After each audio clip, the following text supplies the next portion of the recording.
Chapter 431. Duo Lai Legend, Devouring Heaven and Earth. He's become a legend, and without a doubt, this is a perfect breakthrough using the ultimate sublimation state without any waste. Mu Yuan's lips curled into a smile. The ultimate sublimation state could only last for a very short time, often just 1 or 200 seconds. During this process, the one being sublimated continuously burned their own energy, body, spirit, will, and life. The longer the breakthrough took, the more life power was consumed, and naturally, the narrower the path ahead became. Just now, Yuta, with the willpower to ascend to the extreme peak and surpass everything, gathered the sublimation power and, with overwhelming, fierce, and absolute power advantage, blasted through the solid barriers and ascended to the legendary realm. He had blazed a new trail, one that shattered the realm with sheer force. Certainly, there's the advantage of being an epic 3 stars life form, but it is Yuta's will to surpass everything that is fundamental to shattering the realm by force. The opening of this new path is almost a miracle, and it will be difficult for any who come after to replicate it. No matter what, the goal had been reached. Both Serio, who was very familiar with Yuta, and Ilo, who was less so, shared looks of admiration. Truly worthy of being the powerful being who even great Lord Serio couldn't contend with. After Yuta's breakthrough, I can also fight him with my true strength. Humph, I definitely won't lose. This guy is too ruthless. Our Tianyuan territory really is a place where talents emerge in large numbers. Luckily, I switched tracks early on. Competing with these ruthless people for a position of direct influence is a terrifying thought. Elements flocked together, and domains formed naturally. Yuta's domain expanded to about 600 meters before it stopped spreading forward. Read exclusive adventures at Empire. Comparing not just to Deadbone and Duo Lai, but even to those in the top 100 of the Dragon Gate ranking when they first broke through to the legendary realm, Yuta's domain wasn't of the same magnitude. Mu Yuan was not disappointed. Yuta had been a non-legendary seed without even a domain, which came into existence out of thin air, forcibly born under the influence of the heaven and earth rules, and naturally seemed ordinary. Besides, deep cultivation of the domain, expansion of the domain, building upon the domain as the foundation. Indeed, this is the orthodox and wise path laid out by countless predecessors, which is superior, more suited to the masses, and more promising than any faith path, blood consumption path, 9 revolutions path, and so on. However, for Yuta, the domain was not fundamental. The domain, spanning a radius of over 600 meters, suddenly began to contract. Yuta's body, outfitted by the combat will armament coalesced from willpower, began to take shape and covered him entirely. The domain and the armament started to merge together. No, not just with the armament. Yuta was absorbing the domain, allowing it to become part of his physical body, his muscles. This perhaps was the ultimate form of muscle training. Following Yuta's breakthrough, the number of individuals in the legendary realm within Tianyuan City officially reached double digits. A joyous occasion indeed. Mu Yuan opened the panel, sorting the current legends of Tianyuan by level. Deadbone, 6011. Tree Demon Granny, 5299. Duo Lai, 2333. Ilo. Lu. After absorbing and digesting the gift from the Blood Tree King, Tree Demon Granny's domain radius broke through to the kilometer level. At that scale, she could resonate with heaven and earth, possessing an overwhelming suppressive force in the competition for the elements of heaven and earth, far superior to an ordinary legendary realm being. She could be considered at the peak of the heaven and earth realm, qualified to attempt to step into the second tier of the legendary realm. However, truly powerful beings do not rush their breakthroughs. After expanding their domain to the kilometer level, they can still continue to climb. For every additional kilometer, the foundation of a legendary realm being becomes more solid. Those truly poised to step into the soul realm would elevate their domains to 6, 7, or 8 kilometers. The farther they can extend, the longer the path they can walk in the future. Tree Demon Granny briefly topped the Tianyuan level rankings, but after fully digesting the Blood Tree King's residual gift, her domain increase considerably slowed down. She has been stuck at the 5299 meter mark for a full 2.5 days. After Deadbone evolved into legendary life, its domain radius broke through the 4 kilometer level. Since then, its domain radius has continued to expand, and the pace of increase seems to be getting faster. Deadbone, this legendary life, is gradually revealing its full stature. For Deadbone, Domain radius is merely one of many referential markers. The domain is just one of its numerous methods. To build its legendary foundation, it does not have to rely on the domain. It also has its own path. And it certainly doesn't need Mu Yuan to worry about it. After the last test with Dead Bone, its becoming legendary did not cause any ripples, therefore, it's time for Tianyuan City to birth its second legendary life.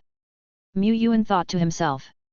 Before him, the vast, dazzling, extraordinarily mysterious evolutionary pond appeared, within which the power of evolution churned, and points of light crossed the sky like stars and rainbows. Evolution points, 950K. After Dead Bone's evolution, the capacity of the evolutionary pond also had a great increase. Now, the pond could hold an upper limit of about 1.8 million evolution points. It's been over a month since Dead Bone evolved into a legend. Mu Yuan murmured. In this time, not many of the major division generals had evolved, only Lian Yu. But Tianyuan City is not just its main division generals. Based on the contributions of each army corps and the elites, many evolutionary baptisms were sprinkled down. Tianyuan City's epic troops have increased by nearly 100 names compared to just over a month ago.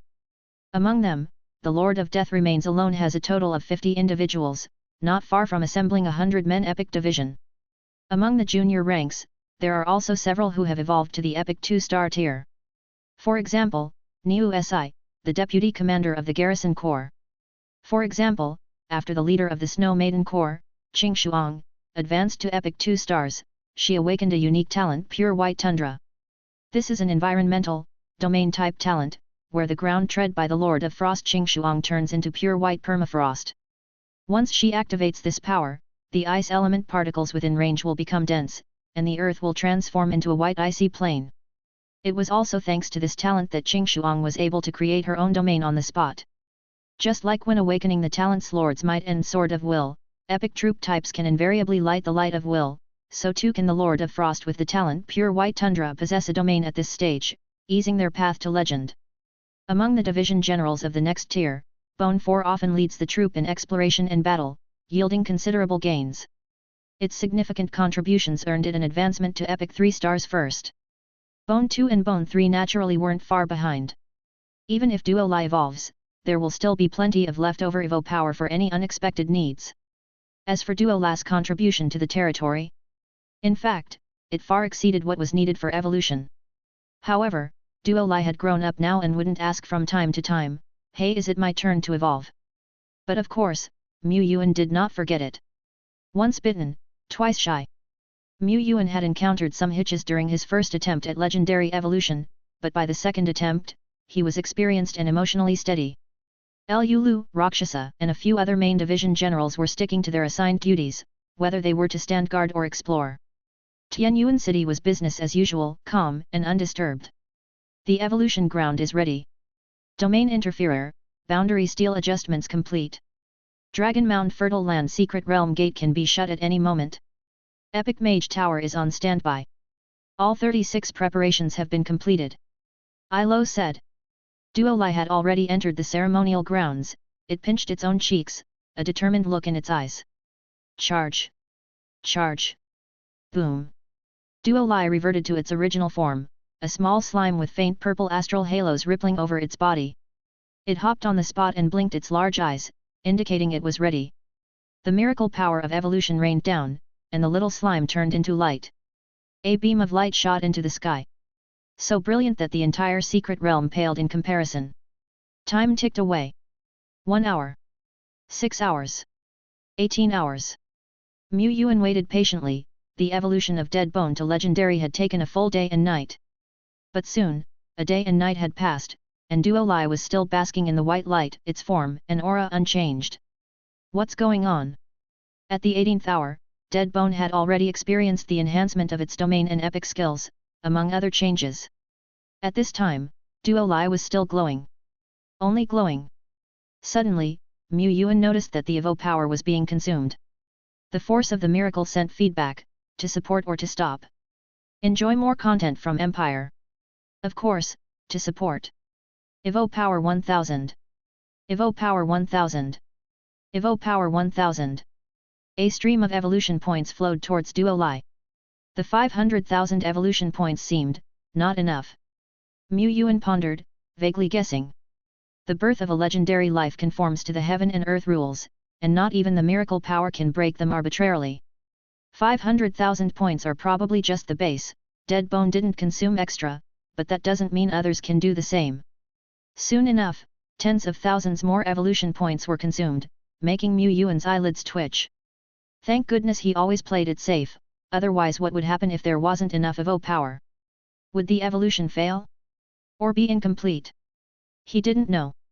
But changes finally appeared in Duolas evolution, as faint traces of the pressure from a higher life form began emerging, spreading outwards, instantly whipping up a ferocious storm. N/O/vel/b/jn.c//om.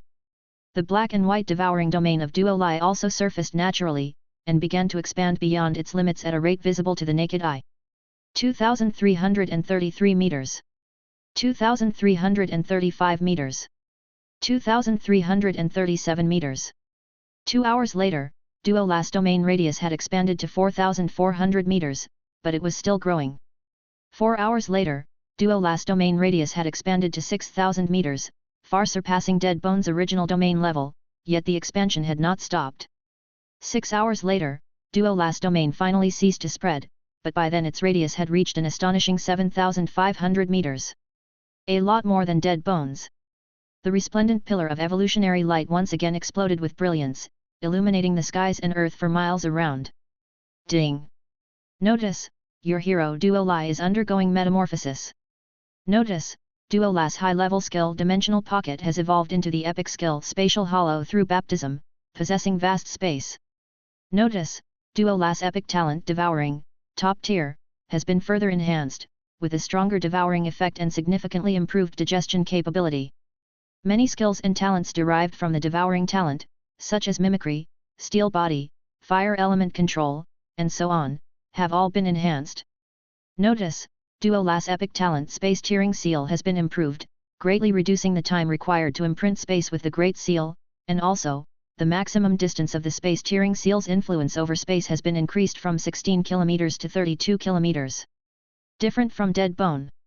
The Spatial Devour of Duolai didn't change much, but it surprisingly gained an epic skill during the baptism.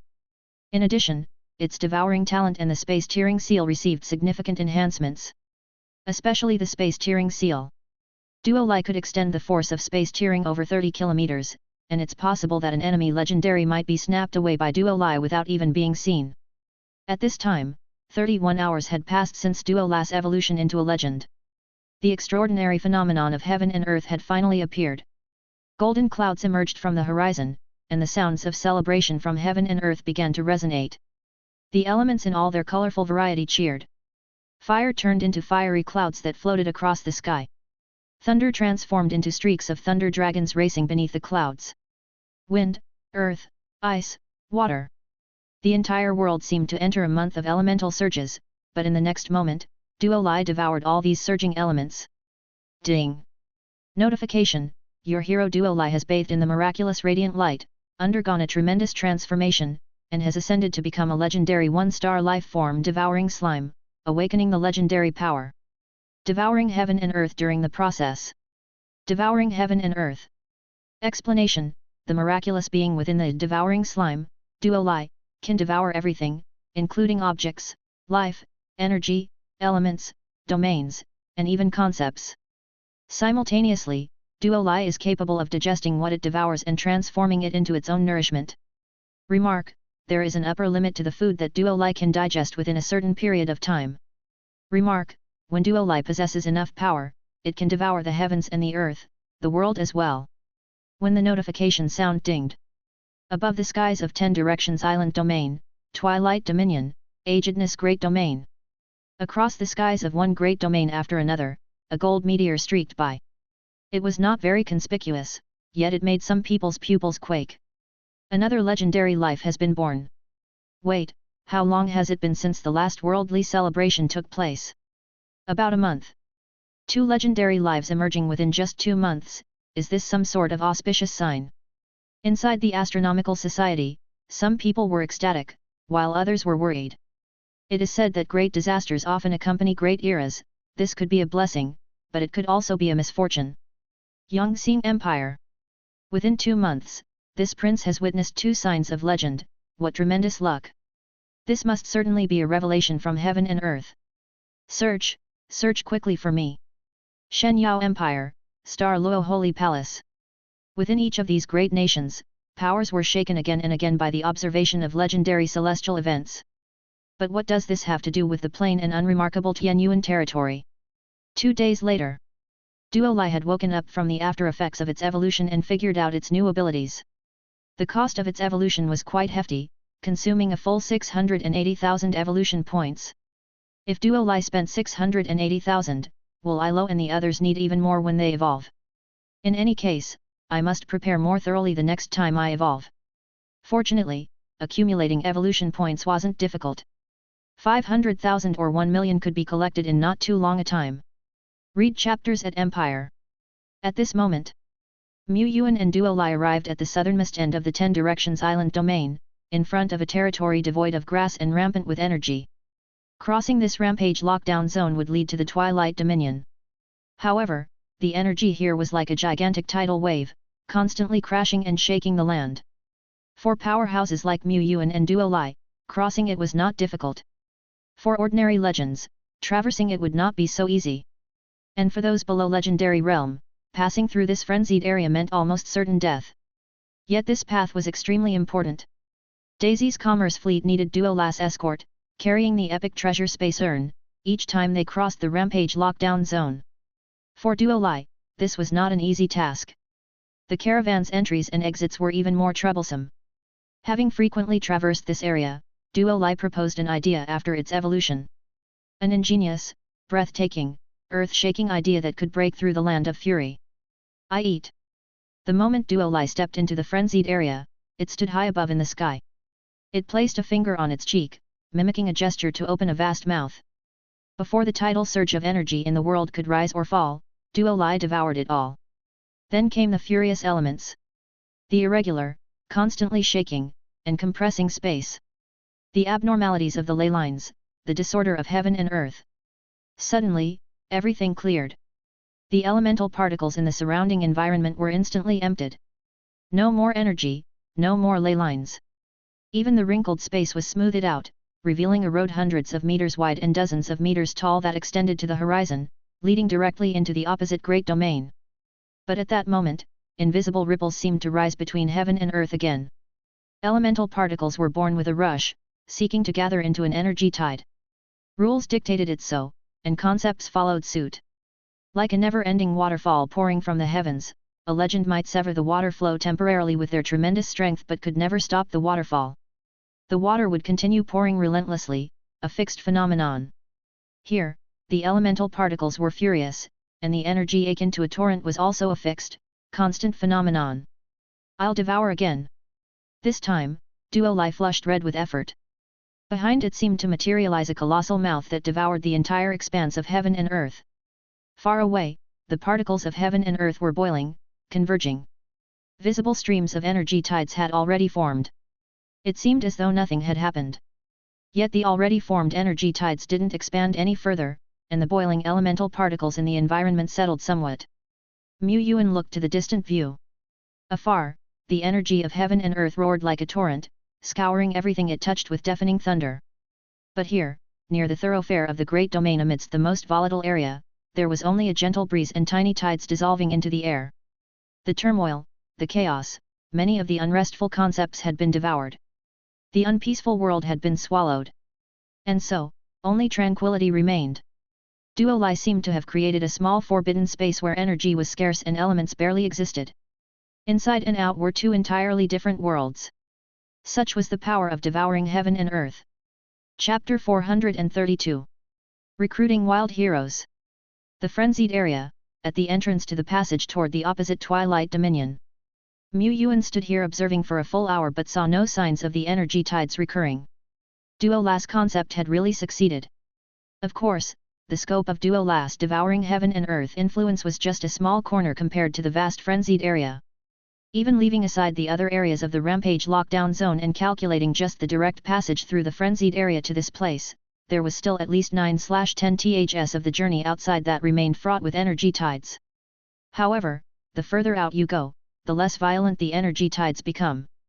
The truly desperate area for fourth-order leader level beings to cross is just this small area on both sides of the passage, he mused. Once Duolai devours the core area of the dangerous lands in the Twilight Dominion opposite us, the difficulty of this route will significantly drop, he noted. 1 or 2 more devourings at most, and in the future, caravans wouldn't need Duolai's escort to travel freely. This could greatly strengthen the connectivity between Tianyuan City and the outside world.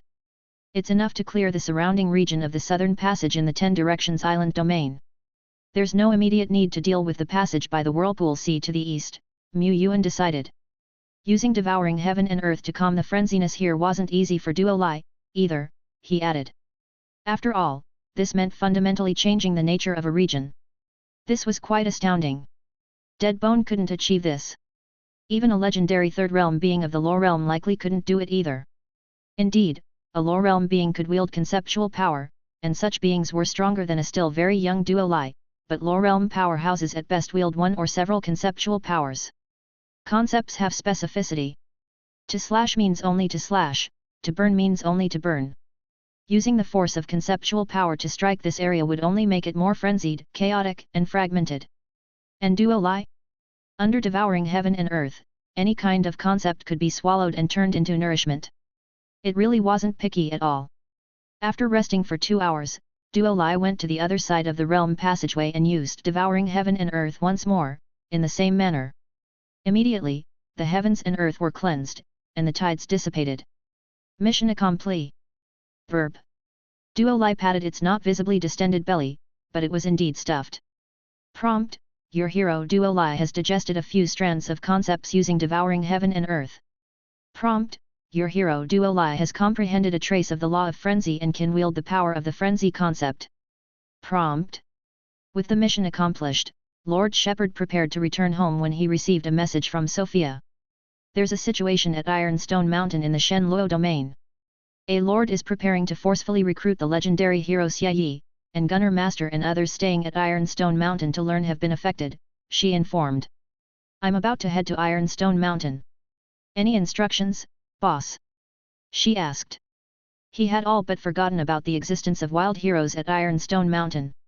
It wasn't that he was indifferent, but rather, a wild, epic, hero only held a medium level of attraction for him and wasn't worth too much pursuit. Had it not been for this hero's expertise in firearms, being a strong gunner master, Mu Yuan estimated that there wouldn't have been any interactions between them. He could afford to not compete for this hero. However, other lords bothering his apprentices was something he could not tolerate. Now that Tianyuan City has 10 legendary realm powerhouses, we have ample high-end forces and can dispatch one to preside over Ironstone Mountain, he decided. Of course, stationing a legendary realm powerhouse at Ironstone Mountain just to guard a few apprentices like Gunner Master would be an overkill, but Tianyuan City does need to establish its own office in the Shen Luo domain. Having a legendary realm powerhouse preside over such a stronghold would display our power just right, he concluded. After pondering, he took Duolai and flew towards the Whirlpool Sea. When Mu Yuan arrived, Sophia and Rakshasa were already there. Rakshasa was summoned by him. He inquired Sophia, "What's the situation now?" Sophia replied, "Hero Xia Yi has been rejecting the recruitment offers from the lords all along. The lords come in waves, and during this time, a more assertive lord has arrived at Ironstone Mountain. Currently, there are still several division generals from great lords on Ironstone Mountain, and that assertive lord hasn't dared to start a major conflict yet, but the situation is getting quite tense. The 4 of them easily passed through the realm passageway, arriving in the Shen Luo domain. The journey from there to Ironstone Mountain was still quite far, and the flying speeds of the 4 were not consistent. Mr. Mu and Rakshasa flew slower, lacking natural wings. Watch this! Duolai declared. It pointed a hand toward the sky and the elements of heaven and earth roared in response. The wind element heeded the call, lining up on either side of them. Experience new stories on Empire. A gust of blue wind arose, forming a gigantic orb of wind. The endless winds from all corners of the heavens and earth blew. The orb of wind flew forward, following the rhythm of the wind and disappeared in the blink of an eye at the far end of the heavens and earth. This command over the energies of heaven and earth impressed Sophia and Rakshasa, themselves being of legendary realm. At that moment they could not control any of the elements of heaven and earth, as if they had entered a domain of magic prohibition, with every direction under the control of Duo Lai. This is what a legendary life is like. With Duo Lai leading the flight, their speed was not much slower than the peak heaven and earth realms wings of the Wind King. In just a few hours, they arrived at the domain of Ironstone Mountain. The elements here are quite active. Duo Lai sensed the changes from afar. As they approached, Yuan saw that Ironstone Mountain had become much less lively. Many lords and professionals who had previously come to ask Master Xia Yi to craft firearms had relocated to the base of the mountain. For upon the mountain, the might of the legendary realm was mist-laden, stirring unnerving palpitations in the heart. Yuan cast his gaze from afar, surveying briefly. The familiar figure of Lord Shen Mao was nowhere to be found. After all, as the Lord of Taixuan, he could not possibly remain here indefinitely. Yet, Yuan did recognize several acquaintances. Duke Gold, Gemstone Grand Duke, and a few of their legendary generals he had met once or twice. Another lord has arrived. Do not worry, today no one shall prevent this lord from recruiting Master Xia Yi. A warrior as strong as Master Xia Yi should join a mighty domain such as ours. It is our destiny. Yuan did not approach the group on edge, ready for confrontation. He found his companions from the gunpowder group. Seeing they were not injured, Yuan relaxed. Gunner Master said, Master Xia Yi taught us a lot of skills, telling us that we will soon be ready to graduate. Yuan nodded, I understand.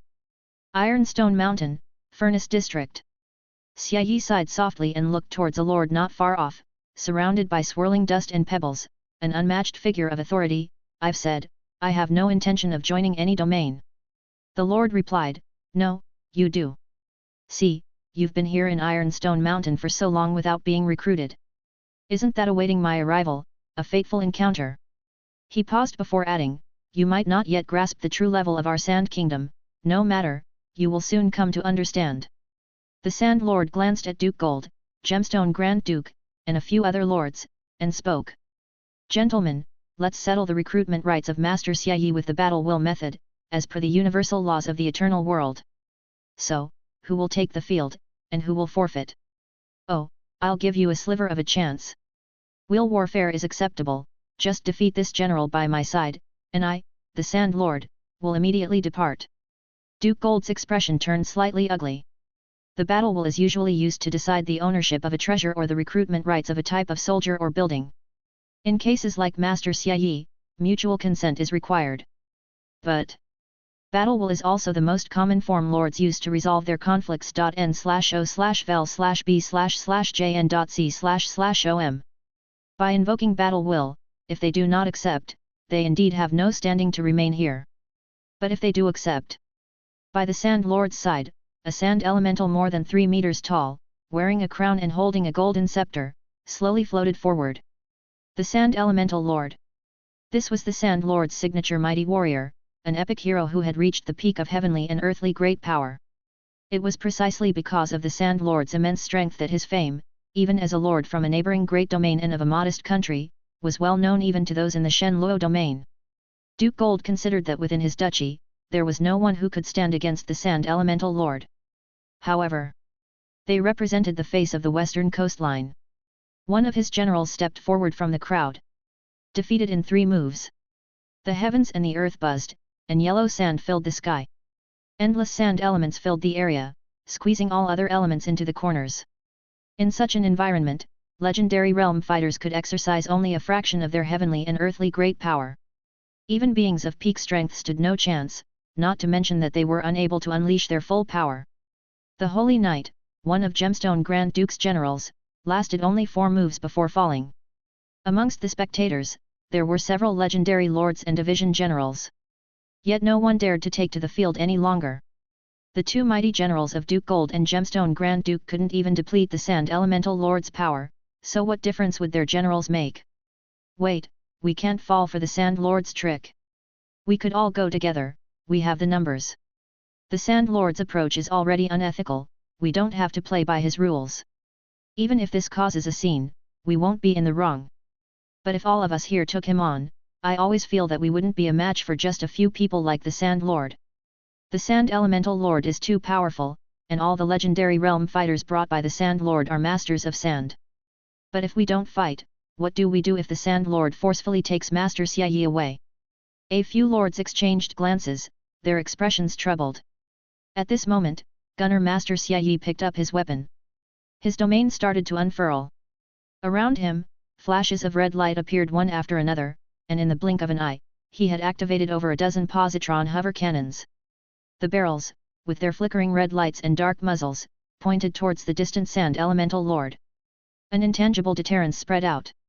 Those around, whether it was the Sand Elemental Lord facing the barrels or other legendary beings, all felt a chill in their hearts.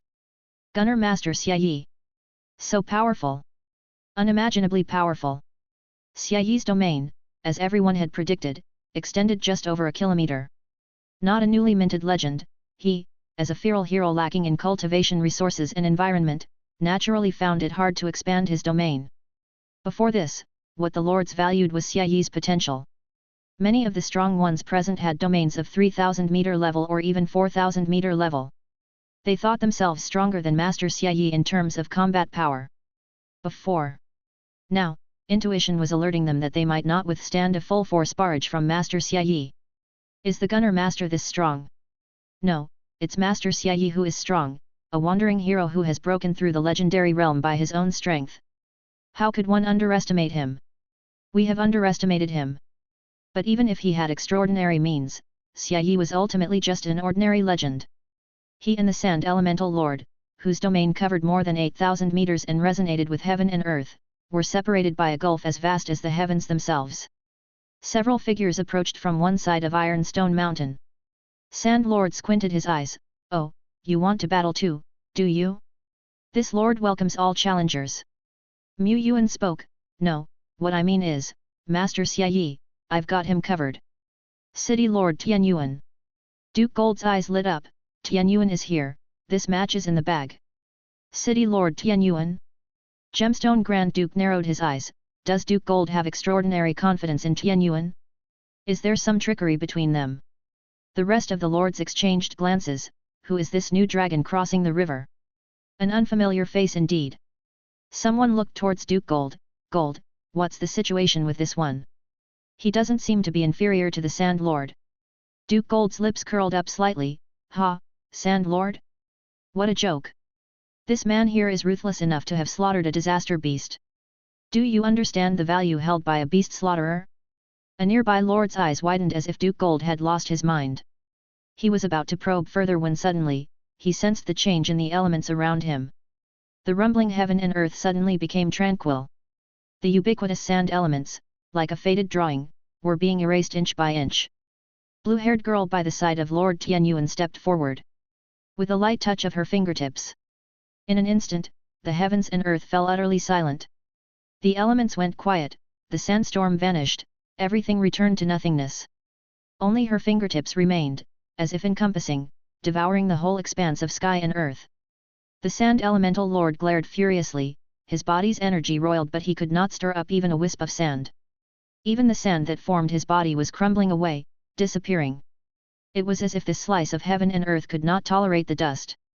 Mu Yuan continued, I've said my piece, who's in favor, who's against? Ironstone Mountain was dead silent.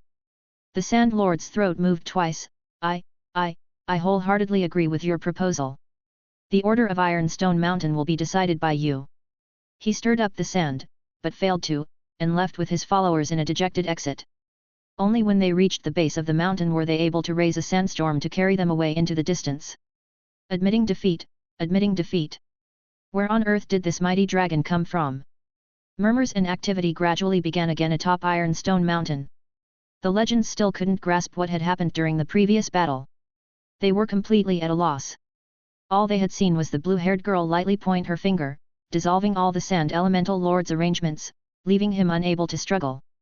What extraordinary means! Fortunately, this powerful figure is not as tyrannical as the Sand Lord, otherwise, we would have truly been unable to stop her in the slightest. They may recruit, but could they truly draw in someone stronger than this blue-haired girl? Yet if this lord wasn't concerned and merely wanted to maintain the order at Ironstone Mountain, didn't that mean they still had a chance to recruit Master Xia Yi? At that moment, from a distance, Master Xia Yi said, Many thanks for your assistance. He paused, would you be willing to take in us brothers from this mountain? He had understood. Unless he retreated to a place cut off from the world, his very existence would cause strife. Without the Sand Lord, there would be other lords, like white sand or green sand. If he had to choose a place to stay, someone to pledge loyalty to, this one was the most suitable. Of course. Any sane person wouldn't refuse a legendary fighter, a hero. Your adventure continues at Empire. Mu Yuan said, Tianyuan City would be very pleased to have you join us. Several lords in the vicinity. They had just begun to entertain some wild fantasies. Duke Gold, if it's Tianyuan, that makes sense. Damn it. A great general lost, how tragic. Gemstone Grand Duke, leave it to fate, leave it to fate. Ding. Notice, you have recruited the hero unit Gunner Master Xia Epic. Xia Hero. Level, Legendary Earth Realm. Crafts, Mechanical Modification, Master, Skills, Infinite Firepower, Mechanical Folding, Overcharge Explosion. Chapter 433. Appointment in the Pioneer Group. The strength of Xia the Gunner Master, still somewhat exceeded Mu Yuan's expectations. Just as there is a vast difference between the Skeleton Lord Dead Bone and Bone 2, so too can there be an abyss-like gap between one Gunner Master and another. Those with gunpowder are just green hands, at best probably still apprentices. Xia however, far exceeded the rank of a mere senior craftsman. Master-level skills, along with several at the expert and mastery levels. Master Li Erniu, the strongest in Tianyuan City, has a forging skill that's only at the expert level. Ilo possesses various crafts, mostly at the mastery and expert levels. Of course, both Li Erniu and Ilo are very young. Ilo lived another life, but in her past life, she was no more than a young girl in her 20s. Master Xia had eyes filled with the weight of years, and a dense stubble, clearly a middle-aged man no longer young. Even so, having master-level skills is still beyond expectations. Any skill reaching the master level is 1 in a million. Even if someone has abundant resources and ample time, they cannot step into the master's domain without sufficient talent. A lifetime's efforts might not suffice. Yet Xia, who comes from humble beginnings and has never enjoyed substantial resources, still stepped into the realm of the masters. Mu Yuan could only say that if Xia's master skills were known to the outside world, then the lords attracted to him would far exceed the likes of Duke Gold and the Sand Lord. Even the most top-tier lords might take the field. Master-level skills paired with the Gunner Master profession, is just too perfect. Not only that, Xia's master-level skill isn't firearms modification, but mechanical modification. Both are masters, but the former can modify far more than the latter. The skills Xia displayed on Ironstone Mountain were still somewhat reserved. No wonder Xia managed to confront the Sand Elemental Lord. Indeed, he's no match for the Sand Elemental Lord, but against another non-epic rank at the peak of the Heaven and Earth realm, he might just have a fighting chance. Mu Yuan scrolled through Xia's panel. The number of data points on Xia's panel was second only to Ilo's. Xia's equipment section listed a whole 30 types of mechanical weapons. Well, it's understandable for a gunner master. Mu Yuan noticed, Xia had 3 talents. Firearms mastery, explosive force, mechanical activation. The first talent, naturally possessed by high-order firearms professions. The second talent is rarer, allowing anything he touches to turn into an extremely volatile explosive. Meaning, Xia doesn't need to create any ammunition, even a pebble he throws is imbued with extreme explosive energy. And the third talent? Mechanical activation. Introduction, Xia modifies his machinery to be connected to his own bloodline. Explanation, Xia can remotely control his mechanical creations, which also possess certain intelligence and can slowly heal after damage. Damage must not exceed the limit. Note, this talent only works on Xia's own creations. Mu Yuan, stroking his chin, this talent, seems to have potential, could it be upgradable? The covenant was formed, witnessed by heaven and earth. Seeing this cruel scene, the other lords could only helplessly depart. They couldn't help but speculate, had they been a bit harsher, paid a little more price, would they potentially have been able to recruit Master Xia before this upstart lord arrived? What's done is done, and sighs are of no use now, but still the lords couldn't help wondering, just what benefits did this upstart lord promise to recruit Master Xia so quickly? One can only feel envy and jealousy. A day later, under the transportation of Tianyuan City's transport team, the duo Lai Xia Yi's possessions from Ironstone Mountain were quickly moved to Tianyuan City. Boss, from now on I'm at your command. By the way, I forgot to ask yesterday when signing the contract, you have enough booze and tobacco, right? Of course, later I'll have Ilo send you a batch of supplies. With a new employee on board, Mu Yuan didn't arrange too much work for Xia Yi, giving him time to get familiar and integrate into the territory. Explore hidden tales at Empire.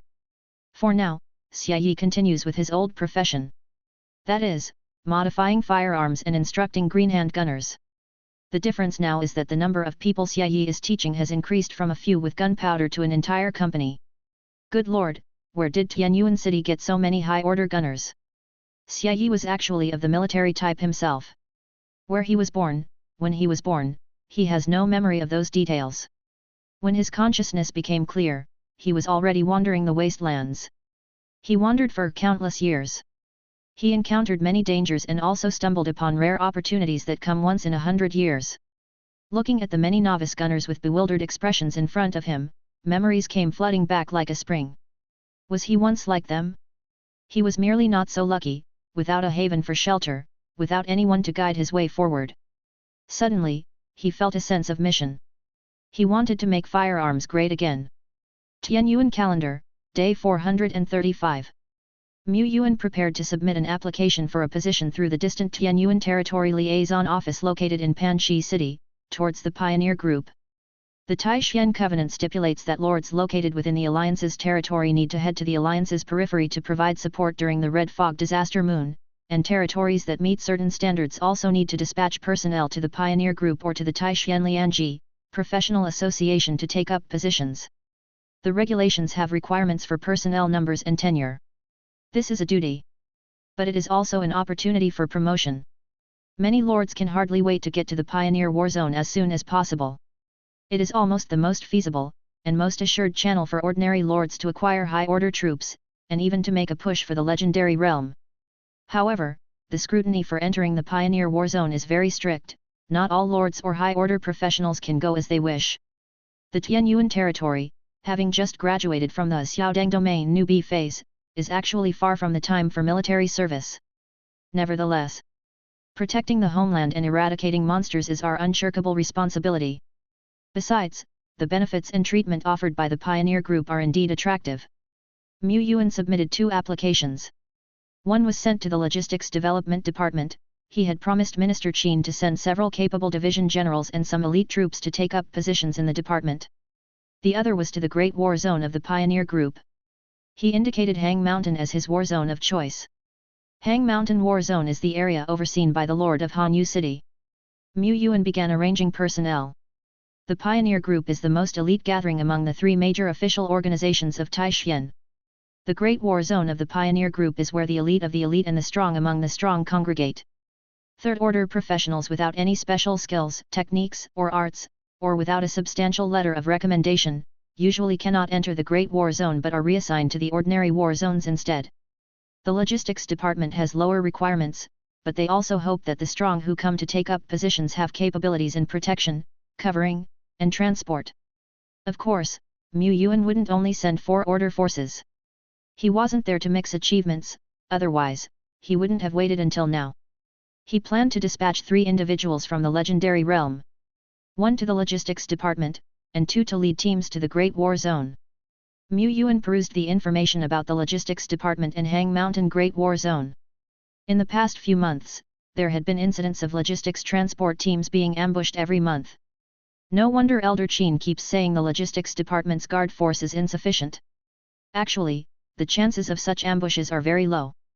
The vast majority of logistics transports arrive safely at the war zone bases, and on the way, they don't even encounter any serious dangers, but once a crisis is encountered, it's very likely an attack made with full preparations by the overlord power. Such attacks, when they happen, make it very difficult for the transportation team to escape unscathed. Falls of those in the legendary realm occur from time to time. After all, the eternal world is too vast. Traveling from Shilling City to the Great War Zone requires venturing deeper into the wilderness, stepping into barren regions shrouded with red mist and rampant with the land of filth. Taishan has done very little exploration of these areas. The Alliance neither has the time nor the sufficient strength to explore and sweep through them. No one knows how many monster overlords or creatures of the legendary realm are hidden along this path. What the logistics department can do is conceal its tracks and reinforce its guard force. Unless targeted by a monster overlord or directly attacked by several legendary creatures, the transport team shouldn't be rooted outright. For the 4 Order elites who are going to the logistics department, several fearless war hansoms, a few ghost leaders, and the grass twig from the nature spirits, which excels in cultivating food from local materials and enjoys fighting, can be included on the list. As for the legendary realm responsible for this task, one must have both the ability to protect themselves and to cover others. Thinking it over, Yuan had 2 candidates in mind. The Rakshasa or Hong Yi. The Rakshasa, with the ability to transform into the evil ether prison sea, has first-rate survival skills, and its 3-phase body can also stay behind to cover our retreat, making it a more suitable choice. As for Hong Yi, true illusion skills are perfect for covering tracks and protecting the team's retreat. Furthermore, Hong Yi's epic ability, Eye of Reincarnation, can even slice off past versions of herself to leave behind. Her survival ability is equally top-notch. She is actually the most appropriate choice, it's just that. High EQ, Hong Yi is very self-preserving. Low EQ, Hong Yi is a slacker. She's almost finished with her duties at Lake Haven Academy and might continue to accept external assignments, right? Yuan did not insist on the candidates, he respected Hong Yi's choice. He inquired. He soon received a reply from Hong Yi, somewhat unexpectedly. Sure, Lord. You know me, I'm the most diligent person. Yuan. Far away in Tian City, Hong Yi thought to herself, escorting the logistics transport team, isn't that just the job where I can lie on the transport vehicle and sleep? I'm totally up for it. This job is even easier than being an instructor at Lake Haven Academy. Yuan felt there must be something wrong. If Hong Yi is diligent, then he, Lord Shepherd, is a model worker.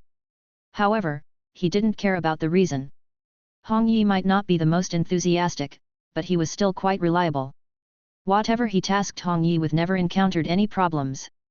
He felt that Hong Yi's initiative was actually quite strong, it's just that it wasn't used in the right way. Since Hong Yi is willing to go to the logistics department, then arranging for the legendary generals intended for the Great War Zone will be easy. Rakshasa and Yuddha. Yuddha is a general who must join the battle, he revels in all kinds of combat. Rakshasa is also inclined to warfare. After drafting the list, the appointment applications were sent out immediately. That day. Logistics Department, Minister's Office. When his deputy handed him a batch of appointment applications, Minister Qin was somewhat puzzled. This sort of minor matter usually didn't require his personal approval. Although the Logistics Development Department indeed lacked enough strength, that didn't mean there was a shortage of professionals wanting to take up positions there. The screening staff often had to filter through batch after batch. It turns out there's a list from Tianyuan amongst them. Not bad, not bad, it seems Tianyuan hasn't forgotten this old man. Let's see what strong individuals Tianyuan has sent over. Minister Qin opened the list. 4 Order Fearless General. 4 Order Ghost General. One after another, the names of powerful 4 Order troops appeared on the list. Minister Qin smiled. Suddenly, his gaze paused. A 4th Order Peak Nature Spirit Grass Twig? Specializing in instant creation of a large number of plants, can also produce fruits that alleviate hunger. Minister Qin quickly glossed over what Grass Twig specialized in, his eyes fixating instead on the words Nature Spirit. Nature Spirit, also an epic troop. Tianyuan had actually sent an epic general. Seeing this, Minister Qin's smile grew even broader. Then the next line. Legendary Realm Ghost Commander of the Underworld Hong Yi. A legend.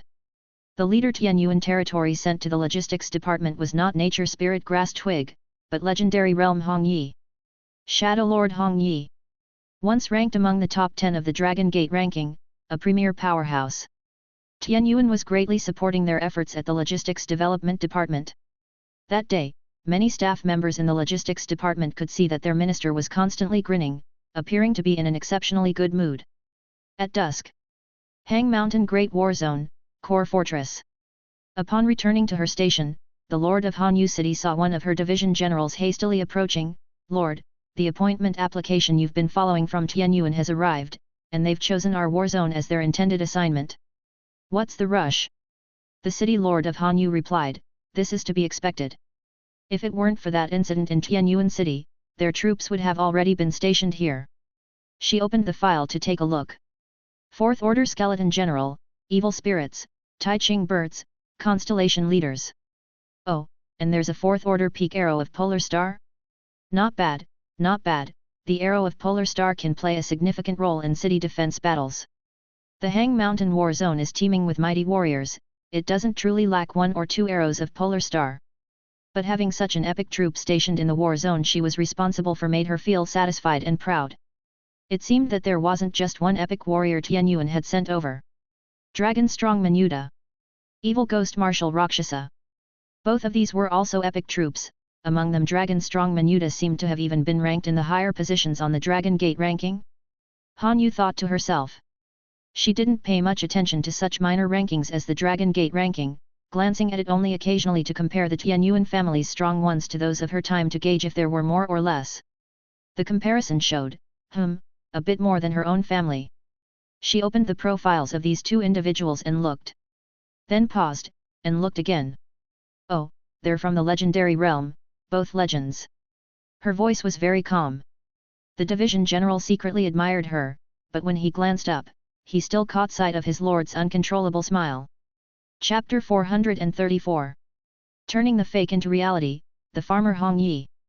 1 week later. In the Red Maple City region, 100 Rivers City. This official city, located on the periphery of the Alliance, has always been an important frontline base against the Red Moon disaster. At the same time, it is also a significant transit hub for the Tai-Shen Alliance's wilderness exploration and pioneering efforts. One of the important bases of the Logistics Development Department is right here in 100 Rivers City, Yuan. On a steel train traveling from Lake Haven Lake to Red Maple Grand City, Hong Yi flipped through the materials she had just received from the Tian City Logistics Department, and couldn't help but yawn. The weather is overcast, the temperature is moderate, with humidity, perfect for a restful hibernation. But hibernation was something that needed to be done in one long stretch to feel comfortable, doing it intermittently was not as pleasant.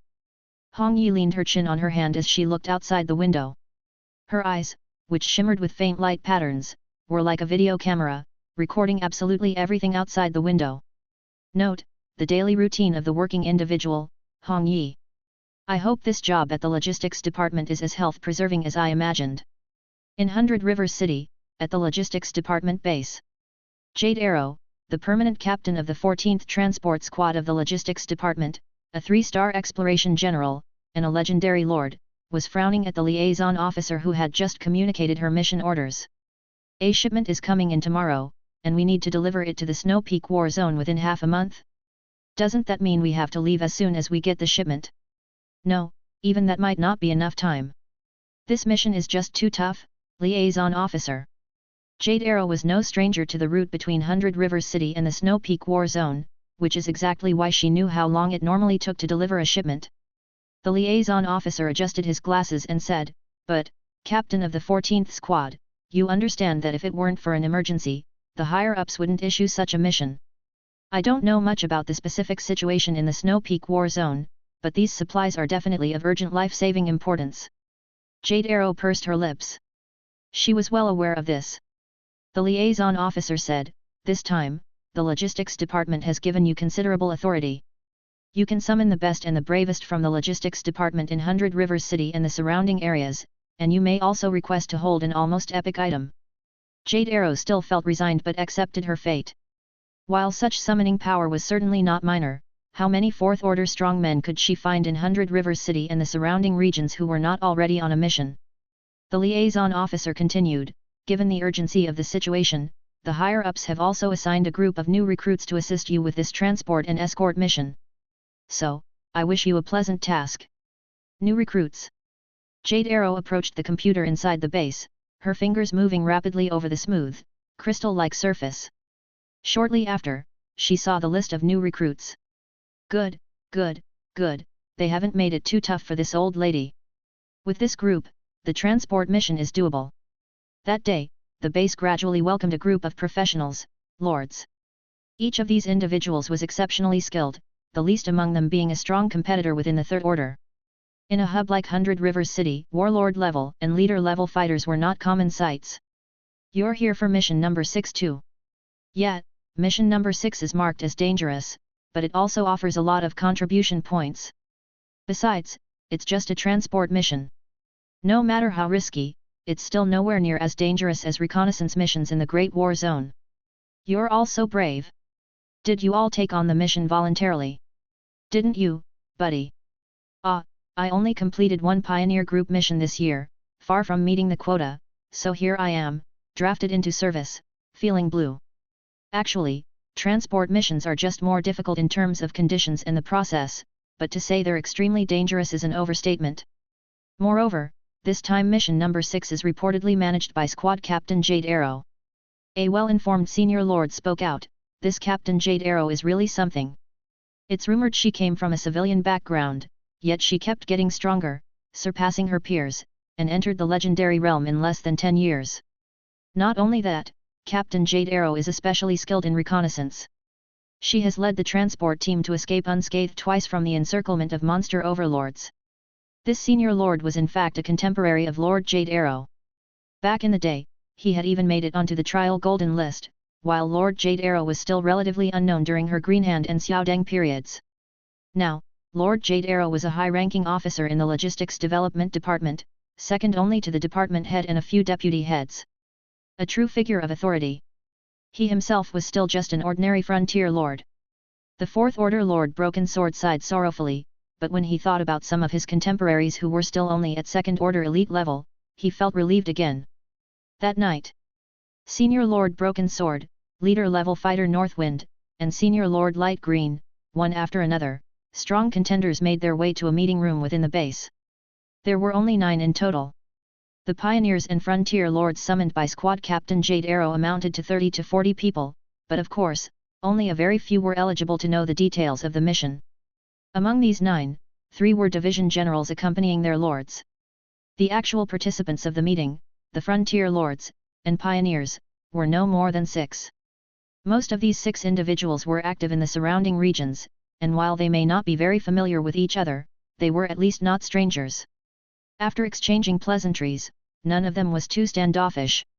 After all, they were going to be teammates for the upcoming period, so it was best not to let relations sour too much.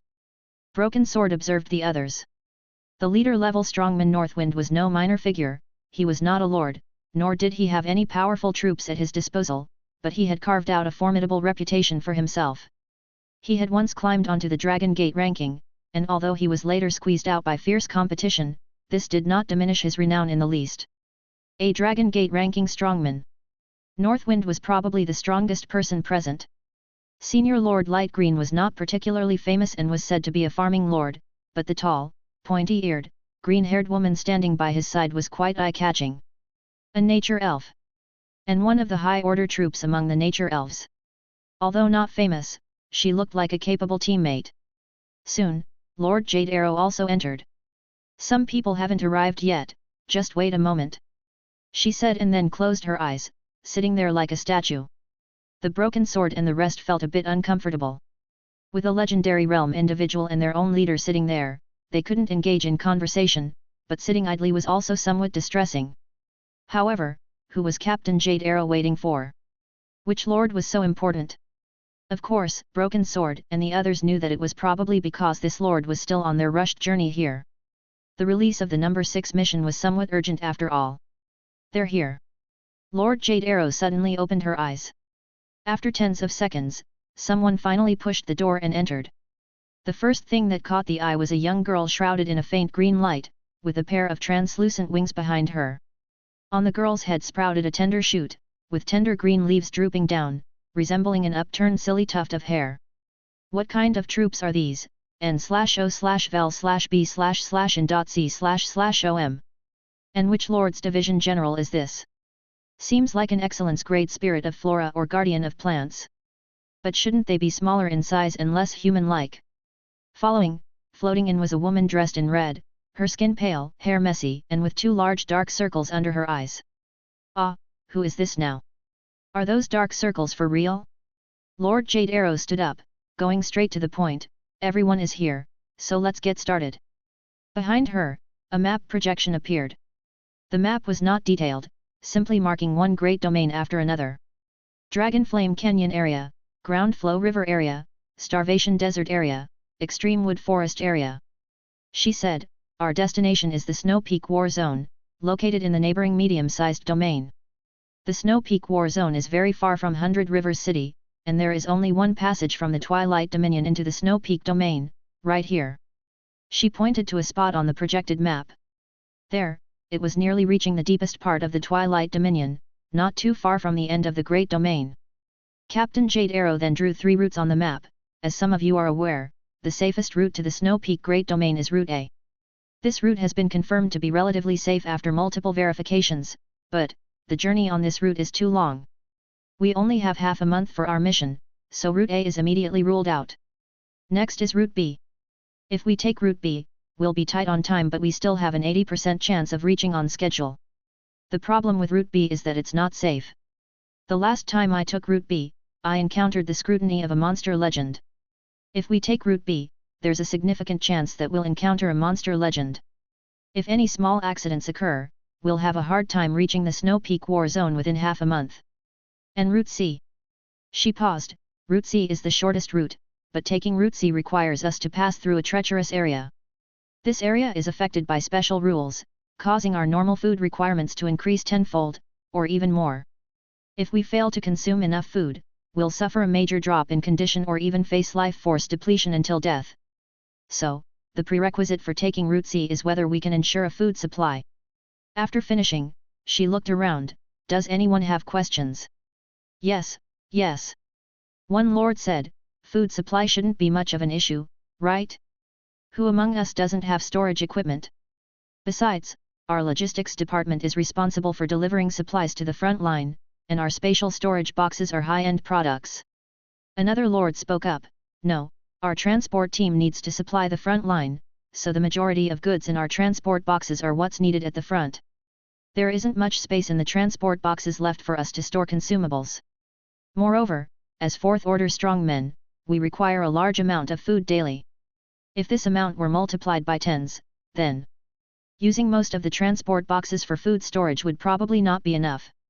Doing so would render their transport meaningless. We must get resources locally, solving the food issue within the treacherous area, only then can we take Route C, otherwise, we have to risk taking Route B. Captain Jade Arrow looked toward Lord Light Green. Lord Pale Green introduced, this is my capable general, Nature Elf Priestess Shu. She possesses various nature revival abilities and can evolve a natural field. Together with a few other nature elves, the food they produce can simultaneously support 200 third-order and fourth-order strongmen. If it's only needed for a short time, within a number of days, this quantity could rise to 1,000, he continued. Supporting 1,000 strongmen with the efforts of just a few individuals sounds like a lot, and indeed, it is a lot. However, in the strange land, food consumption increases tenfold, even dozens of times, which upon actual calculation, could only sustain 20 or 30 people. It's still not enough. Dragon Gate ranking strongman Northwind said, this strange land refers to the Starvation Desert region, right? I've ventured into this perilous place for a time and found a special yellow cactus that can be used to stave off hunger with quite effective results. I can use my wind to search for these special plants. Jade Arrow nodded slightly. But she calculated that it still wasn't enough. She then turned her gaze expectantly toward Grass Twig. Grass Twig said, I'm not very skilled at farming, but I do know a little bit. As for how many I can support, I'm not sure. Let's give it a try. The group moved to the empty space outside the conference room. Grass Twig took out several seeds from a special container he carried with him and threw them. The seeds landed on the ground. Nature's light. Growth. Earth's force absorption. Fragrance. Dew.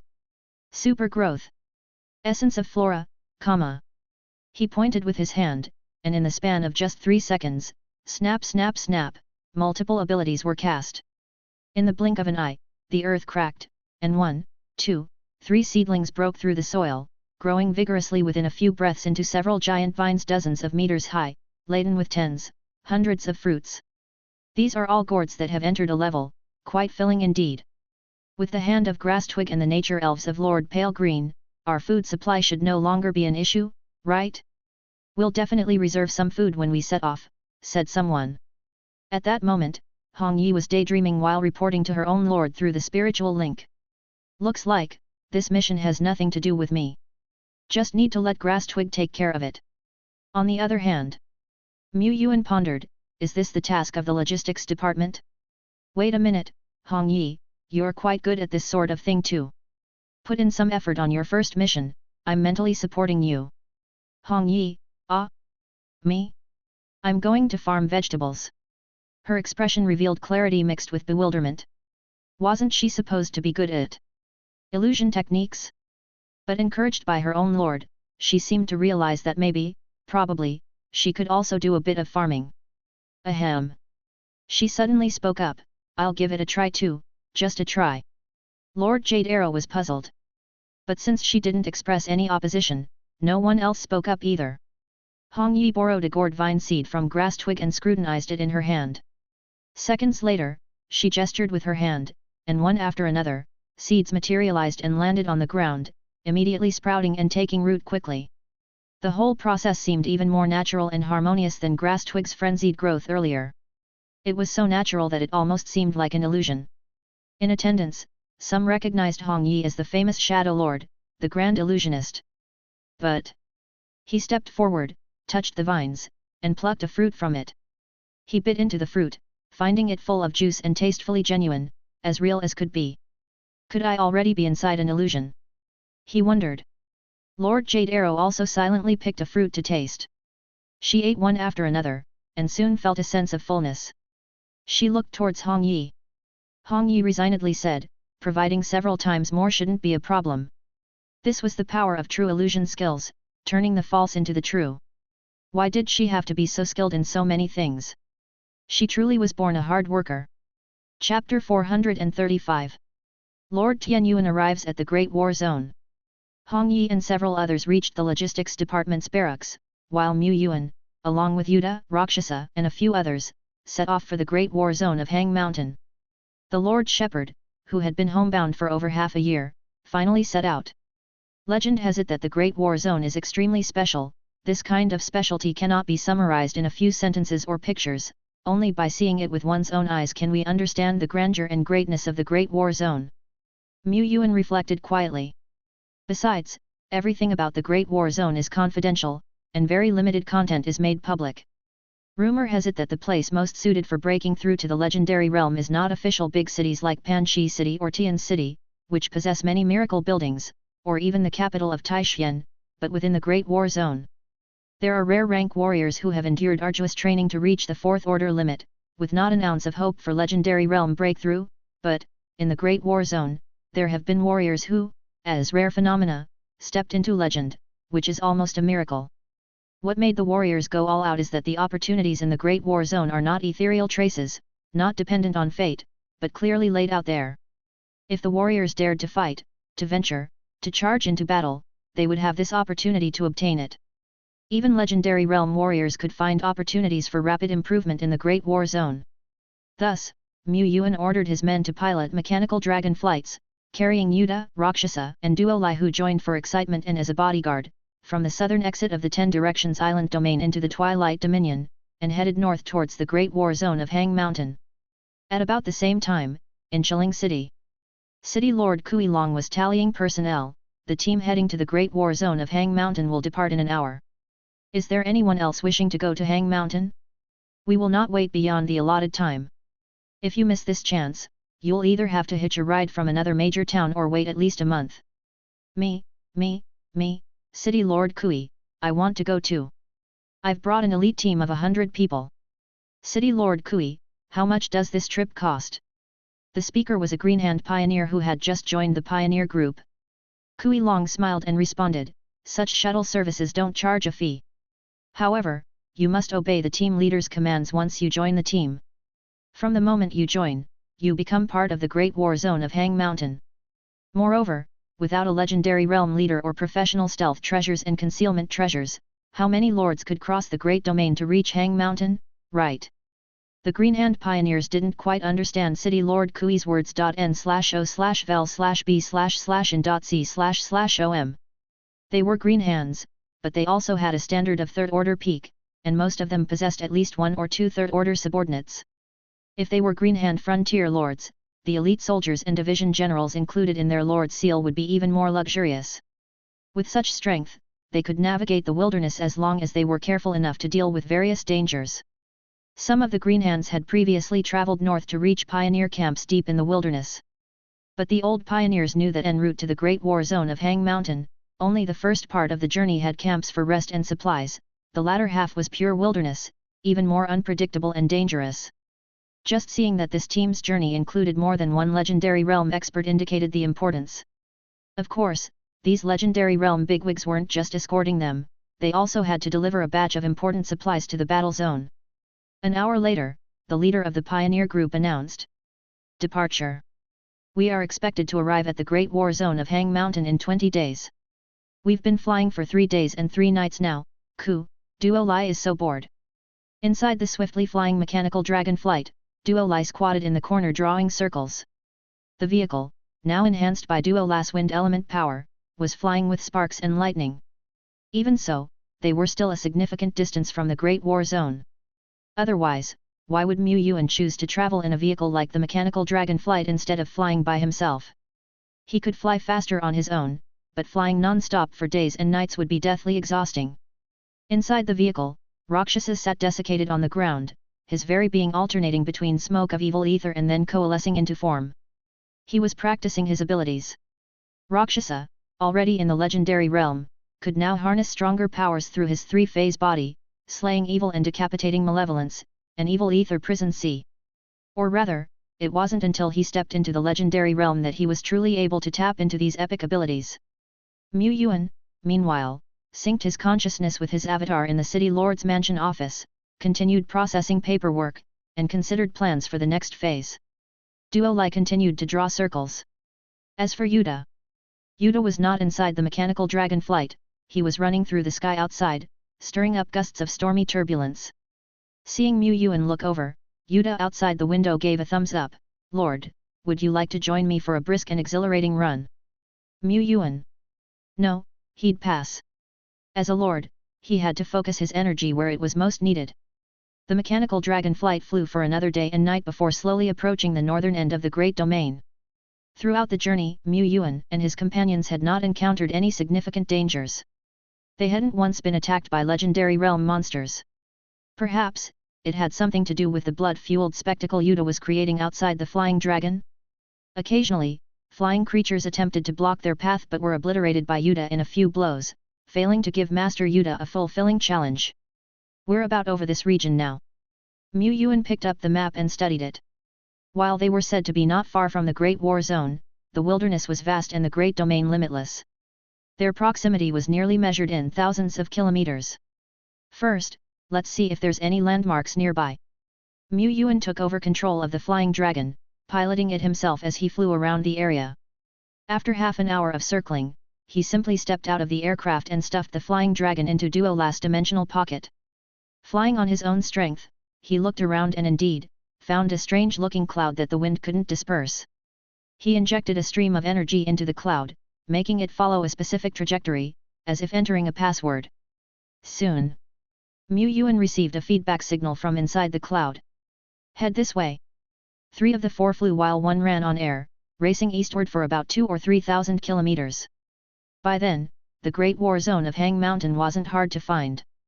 A brown tide of monsters was converging and charging in a certain direction. At its destination lay a majestic silver-white fortress.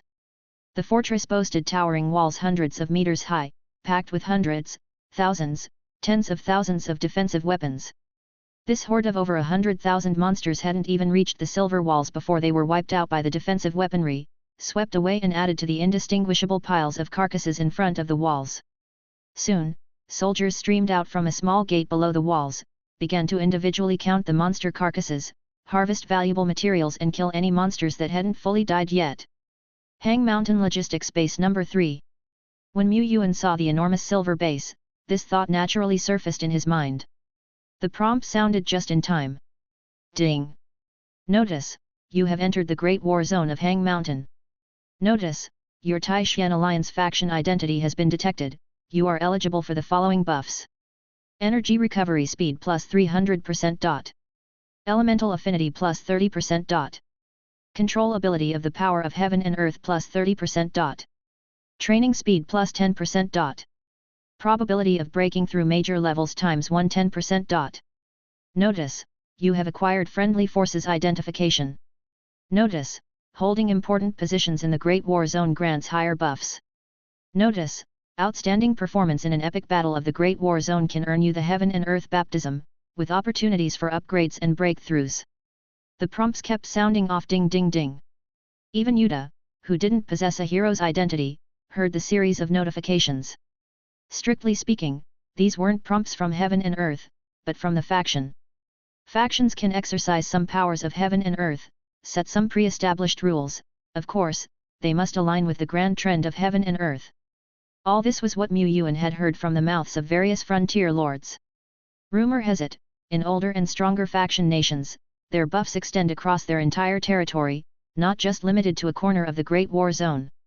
The Taishan alliance is still young after all. Rumored opportunities in the Great War Zone for quick leveling and breaking into legend are the last prompt. Heaven and Earth baptism. Heaven and Earth will bestow gifts, rewarding the warriors fighting against the Red Mist invasion. Among them, the most outstanding warriors will receive an abundance of baptism. 4 order warriors can ascend to legend, and legends can rapidly improve. Although such chances are few and far between, there is at least a possibility to compete and strive for. As long as you fight and slay enemies, everything is possible. As soon as Yuan finished speaking, Yuda's eyes blazed with intense fighting spirit. I'm fired up. I can't wait to clash with the strong ones here, and exchange blows with the monsters. Yuan suddenly felt a rise in temperature. Had Yuda's fighting spirit burned so fiercely that it could interfere with reality?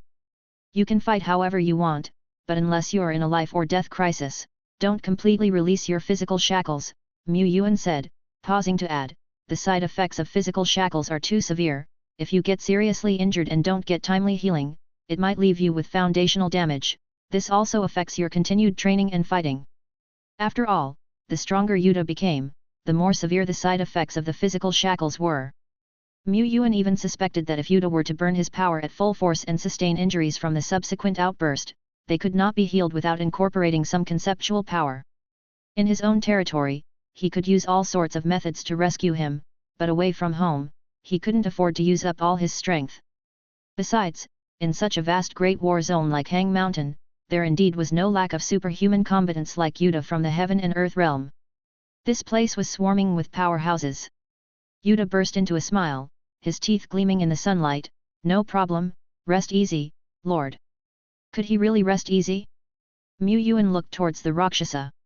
The Rakshasa, feeling the weight of responsibility, said, I will be ready to rescue Yuta at any moment.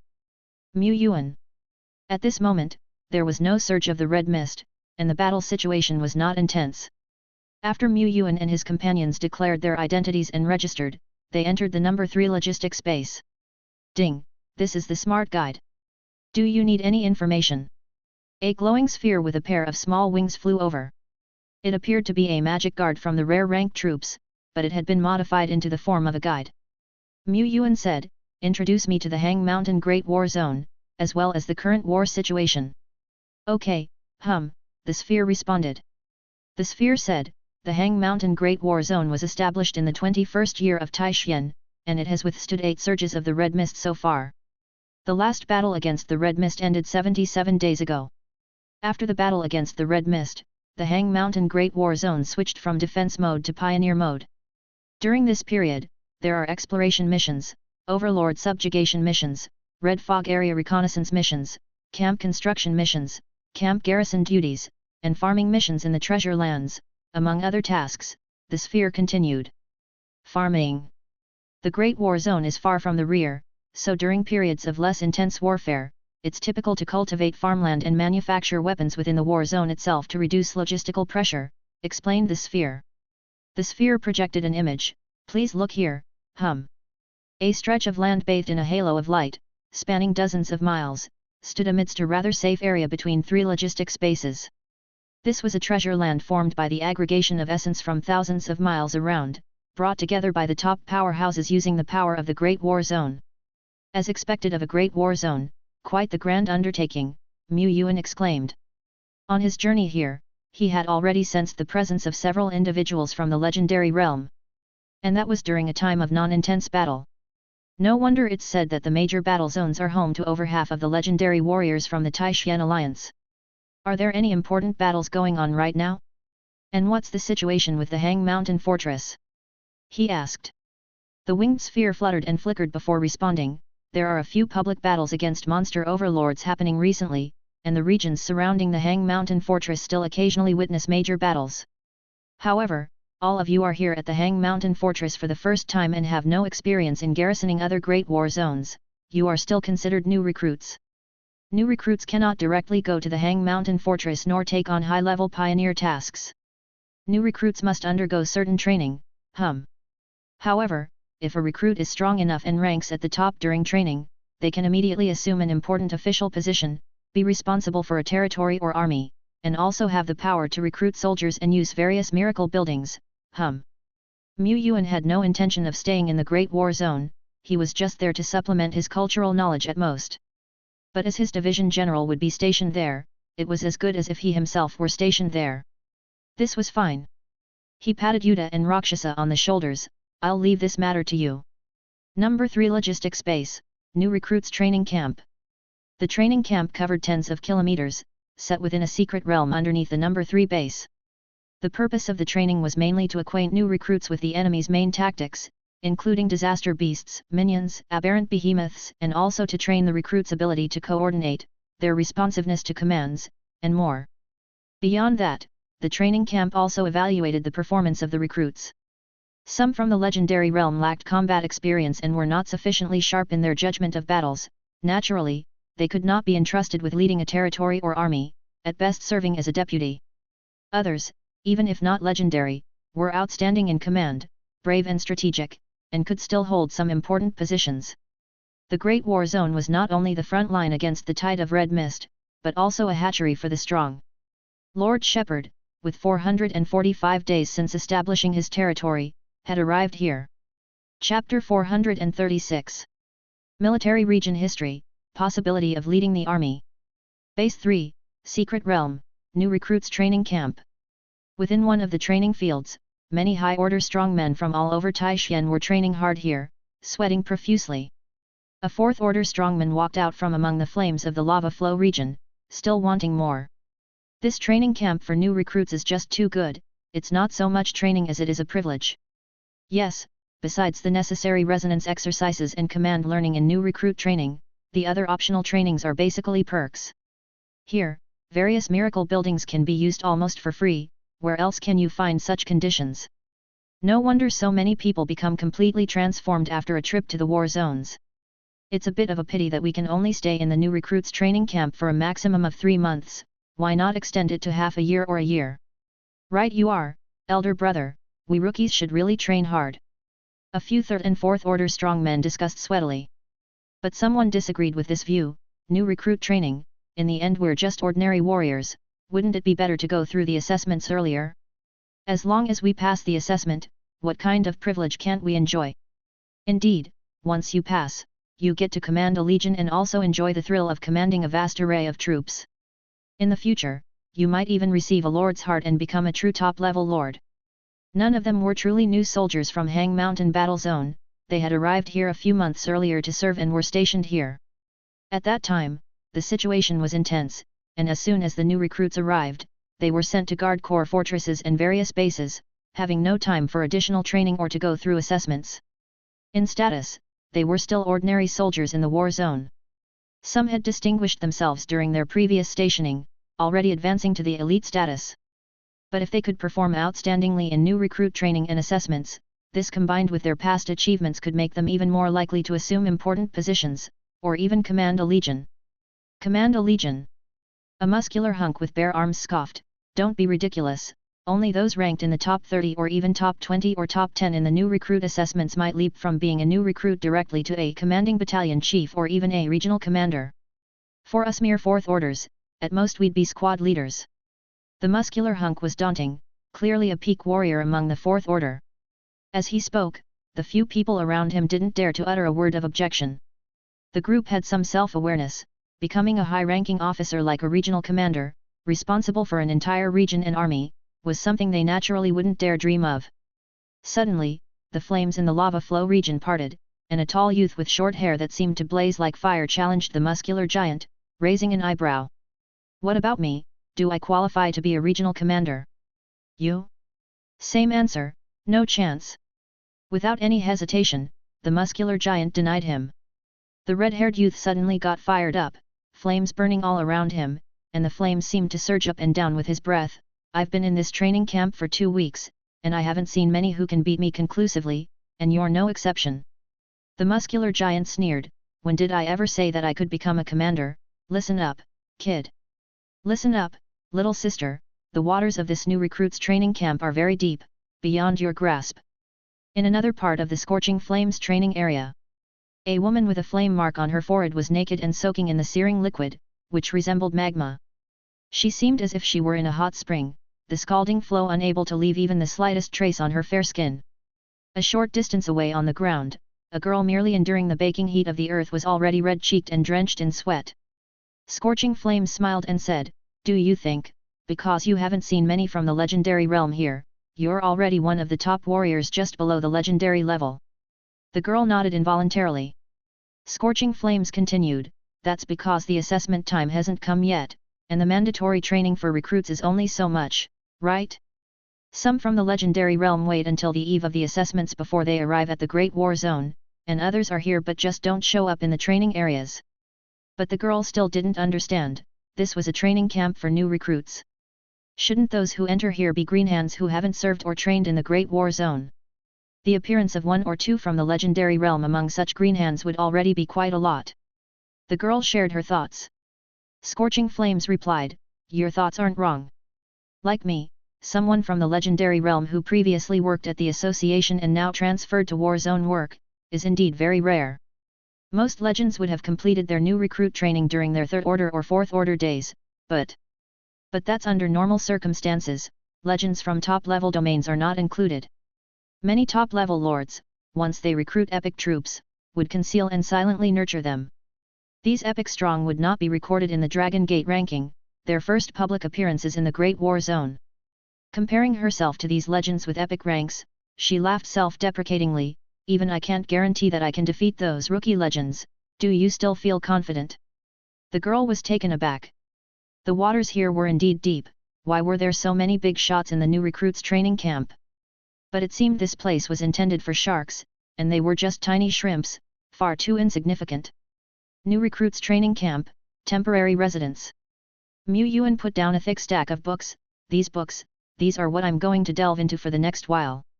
He did not often stay in the Great War Zone, and he didn't need to go to the training areas to break a sweat. But as a lord, the knowledge he needed to understand and master was far more than Rakshasa and Yuddha. The positions in the Great War Zone can roughly be divided into warrior, elite, squad leader, commanding battalion chief, regional commander, garrison general, and supreme commanders. 99% of lords, after undergoing training and assessment, could obtain the elite level and enjoy a higher level of welfare benefits. The elite soldiers under lords, heroes, and quasi-heroes, ranger players, would enjoy the benefits granted to warriors. To enjoy higher level benefits, one must be an awakened self-aware division general who has also passed the assessments. Within the Great War Zone, there exist special military unit buildings. They are special because the troops recruited from these buildings start at Tier 1 or 2 or even higher, but these troops can never be upgraded, nor can they develop intelligence. There are also such military unit buildings in the new recruits training camp. Yuan looked into the distance. Spearman Tower, Special. Description: a troop-type building cemented in the soil of Hang Mountain Great War Zone, which can directly recruit the Tier 1 peak troop spearmen. Halberdier Tower, Special. Description: cemented in, it can directly recruit the Tier 2 Level 3 troop halberdier. Current remaining recruitment quantity, 5,300. Notice: troops recruited from this building cannot be taken out of Hang Mountain Great War Zone. Notice: you currently do not have recruitment permissions, please strive to elevate your military rank. Generally, squad leaders have the authority to recruit a few, or a dozen troops. When the Scarlet Mist Tide moves south, and the war zones are being defended, it is often the various leaders commanding their recruited troops. In this way, these non-sentient troops can exert more power. Reaching the level of a regional commander, commonly referred to as qualified to command a territory and lead an army. Inside their command, there would also be other pioneers and pioneer groups. However, it is usually only legendary lords from the legendary realm who are eligible to become regional commanders. After all, how many troops could legendary figures who are not of lord origin command? Without a sufficient force of their direct lineage, how could one govern a large military town or legion? This is also why, at the same legendary level, lords with division generals assisting them in achieving military exploits and merits, get promoted much faster than legendary profession individuals. Training and assessments for new troops are mainly aimed at lords, professionals, and the division generals under lords. Rakshasa and Yuddha will both participate in it, while other elites. They often play the role of their subordinates, soldiers, and are not treated as independent entities for assessment. It is actually possible to assess them if needed. The elite troops Yuan brought were all strong individuals who had awakened their self-awareness early on. Placed in other territories, they would all be division or even battalion chiefs. But there was no need for that. Should they perform too exceptionally during the assessment, they might be assigned to other legions, for by that time, they would have become military officers rather than mere soldiers. Yuan felt it was better to have his people stay together and familiarize themselves with the environment of the Great War Zone first. Besides, while his elites were indeed strong in combat power, when it came to command and troop management, they paled in comparison to career professionals who had experienced countless wars and had an abundance of experience. To let them lead a small team, a middle team, or a large team on their own. Yuan was not so confident about that. Not to mention them, even Yuddha's ability to pass the written examination concerned Yuan greatly. Yuddha was simply not cut out for this. Fortunately, he had Rakshasa, a trustworthy division general. In Tianyuan City, Rakshasa did not stand out, not as quick-witted as Duo Lai, not as skilled in combat as Dead Bone, not as good at management as Ilo, and not as adept at commanding troops as Lu Lu. But Rakshasa was quite balanced, at least. Rakshasa is currently representative of Tianyuan territory stationed in the Great War Zone. As long as his performance is not too poor, he stands a chance to become a regional commander managing a territory and an army. Of course, even if he manages a territory and an army, the difference in what territory and what army he manages can be immense. As for Yuddha, if Yuddha's performance in the assessment turns out to be outstanding, while Rakshasa is already representing Tianyuan territory in commanding an army, Yuddha would not get to command another army and would remain a deputy. But under these circumstances, the legion commanded by Rakshasa and Yuddha will undoubtedly be stronger than before. The war zone will arrange more important tasks for them, and opportunities for battle and promotion will also be more plentiful. Yuan was practicing intensely within the training camp. By day, he scrounged time at the training buildings, hammering away at his domain, while at night, he burned the midnight oil, absorbing various kinds of knowledge and secrets like a sponge. Information about the war zone, tactics of monster overlords, the list of items exchangeable for contribution points, information on domains, tales of legendary battles, history of the war zone, politics of the war zone. The library within the new recruits training camp had numerous books, many of which contained non-public information, and none could be taken out of the secret realm of the training camp. Yuan decided to read enough to last him a lifetime while he was here. Everything a lord should learn, should understand, and even things not necessary to understand, he read them all. Rakshasa and Yuddha also began their own practice life within the training camp. For the moment, it was no different from their days of cultivation in Tianyuan City, with Yuddha even complaining that it was too leisurely. Before they officially took up their posts, all they could do was practice. Yuddha wasn't impatient with practicing, it was just that he couldn't find a strong opponent to spar with, and he also had to learn cultural lessons. Find at least one method to break this endgame from the following scenarios. Who are the supreme commanders of Hang Mountain's war zone at present? How many great calamities has Hang Mountain's war zone suffered through in its history? And explain why the disaster of Tremors is considered one of the top 2 disasters of the last decade. Yuddha scratched his head. Disaster what? Great what calamity? The formidable enemy that is cultural lessons is truly terrifying. In the temporary quarters, Duo Lai was also pulling at his hair. For this question, should I choose A or B? Yuddha was studying, Rakshasa was studying, the Lord was studying, and he, General Duo Lai, could only grimace and pick up the exam materials to study. But actually, he didn't need to. He wasn't a lord, and he wasn't planning to stay here, he didn't need to take part in the assessments. Yuan glanced at Duo Lai, who was frowning and biting his pen in concentration, and decided to swallow back the words "you don't have to study." He himself penned down his answers. The legitimate supreme commander of Hang Mountain's Great War Zone was naturally the renowned city lord of Hanyu. The deputy commander was an old general, General Daikon. Most of Hang Mountain's defense affairs were managed by General Daikon. The city lord of Hanyu was mostly involved with one thing: attack, attack, and more attack. Hang Mountain's war zone was established in the 21st year of Taixuan, now 40 years since its inception. The war zone has faced 3 great calamities where the core fortresses were breached, with the most brutal battle occurring 9 years ago. At that time, a first-rate overlord power, Firmament's Hand, stirred up a massive tide during the Red Disaster, triggering the tremors. Over 1 million flesh giants marched south. The then commander of the Great War Zone, Lord of Broken Mountain, led his direct lineage troops to cover the retreat, and ordered his deputy to break through. This was what allowed the Great War Zone to be preserved. Otherwise, the Great War Zone of Hang Mountain might have already become history, and then, whether Panchi City and Red Maple City's territories would still exist is also hard to say. So brutal. Such news would never appear in the mainstream media.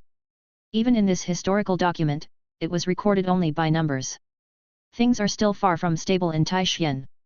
9 years ago, when the disaster of tremors occurred, the opposite Great Domain had not yet fully turned into the Red Mist land. But now, the erosion of the Red Mist is becoming increasingly severe. Now, Hang Mountain's war zone is still calm and stable, but no one knows when the next calamity will come. I must have stronger power before the next red fog disaster moon arrives. Chapter 437. Legends gather, powerhouses emerge. Yuan arrived at the Great War Zone on the 6th day, and several core mandatory training programs began. As a lord, he brought Duo Lai with him to observe. In the distance, one could vaguely see the figures of about a dozen spectators, most likely lords who had sent their division generals to take the public examination. Of course, there were even more lords among the candidates awaiting assessment. The performance in today's several mandatory training programs will reportedly be included in the overall assessment. We can't afford to lose. A fourth-order strongman who had been rigorously training at the new recruits training camp for 2 months clenched his fists. Soon, trainees waiting for the assessment one by one entered the field, and the number of people grew more and more. Among them were several faces familiar to the new recruits. At that moment, a tall youth with short red hair, like blazing flames, strode over. The moment he arrived, he attracted the attention of many. That's red-hair Chai Shizheng, who once ranked in the top 100 of the Dragon Gate ranking. He has extremely powerful fire control abilities and can even micro-control the fire elemental particles in the world with his mortal body. Well, I've fought with him, he's a terrifying opponent, but the new recruit assessment doesn't include combat, and we may not necessarily lose to him. Thump thump thump. A giant-like, muscular man walked over with heavy strides, as if the very ground trembled under him. An indescribable sense of oppression hit everyone face on, forcing several nearby third-order warlords to involuntarily step back. That noticeable physique was a giveaway. Immediately, some recognized the identity of the strong man. It's Lord Giant Elephant. Lord Giant Elephant? I don't think I've seen him on the Dragon Gate ranking. Just because one isn't on the Dragon Gate ranking doesn't mean they lack Dragon Gate level combat power. Look at the imposing oppression of Lord Giant Elephant and you'll understand, he's definitely a top-notch fighter, and besides. A senior lord spoke up, actually, Lord Giant Elephant has an impressive track record, it's just that most people aren't aware of it. A year ago, during the Dragon Court's election, Lord Giant Elephant narrowly missed entering our Taixuan team. Or to be more precise, if it weren't for Lord Tianyuan's meteoric rise, Lord Giant Elephant would have been selected. He was only narrowly defeated by Tianyuan. The secret revealed by the Lord drew sidelong glances from the crowd.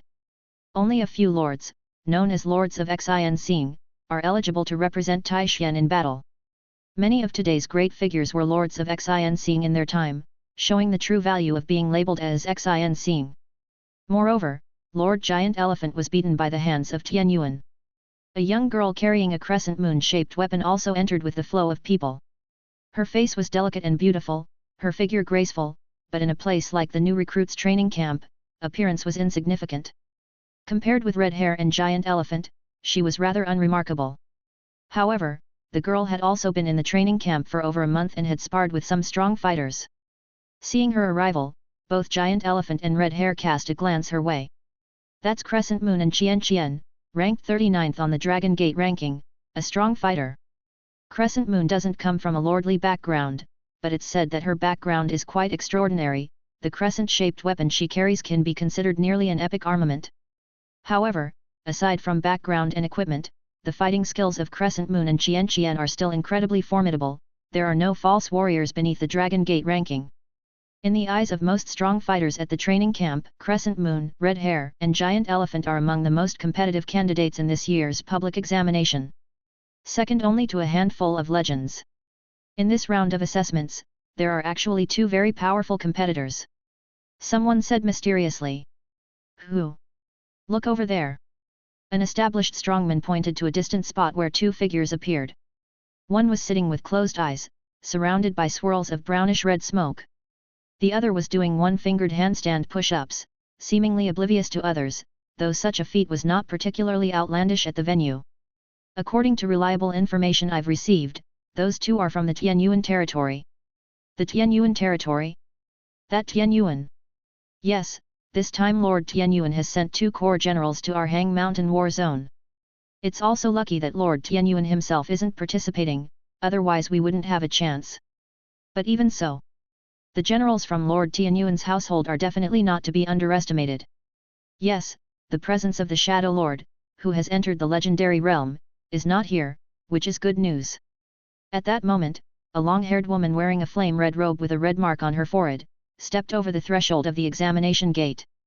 She did not deliberately reveal her aura. But her status as a legend was no secret. Legendary realm fighter scorching flames. For a moment, it felt as though the might of a legend was bearing down, making it hard for people to breathe. This was only an illusion.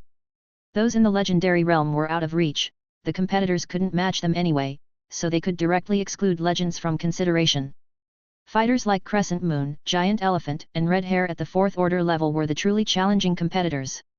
How many were in the legendary realm anyway? No need to worry. Someone thought so. Suddenly, a vast presence surged from afar as a figure in silver armor descended from the sky. Is that an instructor from the training camp? This legendary realm seems to be just a new recruit like us. A new recruit, and yet a strongman. The arrival of this legendary realm figure was not an end, but merely the beginning. A strongman riding a red, dragon-horned warhorse also arrived from above. The newcomer bid farewell to their own lord and stepped into the training field. This appearance. An experienced fighter focused his gaze. That's the epic unit Dragon Blood Royal Cavalry. A warrior and his steed as one, coursing with the scalding blood of the golden giant dragon, an unparalleled mighty general sweeping across the battlefield. He is legendary or perhaps, epic. This can also be called a new recruit. Not only that. Lord Giant Elephant looked toward the distant figure, sending the Dragon Blood Royal Cavalry over. It's Tenglong Lord. Tenglong Lord, whose real name was Wang Longteng, was the eldest son of Lord Biting. Compared to the illustrious name of Lord Biting, Wang Longteng's combat achievements could not be called dazzling, but he was still among the best of his generation of lords, ranking within the top few. The rumor has it that Tenglong Lord himself has already broken through to the legendary realm, and now that he possesses an unparalleled general of epic prowess, he is on the fast track to rising power, someone stated. Before long, several individuals from the legendary realm continued to arrive in succession. Compared to the strong men of 4th order, these legends were relatively unknown, yet through some conspicuous symbols on their bodies, people could still recognize the identity of a few among them. That's the insignia of the White Shark Group. Could it be said that this powerful figure hails from White Shark City? A Cyclops, actually an epic giant, which Lord's Division General could this be? Tai Ching birds? No, those are Wings of the Wind King. A flying troop of epic rank, and Wings of the Wind King is also known as the fastest among its peers. It is the ruler of the winds. And that one? She is shrouded in an immensely surging holy light power, likely a nun or priest by origin, maybe a holy light master sacrifice. No, she's probably a sage of holy light of epic rank, one who commands the holy light.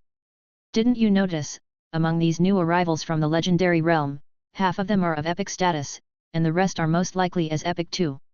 Only an epic life can climb up to the legendary realm without any form of experience or tempering.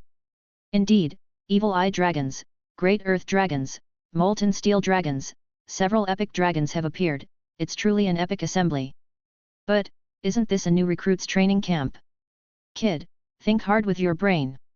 If there weren't these new recruits arriving who are beyond the norm, why would the Great War Zone give a newcomer an assessment and a few slots for a direct promotion to regional commander? A regional commander is second only to supreme commanders and division generals, already a mid to high level rank within the Great War Zone. From afar, Yuan was observing the powerful figures of the legendary realm, also somewhat surprised. Is this the prestige of the Great War Zone?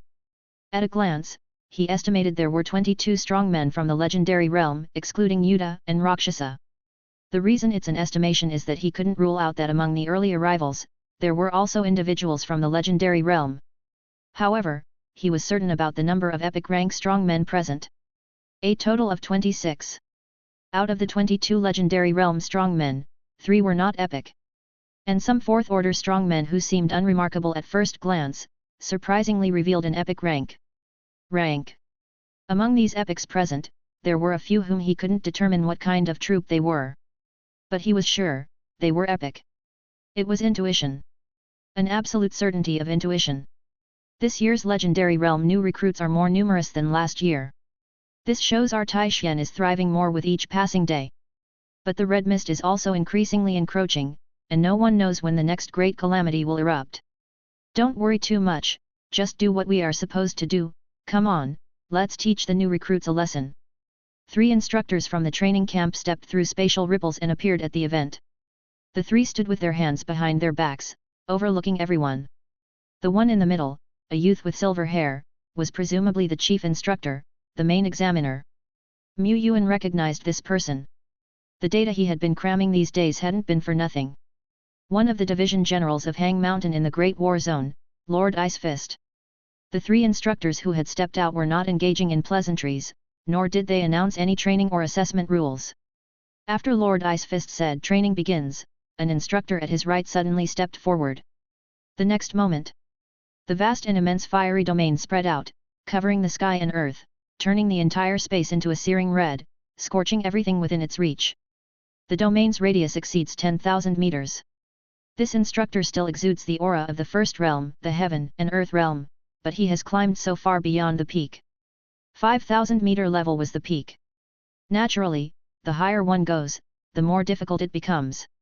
At the tens of thousands meter level, breaking through to the soul realm is almost a certainty, and this instructor hasn't broken through because he wishes to continue solidifying his foundation, aiming to go even further. He would be a star wherever he stood. Rakshasa and Yuta were likely no match for him. The Great War Zone indeed produced a constant stream of strong men. When the terrifying 10,000 meter domain enveloped them, the legendary realm individuals instinctively wanted to deploy their own domains. To counter a domain with another domain was an experience, an instinct they had developed throughout their journey. But suddenly the legends realized they couldn't unleash their domains, as if they were locked by some sort of rule. To resist a domain is your first lesson in training. In the Great War Zone, encountering a legendary realm is not a high probability event but an inevitability. Ordinary warriors must learn to hold out as much as possible under the influence of a domain, maintaining their own strength. Even for those in the legendary realm, they have to endure when facing stronger and numerous domains than their own, preserving their combat power. Put aside your domain and resist with your strength alone. Let's see what you got, new recruits. Immediately, a third-order war general turned ashen, staggering in the flames as if on the brink of collapse. Too weak. The instructor was well aware that most third-order soldiers couldn't withstand such domain suppression, but just because they couldn't withstand it didn't mean they could simply give up, could they? When you're truly facing the enemy, do you have a choice? The new recruits from this training camp would at the very least become junior officers. As officers, they must not falter. If an officer falters, wouldn't his warriors be thrown into disarray and rout? If they can't even withstand this bit of domain pressure, how can they talk of fighting? Take him away! Take him away! Take him away! In just a few dozen seconds, several strong men had fainted and were carried away for treatment. However, their career in the training camp ended here. Those who couldn't withstand the first stage, incompetents that they were, had no place here. When the battle intensified, and the situation became critical, the collapse of a small section of the defense line could trigger a chain reaction. Such people were not suited for the front lines. After a while, the training officer began to intensify the oppressive power of the domain emanating from himself. Flames rolled, and red clouds pressed down upon the city. This training method seems to be worth borrowing. Yuan contemplated. The training officer wasn't merely enveloping them in his domain, inside it were various techniques. His domain pressure came like waves, one after another, greatly squeezing the potential of the trainees. Duo's domain radius wasn't small either, fully capable of training others in this manner. Duo himself could also practice the use of the domain. It would be killing two birds with one stone. Yuan looked forward to continuing to freeload, and learn some training methods. Meanwhile, within the field, individuals were nearing their limits. During training, the use of the domain was prohibited, as was the manipulation of the power of heaven and earth. Nonetheless, the new recruits could still use various auxiliary methods to enhance their own resistance. Someone formed a water shield. While the water shield couldn't block the heavy pressure of the domain, it could isolate the scorching heat of the flames and was somewhat effective. Someone circulated their cultivation technique, silently stabilizing their mind and spirit. Another's energy boiled around them, forming a suit of armor that enveloped their entire body. Everyone employed their methods, each grinding their teeth. But there were also those physical shackles: lock, lock, lock, lock, lock. Yuan's physical shackles could both be severed, to unleash a potential beyond one's limit, and also self-imposed, with more seals meaning weaker strength. Yuan, when practicing normally, was in a state of self-imposed constraint, not in a regular condition. At this moment, deeming the domain's force too weak, he sealed and locked himself even more, finally finding the pressure to be almost appropriate. Time ticked and trickled away. This training officer still slowly increased the might of his domain, his endurance was also extraordinarily fearsome. Half an hour passed, and there was no sign of the domain weakening, it only grew stronger and stronger. At this point, the vast majority of fourth-order strongmen had already fainted, leaving but a few fourth-orders still enduring. Giant Elephant, Red Hair, Crescent Moon, were among them. However, they too were almost at their limit, unable to focus on anything else. Even for those in the legendary realm, the situation was not easy, they had to concentrate fully to counteract the might of this domain. L.B//JNN. A total of 24 legendary realm individuals. Those outside the field now had a clear view, easily discerning who was of the legendary realm and who was not, it was obvious at a glance. Wang Longteng looked towards two figures. He had long been aware of their identities. Two great generals sent by Lord Tianyuan, as expected, they are in the legendary realm. And one of them seems to be quite at ease, still sitting quietly. It was Rakshasa. The instructors watched the performance of everyone closely. Sometimes nodding, sometimes shaking their heads. The first round of domain training is over. Passing the first stage is considered passing, and those who can persist to the last stage will be rated as excellent. The chief instructor Ice Fist announced. An instructor at his side immediately withdrew the domain, sneakily wiping the sweat from his forehead while no one was looking. A few fourth-order strongmen who had managed to hold out until now heard this and promptly collapsed to the ground. Rest for 3 hours, we will begin the second phase of the training. Chapter 438. Last part, Mission Combat. Yuan was not particularly noticeable among the trainees at the legendary realm. Under high-intensity training, people often didn't have the energy to remember those competitors who weren't particularly outstanding. They usually only remembered the most dazzling few. Saint of Holy Light, Xi. Molten Steel Dragon, Duca. Cyclops, Shen. God Marshal Forbidden Army, Rick. These few had especially notable auras and came from extraordinary backgrounds, each from an almost sky-high domain. Someone had sparred with Molten Steel Dragon, Duca, and the domain radius he exhibited exceeded 3,000 meters. According to Duca himself, he had stepped into the legendary realm just half a year ago and was still considered a rookie legend. It was clear to see Duca's natural talent. But his rapid progress was also closely related to the variety of training grounds available in his home domain. Naturally, there were places within these grounds that benefited one's domain. This was something others could only envy. But what about this man who seemed like a muscular, battle-crazed demon? Some legends glanced at each other, unable to recall this man's name, vaguely remembering him as somewhat strange, nonchalantly performing handstand push-ups as his eccentric training. In their eyes, this was quite ridiculous. At the level of legend, who would still train in such a comical manner? But after witnessing Yuda's ferocity, they thought, perhaps, this is what it means to march to the beat of one's own drum as a strong person. 2 legends, 6 not far behind in terms of a legend's qualification, and super giants that are even better in terms of resistance to impact were smashed to pieces? Is this guy even human? To be fair, it seems that he's not exactly human, he's a giant dragon, a variant of the epic dragon man breed within the dragon kind. Oh, he's a giant dragon, that makes sense. Makes sense, my dragon ass. He's a giant dragon too, so why can't he tear these creatures apart? Is he disgracing the name of dragons? A certain giant dragon doubted its dragon origins. While the Lord of Scorching Flames and others were still inquiring about this macho man's identity, the few who knew Yuda's identity within the arena were Lord Giant Elephant, damn. Dragon Blood Royal Cavalry, Iron Hand, damn it. Their own lord had intended to defeat Tian Yuan himself, was he planning to use his head for that? That could get someone killed. Outside the field, Wang Longteng was also cursing, followed by a long silence. How can he be so powerful? What kind of secret technique did he use?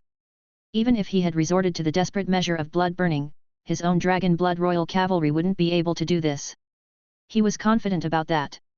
He couldn't even catch a glimpse of the Lord of Hanyu City's shadow, let alone surpass the younger generation valued by the Lord of Hanyu City. So, this is the world of geniuses. Trio list number 1, training complete, grade A. In the distance, the 3 instructors also fell silent for a moment. Head instructor Ice Fist narrowed his eyes slightly. Interesting, it seems we have misjudged. In the eyes of the trainees, Molten Steel Dragon, Duca, and Cyclops, Shen, were unmatched in their might, but the eyes of their instructors were sharper and more ruthless, naturally able to analyze essence through appearance. They already had an expectation of who was more outstanding. The actual performance of the trialists differed slightly from their estimates, but not by much. Only with Yuda. Yuda's commanding ability and strategy might not be worth mentioning, but he is strong enough on his own. Being strong is also a skill. If one has the ability to turn the tables, there is no need to obediently follow the rules. I just wonder if, in the Great War Zone, he could also possess the combat power to change the course of the battle. The training went on. The next few legends to take the stage performed somewhat stronger than the first few, enduring for a slightly longer time, but still far from enough to defeat this group after group of powerful enemies. Until Molten Steel Dragon, Duca, took to the stage. Among the trainees, there were several giant dragons, mostly born in the land of the Dragon Court, and Duca was the strongest among these giant dragons. Well aware there could be uncertainties and severely wounding monster legends beforehand, he still made a strong move to kill the enemy and turned the wide area outside the encampment into a land scorched by earth fire. The ground collapsed and shattered, beneath which flowed rivers of boiling magma.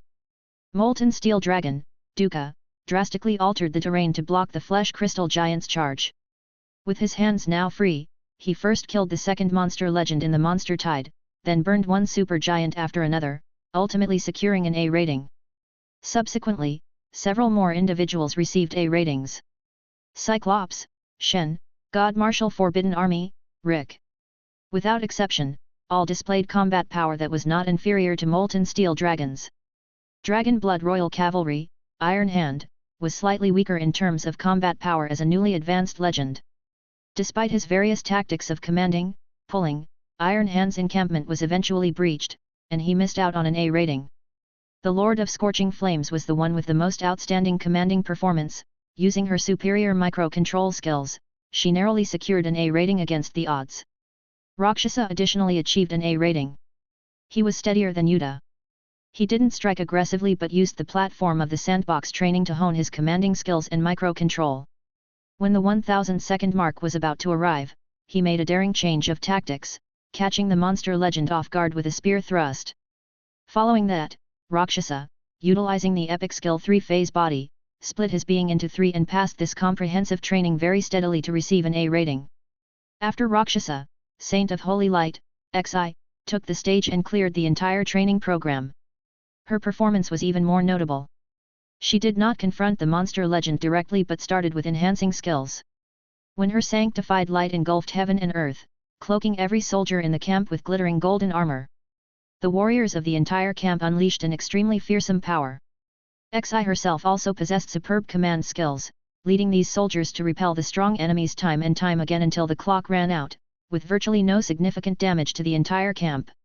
She indeed did not slay a legendary monster, but she never truly took action herself during the process. Her performance was even more domineering and terrifying. She is not an ordinary saint of holy light, she's at least of the epic 2 stars level. Yuan mused to himself. Others might not even understand the difference between a holy light priest, holy light master sacrifice, and a saint of holy light. But Yuan was all too familiar with the saints of holy light, the characteristics, and the presentation of their power were distinctly clear to him, even the slightest discrepancies. He could identify them at a glance. This still did not negate Xi's excellence. The same for epic 2 stars. Could Lainey achieve this after stepping into the legendary realm? Yuan had his doubts. But if epic 2 stars wasn't enough, one could just evolve to epic 3 stars. Her command is outstanding, and her power is exceptional. If she were given more troops to command, she could play an even greater role in war, remarked Ice Fist, the division general from afar. That was the reason their instructor group was optimistic about her. As for individual combat power? Indeed, Yuta, Shen, Duca, Rick, each one of these was a strongman of the legendary Earth realm, and they all still had great potential for improvement, yet. The legendary Earth realm was considered inconsequential in the Great War Zone, individual combat power was almost irrelevant. Being of the legendary Soul realm himself, he often couldn't sway the tide, except at the right moments and in the right situations when his power could have a decisive impact. And a good leader is one who knows how to find opportunities, even to create them. The consecutive 4 days of mandatory training came to an end. Xi, Yuta, Rakshasa, Shen, the names of these legendary strongmen began to circulate in the Great War Zone. They were currently only new recruits. But the veterans believed that these strongmen would soon make a significant impact in the Hang Mountain War Zone. As soldiers of the War Zone, seeing excellent reinforcements always brought satisfaction. The following day, at the training camp assembly point, the instructor with a domain radius exceeding 10,000 meters spoke up. This is all there is to the mandatory training for the new recruits. Among these, those who achieve a grade C or above in the sandbox exercise may apply for task assessment. As long as you pass the task assessment, the War Zone Command will bestow positions upon you based on your overall performance during your time in the training camp. The task assessment involved real combat. The entire new recruit assessment was fundamentally divided into 2 major items, training and mission in real combat. The mission in real combat was key, accounting for 70% of the assessment score, with the previous training exercises making up 30%, which was akin to regular grades. Among these regular grades, the sandbox exercise represented more than half. However, whether it was training exercises or sandbox practice, the new recruits had the chance to undergo training again. The final score depended on the last training session.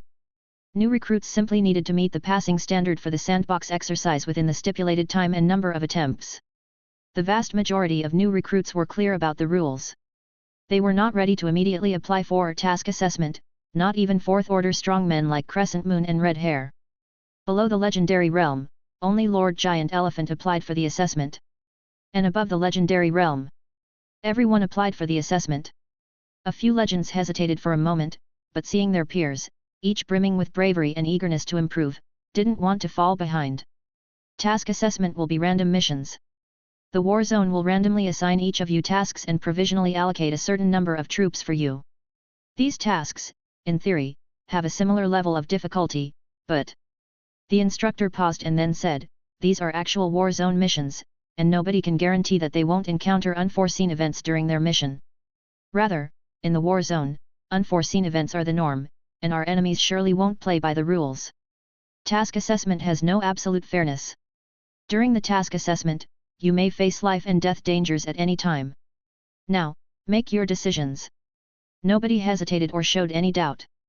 In the blood of soldiers, the gene for battle is inherently inscribed. N/O/vel/B//in.C//om. In the Great War Zone, who would fear danger or death?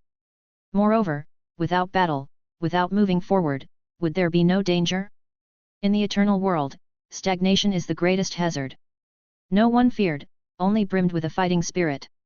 A real man should fight fist to flesh. Each of you will receive a number, your mission will be communicated to you by a dedicated person within the next 2 days. Now, disband. The recruits dispersed one after another. Having witnessed the might of the legendary realm, all 3rd and 4th order strongmen were filled with an intense desire to fight. How delightful would it be to climb to the peaks of legend and command the power of heaven and earth. They too had this opportunity. The Great War Zone was the perfect stage for a carp to leap over the Dragon's Gate.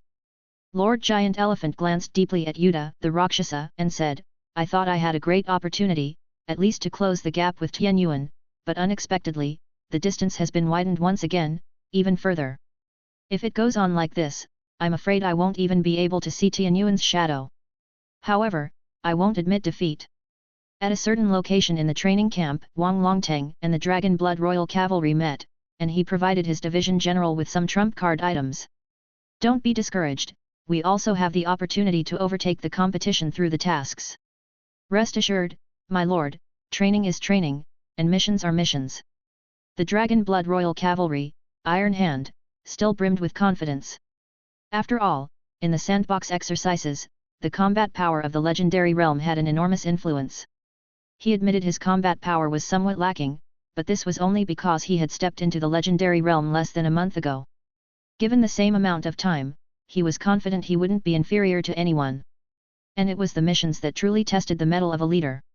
He would let the name of Dragon Rise resonate throughout the entire Great War Zone. In Taixuan, somewhere. Lord Tianhu looked towards her secretary. How are the new recruits we dispatched to the Hang Mountain War Zone performing? The secretary spoke, the assessment isn't over yet, but XI is performing exceptionally well, while the other two are quite a bit inferior. Lord Tianhu nodded slightly. Her main focus was indeed on XI. After all, for her, epic soldiers were not rare. Her status and channels meant she could recruit more than a few epics in a year. But many who had just stepped into the legendary realm were too simple and stupid and did not yet meet the standard to fight alone in the Great War Zone. Lord Nanshan, White Shark Lord. One by one, the powerful frontier lords watched over their division generals. Actually, out of the 22 in the legendary realm, more than half came from only 4 territories. Tianyuan territory boasting 2 legends was not much. But both legends from Tianyuan territory had gotten the best rating in the sandbox exercises, which was quite eye-catching. Tianyuan may be the leading figure of the new generation, but we are old and powerful lords who have been around for several generations. We can't let Tianyuan outdo us, right? We must not lose in the mission assessment. That very afternoon, the Rakshasa was the first to receive his assessment task. Spy suspicion. Instruction number 1, in the grain-producing areas of the war zone, places like Lushui Town and Beihe Town, there are suspected spies sent by the monster overlord. Your task is to find the spy and ensure the safety of these treasured lands. Instruction number 2, before the official execution of the task, the assessor may go to Base 3, the recruitment zone, to recruit no more than 30 special troops to assist themselves. Instruction number 3. At about the same time, the Dragon Blood Royal Cavalry, Iron Hand, the God Marshal Forbidden Armies Rick, Lord Giant Elephant, and the Saint of Holy Light, XI, also received their random tasks. Spy suspicion. In the depths of the training camp, the chief instructor Ice Fist narrowed his eyes. Ha ha ha, didn't see this coming, did you? This is a competitive task. Let me see just how you'll each perform. The second instructor hesitated. Ice Boss, wasn't it because the 1,000 faces was too cunning and terrifying that we arranged for as many as 5 groups to carry out this task? How did you turn it into a competition? Ice Fist said, you don't understand. Whether they can learn to cooperate, whether they can fully utilize the conditions and resources, this too, is part of the assessment. Second instructor. But why does Ice Boss look so wily? Surely he didn't set this up just for his own amusement? The second instructor dimly felt that he had stumbled upon the truth. Chapter 439. Lord Shepherd's Brocade Bag. The task assessment tests your ability to think, adapt, and remain calm and collected, reacting as the situation demands. I can't give you much advice on how to proceed. Mu Yuan said to Rakshasa before departure. During the assessment, lords naturally are not to interfere. The war zone has its own methods of evaluation. But, lords are not completely without recourse to act, if one of their division generals faces an unexpected life and death crisis, Yuan will intervene when necessary. A decrease in evaluation is far less significant than preserving one's life. Some powerful lords usually arrange several safeguarding measures. As for Rakshasa, Yuan was quite confident. Rakshasa had numerous ways to ensure his survival, and his intelligence was up to the standard. Even if he encountered a soul realm being, he could easily escape. But as for Yuta, if Yuta were to team up with other division generals, Yuan wouldn't be so worried, since Yuta at least listens to advice. But Yuta leading a team alone? Yuan felt somewhat uneasy in his heart. Let's stay here for a few more days and leave after their assessment ends. No problem. For Duo Lai, a trip was never a problem. It pondered what specialty to bring back for its friends, food, or more food. Yet, the Great War Zone didn't have any characteristic delicacies. Yuan, having come all this way, decided to try out some of the training camp's exercises, including sandbox drills. He was a 3-star level frontier lord, and during the first few uses within a year, the discount was substantial. It would be a waste not to utilize it. Before long. Ding! One-time use card. Yuan found himself within the sandbox. The next moment, his spiritual power spread out, connecting all the soldiers in the camp to form a tightly knit whole. The sacred spirit network connected each and every one, resonating, one and all. He extended one finger.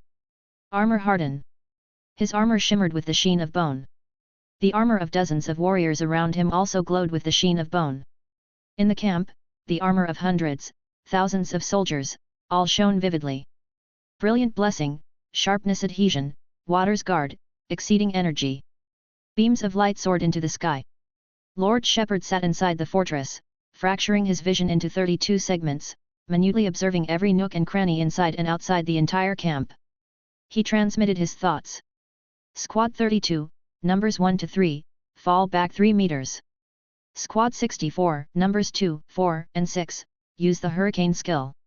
Squad 12. Several hundred seconds later, a legendary monster plummeted from the sky, a flesh giant froze solid before the camp walls, and Yuan still sat leisurely in the fortress, his chin propped up, utterly bored. This sandbox drill is still too easy, he said. While Yuan tried out various training exercises, Rakshasa had already taken his token to the recruitment area of base number 3. The area was vast, occupying a quarter of the space in base number 3. Within it were waterfalls cascading, volcanoes erupting, and majestic buildings standing. Special fire elemental breeding pool. Special dragonhawk nest. Special saintess monastery. Special sharpshooter watchtower. Around these special troops buildings, many elite soldiers stood at the ready. You're not yet a formal commander of the Hang Mountain War Zone, so you can't use these troop buildings. Choose from the troops available around here, the person in charge said after checking Rakshasa's token. He spoke and handed over a list of selectable troops. The kinds of troops were numerous, with dozens available. Some Rakshasa recognized, but there were a few he had never heard of. However, each type of troop had a simple level and skill description, so Rakshasa was by no means ignorant. No matter the mission, for me, the role of troops is mainly supportive. For assessors like them, the 4-order troops they could lead were limited to a maximum of 5.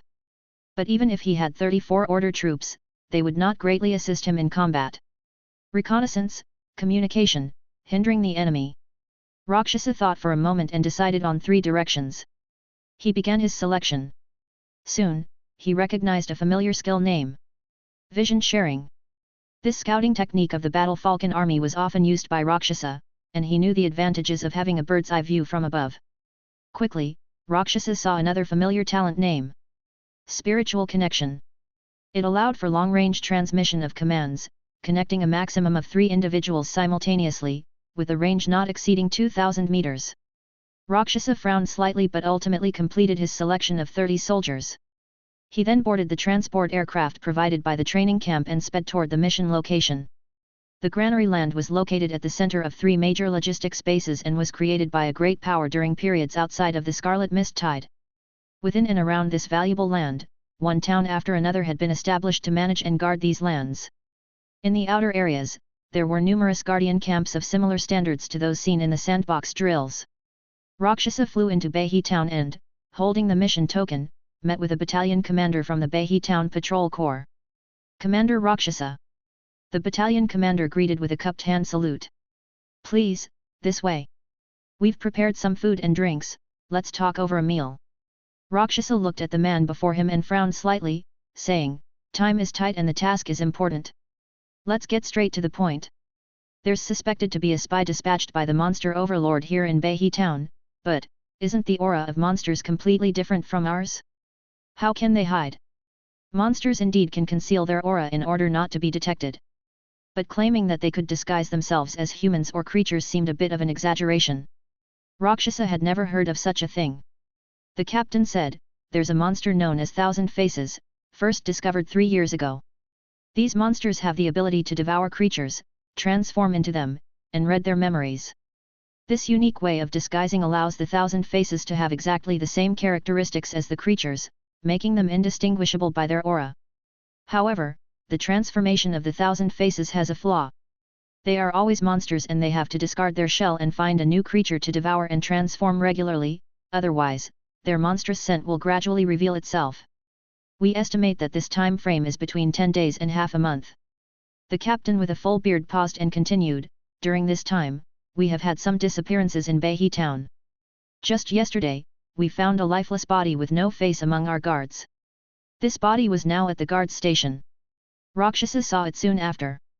The body's face was unnaturally smooth, without eyes, nose, or mouth. Its face had been devoured. Rakshasa fell into thought. Even he could tell that the situation didn't look good. If the Thousand Faces were so powerful and elusive, how could he flush out the culprit? If it were Lord Shepherd, how would he think, where would he start? After some thought, Rakshasa looked around and asked, could this Thousand Faces be inside the guard corps? The bearded man was startled and replied, Lord Rakshasa, everyone in the guard corps with the rank of captain or higher has undergone special inspections to ensure they haven't been replaced. The high officials of Behi Town have as well. We suspect that the Thousand Faces would replace someone with lower status but with access to many matters. You can start from there.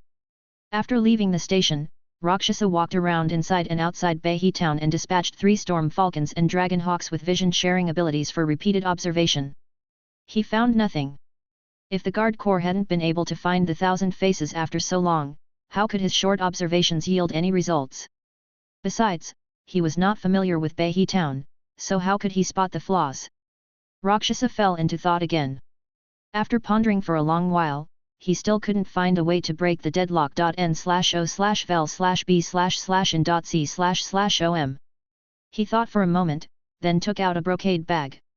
It was the brocade bag that Lord Shepherd had given him before he left. Try for another 2 hours, if you really can't find a way, then take a look, he told himself. At the same time, in Lushui Town, Saint of Holy Light Xi started with the guards, waving her hand, glorious light from the heavens fell and hissed, purifying all that was impure. Immediately, a professional from the guard corps knelt and begged for mercy, admitting he should not have been greedy for that batch of soul crystals last month. But not a trace of the Thousand Faces was to be found. Is it really not here, or is my holy light ineffective against it? She wondered. She felt the latter was more likely. She had already heard about the Thousand Faces from her great lord before. In a certain town. God Marshal Forbidden Army Rick exclaimed, where, oh where, come on out, you cursed Thousand Faces, and fight your grandpa for 300 rounds. In a certain town. Dragon Blood Royal Cavalry Iron Hand, through the shared vision of a dragon hawk, caught a glimpse of a familiar figure. Is that Yuan Rakshasa? He's here too. Wait, this spy suspicion mission, could it be a competitive task? If all the monster spies are ferreted out by competitors, my assessment would likely be a failure. Damn it! Sneaky instructors. Iron Hand started to ponder, knowing he had to act faster now. In a certain town.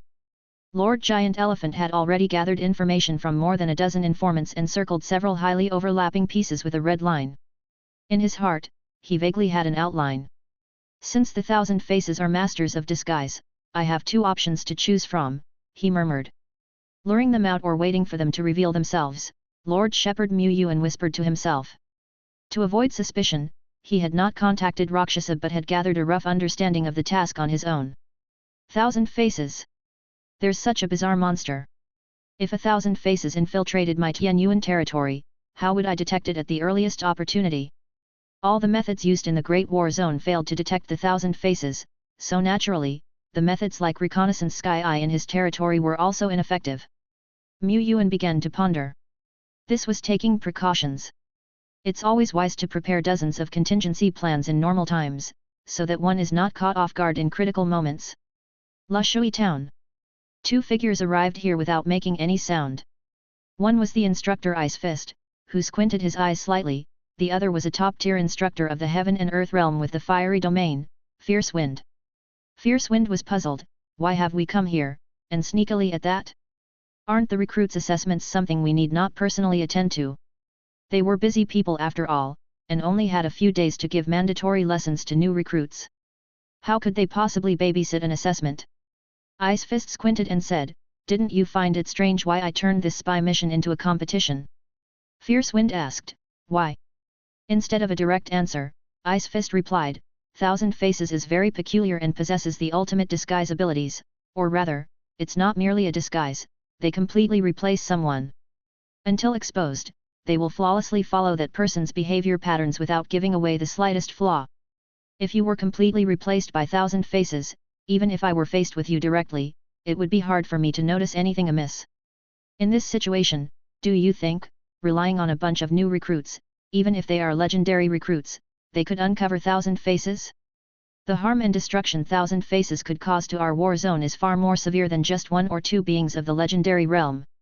If not handled promptly, the entire area will be in turmoil.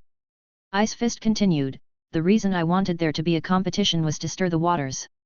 Only when the water is muddied can the perfectly hidden 1,000 Faces be fished out. From beginning to end, the task of dealing with 1,000 Faces has been my responsibility. Leveraging the assessment as free labor is 1. Creating a competitive mechanism, stirring things up and having fun is 2. Lying in wait, drawing the snake out of its lair, is the 3rd. It's killing 3 birds with 1 stone. Fierce Wind widened his eyes and after a long while, he fiercely spat out, "Old silver coin, you sly fox." Baihe Town. Still unable to find much of a clue, Rakshasa pulled a small brocade bag from his storage ring. He opened it. Inside, there weren't the imagined 360 contingency plans, instead, there were just a few brief hints. No matter whether you are in the Great War Zone or on other missions, always remember one thing, play to your strengths, showcase what you have that others do not. What is your advantage? Combat power? That's not quite right, at least not entirely. Your advantage lies in your 3 unique epic skills, the greatness of epic skills. Some things that epic skills can do are truly unique and can accomplish many feats that even those 100 times stronger than yourself cannot achieve. My epic abilities. Rakshasa murmured to himself. 3-phase body, possessing the ego, good body and evil body, each with its powers, any of which could be used as the real figure. Slaying evil, decapitating malevolence, he could see malevolence and slay it. Evil ether prison sea, transform into an immortal sea of evil ether. Rakshasa began to have some ideas. Apart from combat power, what else could these 3 epic abilities be used for? Evil. What is evil? Those who commit evil are evil, those who are enemies are evil, those who are enemies and harmful are even more so heinous. Rakshasa suddenly understood. He turned into smoke and drift to the top of the town's tower in an instant. Within the brown cloud, a pair of indifferent eyes appeared, staring into the distance. In his eyes, the people began to lose their colors, leaving only a dull, luminous black and white. Most of the patrolling warriors and the soldiers following their leaders were left only as white shells. They were purely of the warrior class, devoid of intelligence, and thus devoid of good or evil. Other professionals and lords occasionally emitted wisps of black smoke from their bodies. The smoke wasn't thick, but there was some nonetheless. These wisps of black smoke gathered and intertwined in mid-air, lingering. Rakshasa's brow furrowed slightly. Not enough, still not enough. I must observe a broader spectrum. He thought for a moment, found a wider high ground, and ordered several warriors to guard the surroundings. The next moment, Rakshasa transformed into the evil ether prison sea, and the power of evil within him began to boil. In his eyes, the silent, dull, lusterless world rapidly expanded outward. The two-colored black and white space incessantly devoured the heavens and the earth. Tens, hundreds, thousands, Tens of thousands of professionals turned into symbols in his eyes. Black smoke wafted. A howl of the cold wind. Malevolence roared as if in the clouds. The black and white picture was thus set. The drifting fog of evil ether converged, and a burly man with a green face opened his eyes, his gaze filled with a chilling fierceness. Chapter 440. Slaying Evil, Decapitating Malevolence, Professional Correspondence. Within White River Town, the Rakshasa followed the thick black smoke and quickly located the target. It was a young man wearing exquisite armor. Around the young man, 2 columns of soldiers, totaling around 20, followed. Could he be the spy of the monster overlord? The Rakshasa pondered. He couldn't be certain. Bearing heavy karma didn't necessarily mean one was a spy for the monster power. Yet, he could be sure that there was a big problem with this person. Should he act and eradicate the evil? When in doubt, hold steady. He recalled the Lord's words. He couldn't act recklessly in the situation where the man's identity was not certain. After all, they were inside the Great War Zone, and he represented Tianyuan territory. So, the Rakshasa sought out the local patrol brigade. The patrol brigade was responsible for the security of the entire region, including matters of a monster spy. Furthermore, the patrol brigade possessed the means to check if someone was disguised by 1,000 faces, although such methods could not be used on a large scale. In the patrol brigade's base, a place inaccessible to outsiders and the core of the base, there were various advanced devices, miracle buildings. Through blood extraction, soul verification, and multiple layers of the light of purification, it was possible to discern if someone was in disguise. Before long, the results of the inspection were out. Commander, this person is not 1,000 faces. The commander of the patrol brigade, a pioneer of the legendary realm called Yuan, wasn't surprised by this outcome. If the 1,000 faces were so easy to identify, their patrol brigade wouldn't be so troubled and even fearful of them.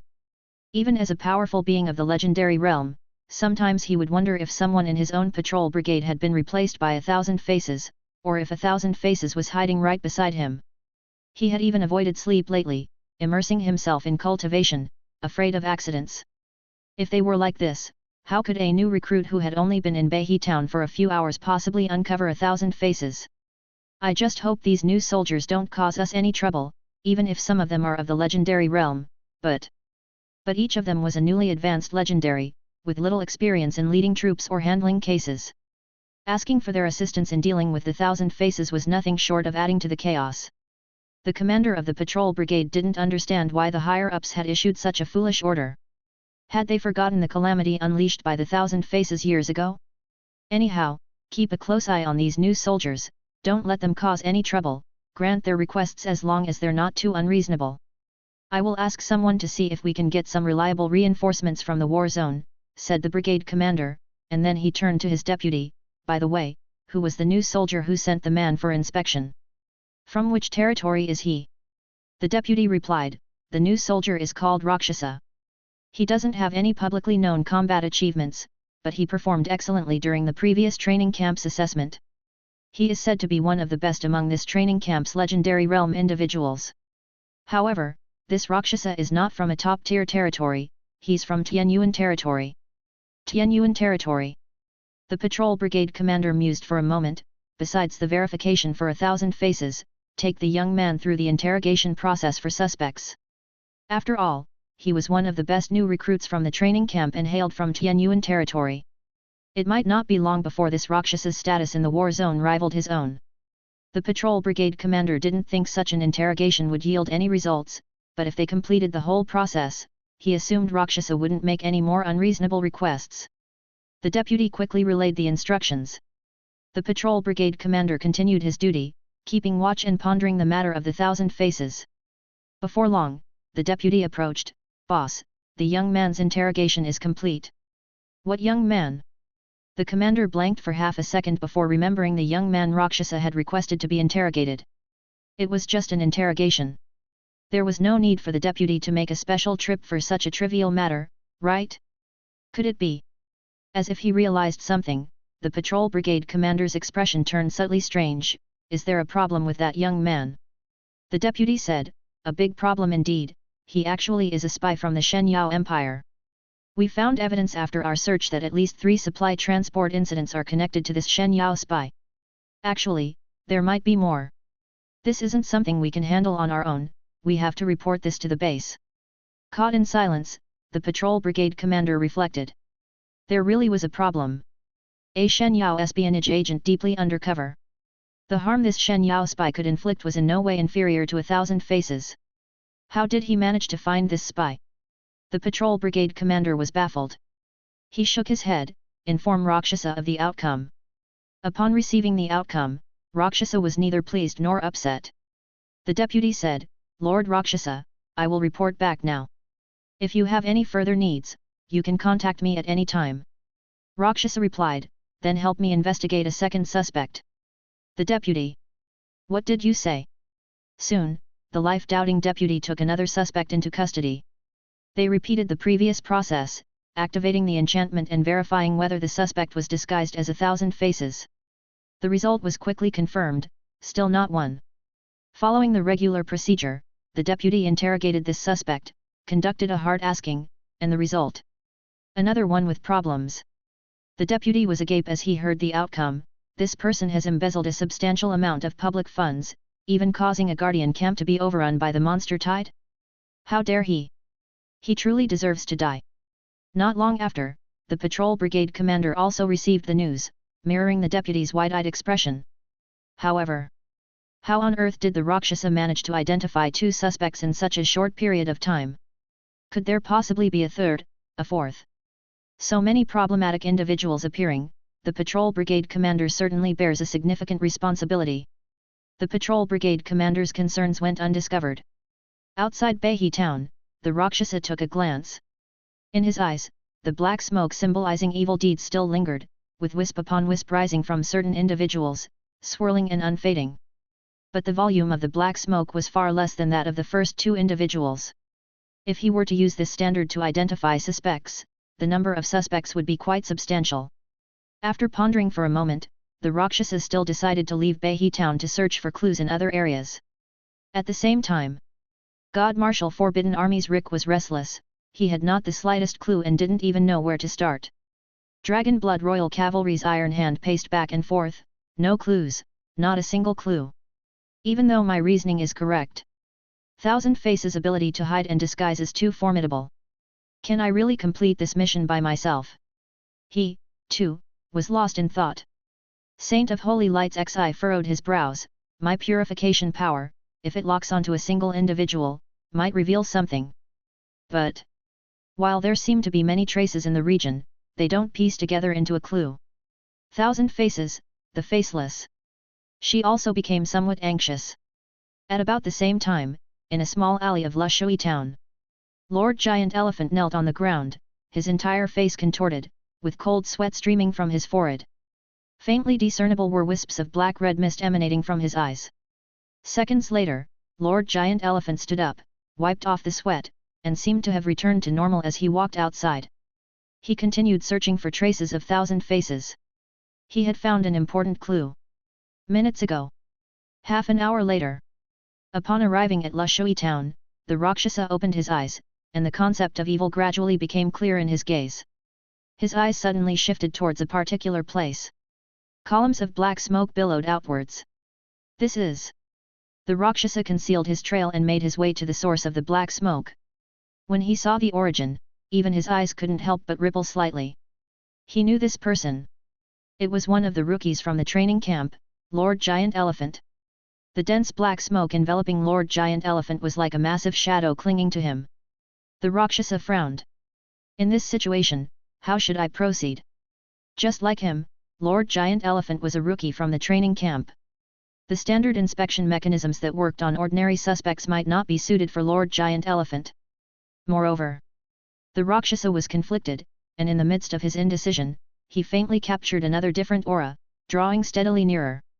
Ice Fist Head Instructor and Fierce Wind, from afar, had locked on to Lord Giant Elephant. The fish has taken the bait. I just didn't expect that 1,000 Faces would actually infiltrate Giant Elephant himself. Erosion, transformation isn't complete yet. Giant Elephant can still be saved. We need to act fast. Yes, the encirclement is almost set up, this time, 1,000 Faces cannot escape. Wait, hold on. Ice Fist Head Instructor startled and looked towards the distance, to a seemingly empty space. The corner of his mouth curled slightly. Didn't expect this, no, didn't expect it at all. There's actually someone else who noticed something off about Giant Elephant, and it's one of those undergoing the mission assessment, from Yuan territory, the Rakshasa. Fierce Wind was astonished. He gazed in the direction of Ice Fist's look, for a moment, for an eternity. Fierce Wind fell silent. Was this newcomer a monster? Seeing that Ice Fist head instructor had personally arrived, the Rakshasa was in no hurry and quietly waited until Ice Fist and Fierce Wind showed themselves. He then changed from his malevolent form to his normal state and stepped out of the shadows. The three men, from different directions, surrounded Lord Giant Elephant's squad. Head instructor.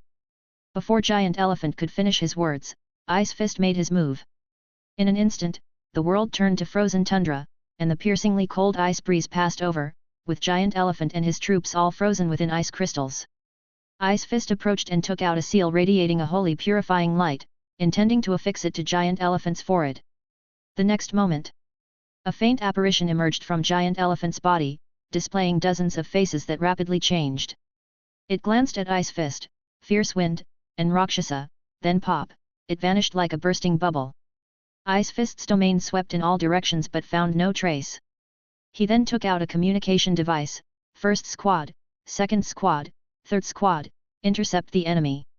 But none of the teams reported any disturbance in the domain or sighted the enemy. Ice Fist furrowed his brows, for the first time feeling that matters were somewhat beyond his anticipation.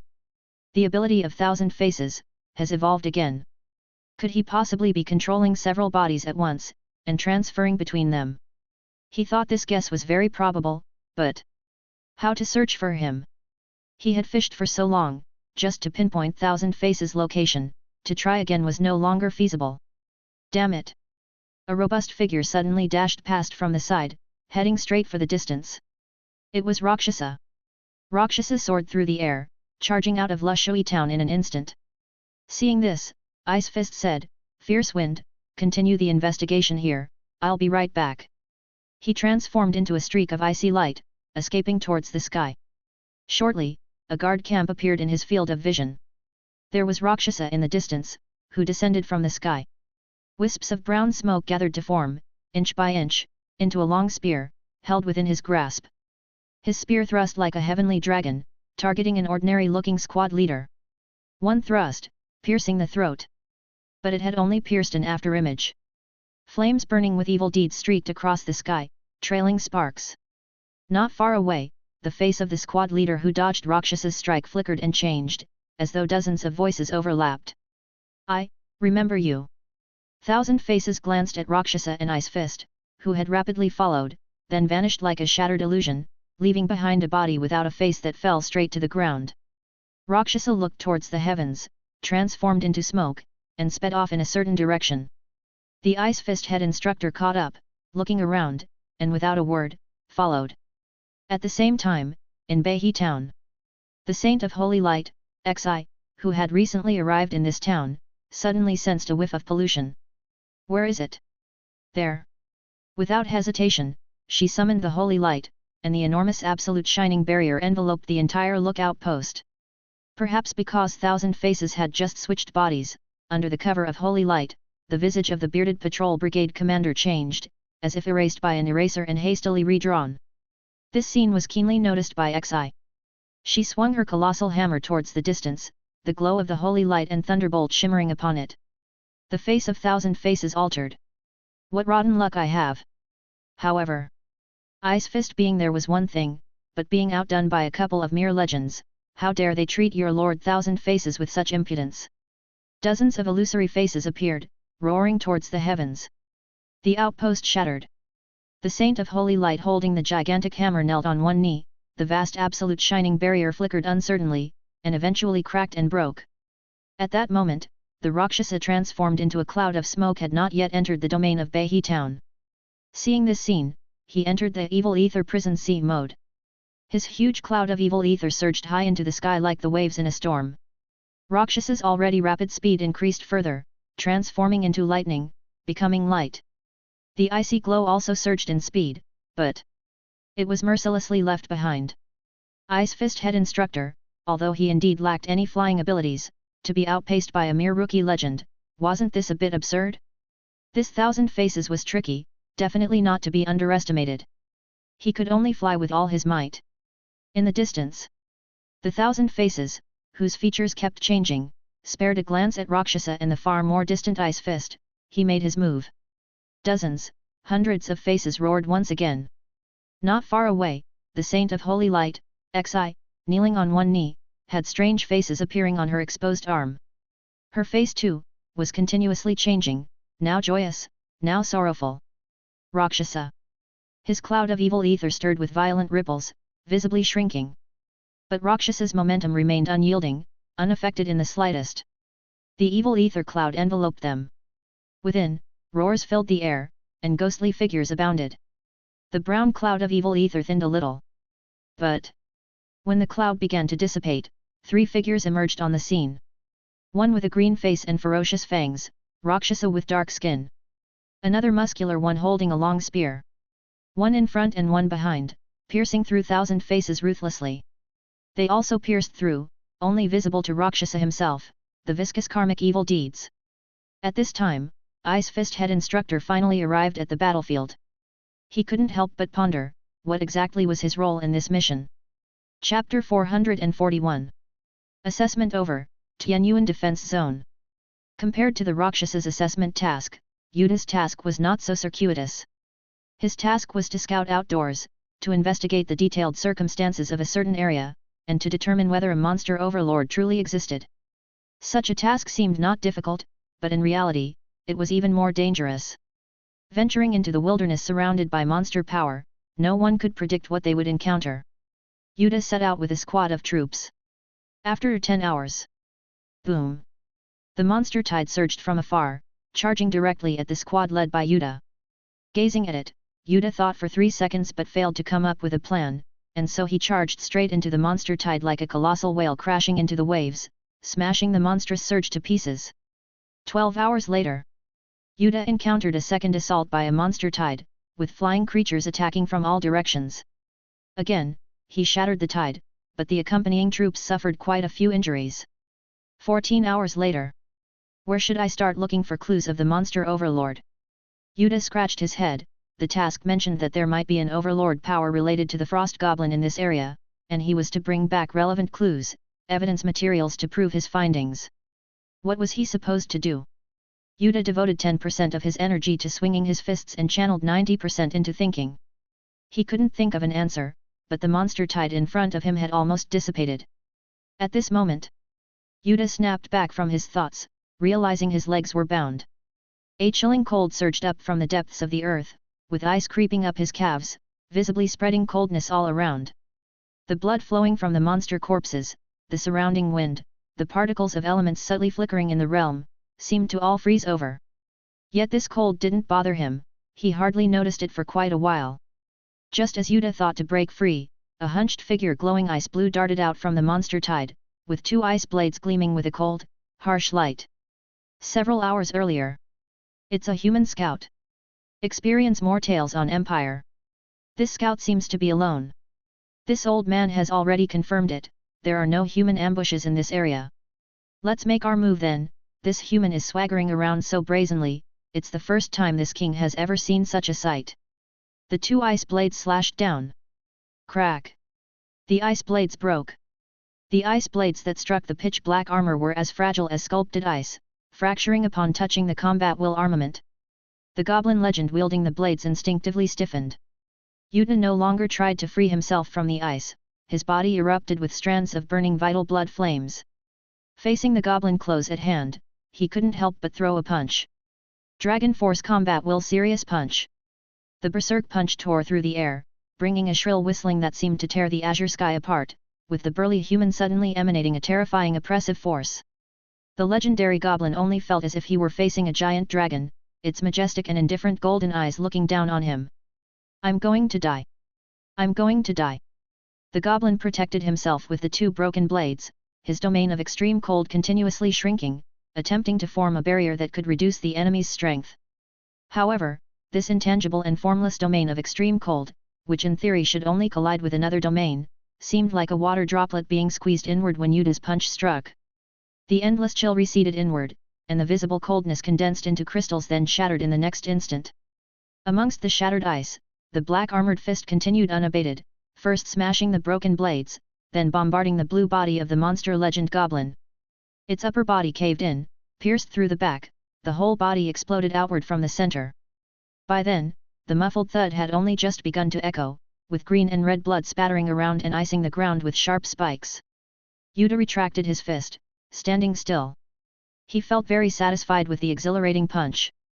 The positioning of the monster legend was too direct, it was inappropriate for him not to smash a target so squarely with a punch. After being pleased for half a moment, Yuan thought to himself, that's bad. In front of him, the frost goblin didn't leave even a scrap of its body, he had made his attack too thorough. He was greatly annoyed. Then, in the next moment, Yuan revealed a look of joy. A domain descended from the azure sky above, a realm of ice crystals stretched across the sky like a massive mountain bearing down. The attacking monster legend in the sky showed a look of astonishment but didn't hesitate, instead attacking with even more ferocity and decisiveness. One from above. One from below. There were a total of 3 monster overlords attacking, none of them weak. The domain of ice crystals above spanned an almost 4,000-meter radius. Only, the frost legend had died too swiftly. This unknown human, not recorded in their ranks, was a top-level heaven and earth realm powerhouse. He mustn't be allowed to live. Take this chance. Boom. Ice crystals from the sky began to collapse. The earth transformed into an ice lake. Amidst the spreading dust, Yuan, cloaked in black armor, slowly walked out. On his body, there wasn't a scratch. My turn. Step. The sound waves burst forth, the golden image of a giant dragon pierced through the azure sky. The monster overlord in the sky was sent flying backward, hurtling down. Step. Yuan's body steamed with vigor, returning to his original spot. His eyes focused on the ground below, he took a slight breath and then threw punch after punch. Boom boom boom boom. Roar roar roar roar. The earth split apart, broken earth blocks flew up, and just as the ice crystals began to rise in the air, they turned to dust under the onslaught of the furious punches. The ground crumbled away in waves, like the tide. After a moment, Yuan stopped his output.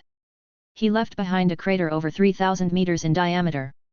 Inside the pit, a long, legendary remnant was faintly visible, its category no longer distinguishable.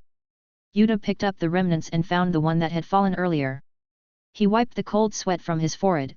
That was close, I almost didn't complete the mission. Tens of kilometers away. A newbie at a training camp was also carrying out an assessment task. It was the Lord of Scorching Flames. I've discovered several legendary traces in this small area, indeed, the wilderness holds boundless danger. I must be extremely cautious and absolutely cannot reveal my whereabouts, she mused. She could imagine that once she was discovered and locked on, she would inevitably be pursued by the monster overlord and intercepted by at least several monstrous figures. With a concealing pearl in hand, the Lord of Scorching Flames moved through the mountains and forests, using only the power of her physical body to fly and traverse. Suddenly, boom! A loud noise resounded. Despite the distance, it clearly reached her ears. The Lord of Scorching Flames shivered. A battle! She climbed to a high point nearby to look out and could vaguely see the chaotic storm and a fleeting golden dragon shadow. She swallowed nervously. Which power in the war zone is carrying out a suppression mission? Too fierce, unlike a small fry like myself who can only hide and sneak around. She had no intention of investigating further. To survive in the Great War Zone, the first rule was to restrain her curiosity, otherwise, she would eventually perish because of it. Unless a call for help was seen, she would never approach any combat area. This region is not peaceful, I should go back and submit my mission report. These clues should be enough. Time to leave. The Lord of Scorching Flames took one last distant look and then disappeared into the mountains and forest. At roughly the same time, in the core fortress of Hang Mountain War Zone. Compared with the 3 major logistics bases, the core fortress didn't look as magnificent at first glance, it was only slightly larger than the one at Dragon Head Mountain. But Yuan had heard that the entire fortress was a unified whole, an artifact in itself. Even when it wasn't a time of war, the area outside the core fortress was still shrouded in gunfire, hardly ever ceasing. Standing inside the fortress and looking into the distance, Yuan could see mountains that seemed insurmountable and, beyond the mountains, the surging, cloud-like scarlet mist tide. The scarlet mist is key, proclaimed the Lord of Hanyu City. The reason our Taishan, including other great nations, have been able to withstand the corrupt powers is that the truly powerful corrupt beings won't venture far from the scarlet mist. Only during the surges of the scarlet mist tide do these apex monsters emerge within the tide. Even so, we have reasons to suspect that we are only facing the periphery of the monster power from the red mist land. None of us know what exists deep within the red mist land or what corruption and evolution have taken place. After all, even I have only delved a few million miles deep into the red mist land. Mu Yuan initially thought that the Lord of Hanyu City would express a sentiment of kill, kill, kill, given her rise through bloodshed, but unexpectedly, her attitude seemed rather pessimistic. Lord Hanyu glanced at him as if guessing what he was thinking. Because you have the potential and will eventually reach the same heights as us, I'm telling you about this cruel reality ahead of time. Don't get too cocky, kid. Of course, for now, fighting and resisting powerful enemies still depend on us, the older generation. Rest assured, as for restoring human glory, our Tianyuan territory is duty-bound. Mu Yuan said. Duo Lai followed, exactly. That's the spirit. By the way, Mu Yuan took something out of his storage ring. This is the God General Talisman Stone you gave me back then. You said if it wasn't used, it should be returned. I'm returning it to its rightful owner today. The God General Talisman Stone, an epic item, was something that the Lord of Hanyu City had obtained for him years ago. After using the Talisman Stone, you can summon a divine general at the peak of the heaven and earth realm, who will heed your commands and serve you for up to 3 hours. Without a doubt, this is a god-tier item for saving one's life. Even if faced with an assault by several legendary monsters, the emergence of a peak-level divine general is enough to break through perilous situations. But for Mu Yuan right now, this talisman stone is of no use. The Tianyuan territory already has many division generals, with combat power comparable to the peak of the heaven and earth realm. He has no interest in keeping this item. This talisman stone can't be said to be useless, at least initially. Holding the God General Talisman Stone, Lord Shepherd felt a lot more secure. Many of his contingency plans involved the use of this Talisman Stone. Talisman Stone. The Lord of Hanyu City was taken aback. She remembered this item. Epic items were not that rare for the vast Taishan alliance, but those suitable for ordinary lords and capable of turning the tide were extremely rare, or almost none at all. The Tianyuan territory had encountered a great calamity, and she had thought that Lord Tianyuan had used up the Talisman Stone a long time ago. Without using the Talisman Stone, Tianyuan survived the most difficult initial period right under the nose of the monster overlord. My goodness! This guy is terrifying. Not inferior to herself, and perhaps, possibly, maybe, a tiny bit beyond her? However, times have changed, and it's not possible to compare directly. So she thought. Mu Yuan did not stay long in the core fortress and soon set off on his return journey. He was still concerned about Rakshasa and Yuda's conditions. The fortress. The general's mansion. After bathing, the Lord of Hanyu City immediately donned her full set of armor, never parting with her armor and sword. She summoned one of her direct lineage division generals, Moon Sword Immortal, who had been following her into the struggle of the Great War Zone. By the way, the various programs in the training camp must have been carried out nearly completely by now, right? How is the quality of this year's new officers? Are there any more reliable reinforcements being sent to us in Hang Mountain from the rear? How are the 2 people Lord Tianyuan brought performing? Moon Sword Immortal said, the first batch of officers have completed training and evaluation, among which Yuda and Rakshasa, under Lord Tianyuan's command, both performed outstandingly. Ice Fist and several individuals in the legendary realm involved in the mission gave them high praise. Among them, One Punch Marshal Lunatic Yuda undertook a reconnaissance mission. Moon Sword Immortal glanced at the report in the hands of his subordinates and hesitated for a while before saying, his reconnaissance result was bringing back 2 remnants of legendary monsters, proving that there are legendary monsters active in that area. Killing 2 legendary realm creatures within a monster-infested area and returning unharmed is indeed an exceptionally powerful form of reconnaissance. Moon Sword Immortal continued, Rakshasa's performance was even more outstanding. He spent less than a day to find and kill a 1,000 faces monster that had been causing trouble for various patrol corps. The Lord of Hanyu City slightly nodded.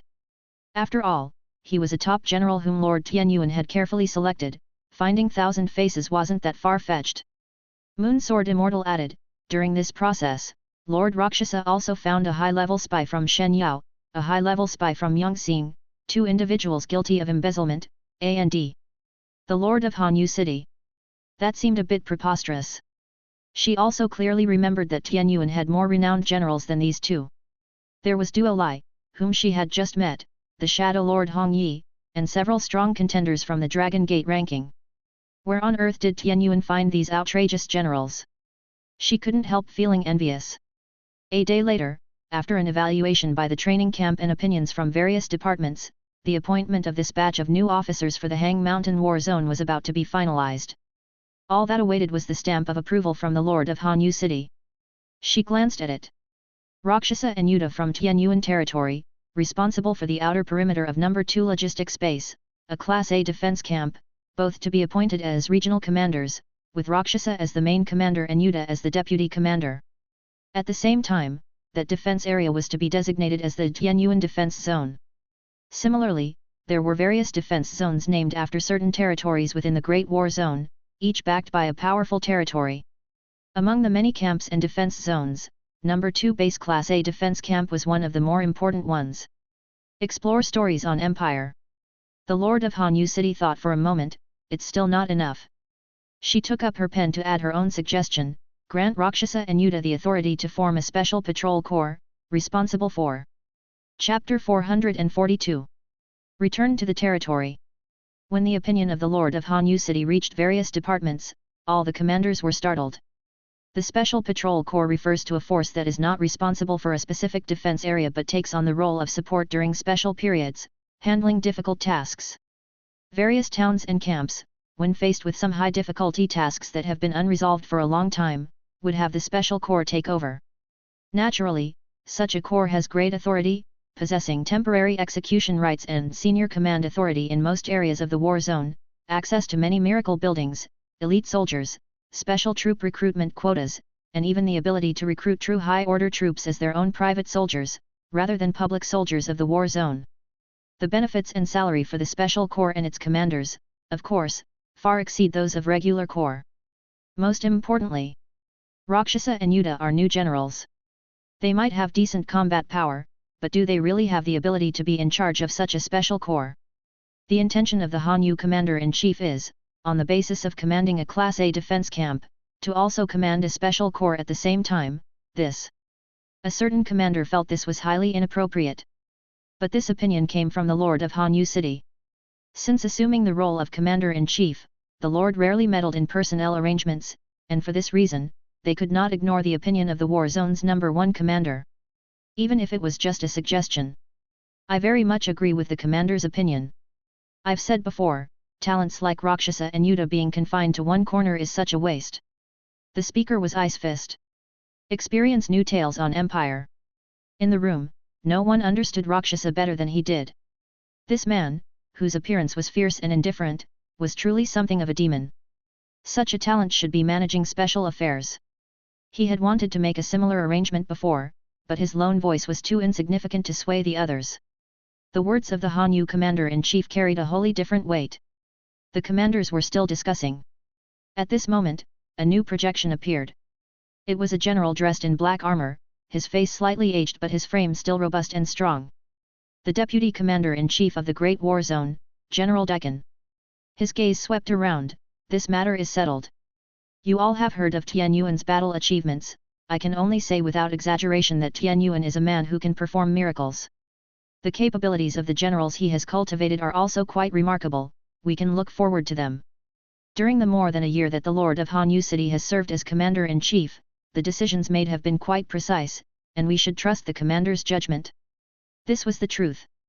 Even though the Lord of Hanyu City was not as experienced as the old General Deccan in commanding troops, she often made accurate judgments about the key points in battles, even when she could not provide reasons. This was called intuition. This intuition was almost never wrong. With both leaders supporting the Tianyuan Division General taking on an important position, what else could they say? Naturally, there were no objections, and the nomination was unanimously approved. General Deccan agreed, probably out of respect for the Lord of Hanyu City. But on what basis did the Lord of Hanyu City decide to assign a significant role to the Tianyuan Division General? It couldn't be intuition again, could it? Intuition. No, no, no, no. Facing her division general's doubts, the Lord of Hanyu City shook her finger. This is called wisdom. By entrusting this important task to Tianyuan's division general, the powerful individuals and trump cards in Tianyuan's hand won't always be kept hidden. She always felt that Tianyuan territory still had top-level fighters. Just thinking about it was enviable. Mu Yuan was also surprised when he received the news. 3 logistics bases, usually, the first base faces the greatest pressure. Naturally, the camps around the first base had the highest standards and treatment. However, for newly promoted generals like Rakshasa and Yuta to be in charge of a camp-level defense area was already an extraordinary promotion. Among the generals of the Great War Zone, many were at the peak of the heaven and earth realm. For the two to share responsibility for a camp, a slight promotion was reasonable. But to also serve as the commander of a special corps, that was a bit too much of an exception. Treatment, benefits, and responsibilities are equivalent. One can only earn the generous rewards of battle achievements if capable of handling the tasks within one's jurisdiction.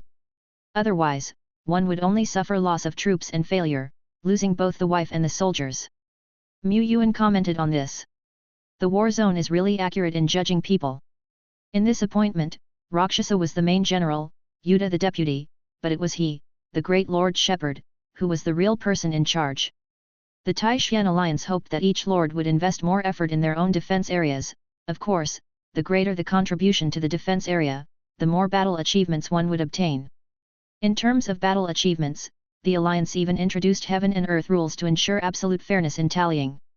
If Rakshasa and Yuta were only responsible for one camp defense area, the quantity of battle achievements would depend on whether the enemy cooperated.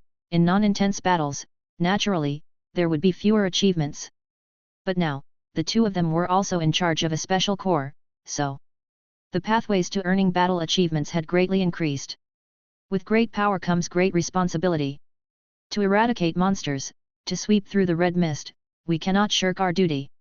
Mu Yuan received his appointment letter that very afternoon. The officials reconfirmed over and over again, "Do you accept the current appointment?" Note that once the appointment is accepted, there can be no changing your mind, and you will need to bear the following responsibilities. This was just a formality. Mu Yuan had no issues with it.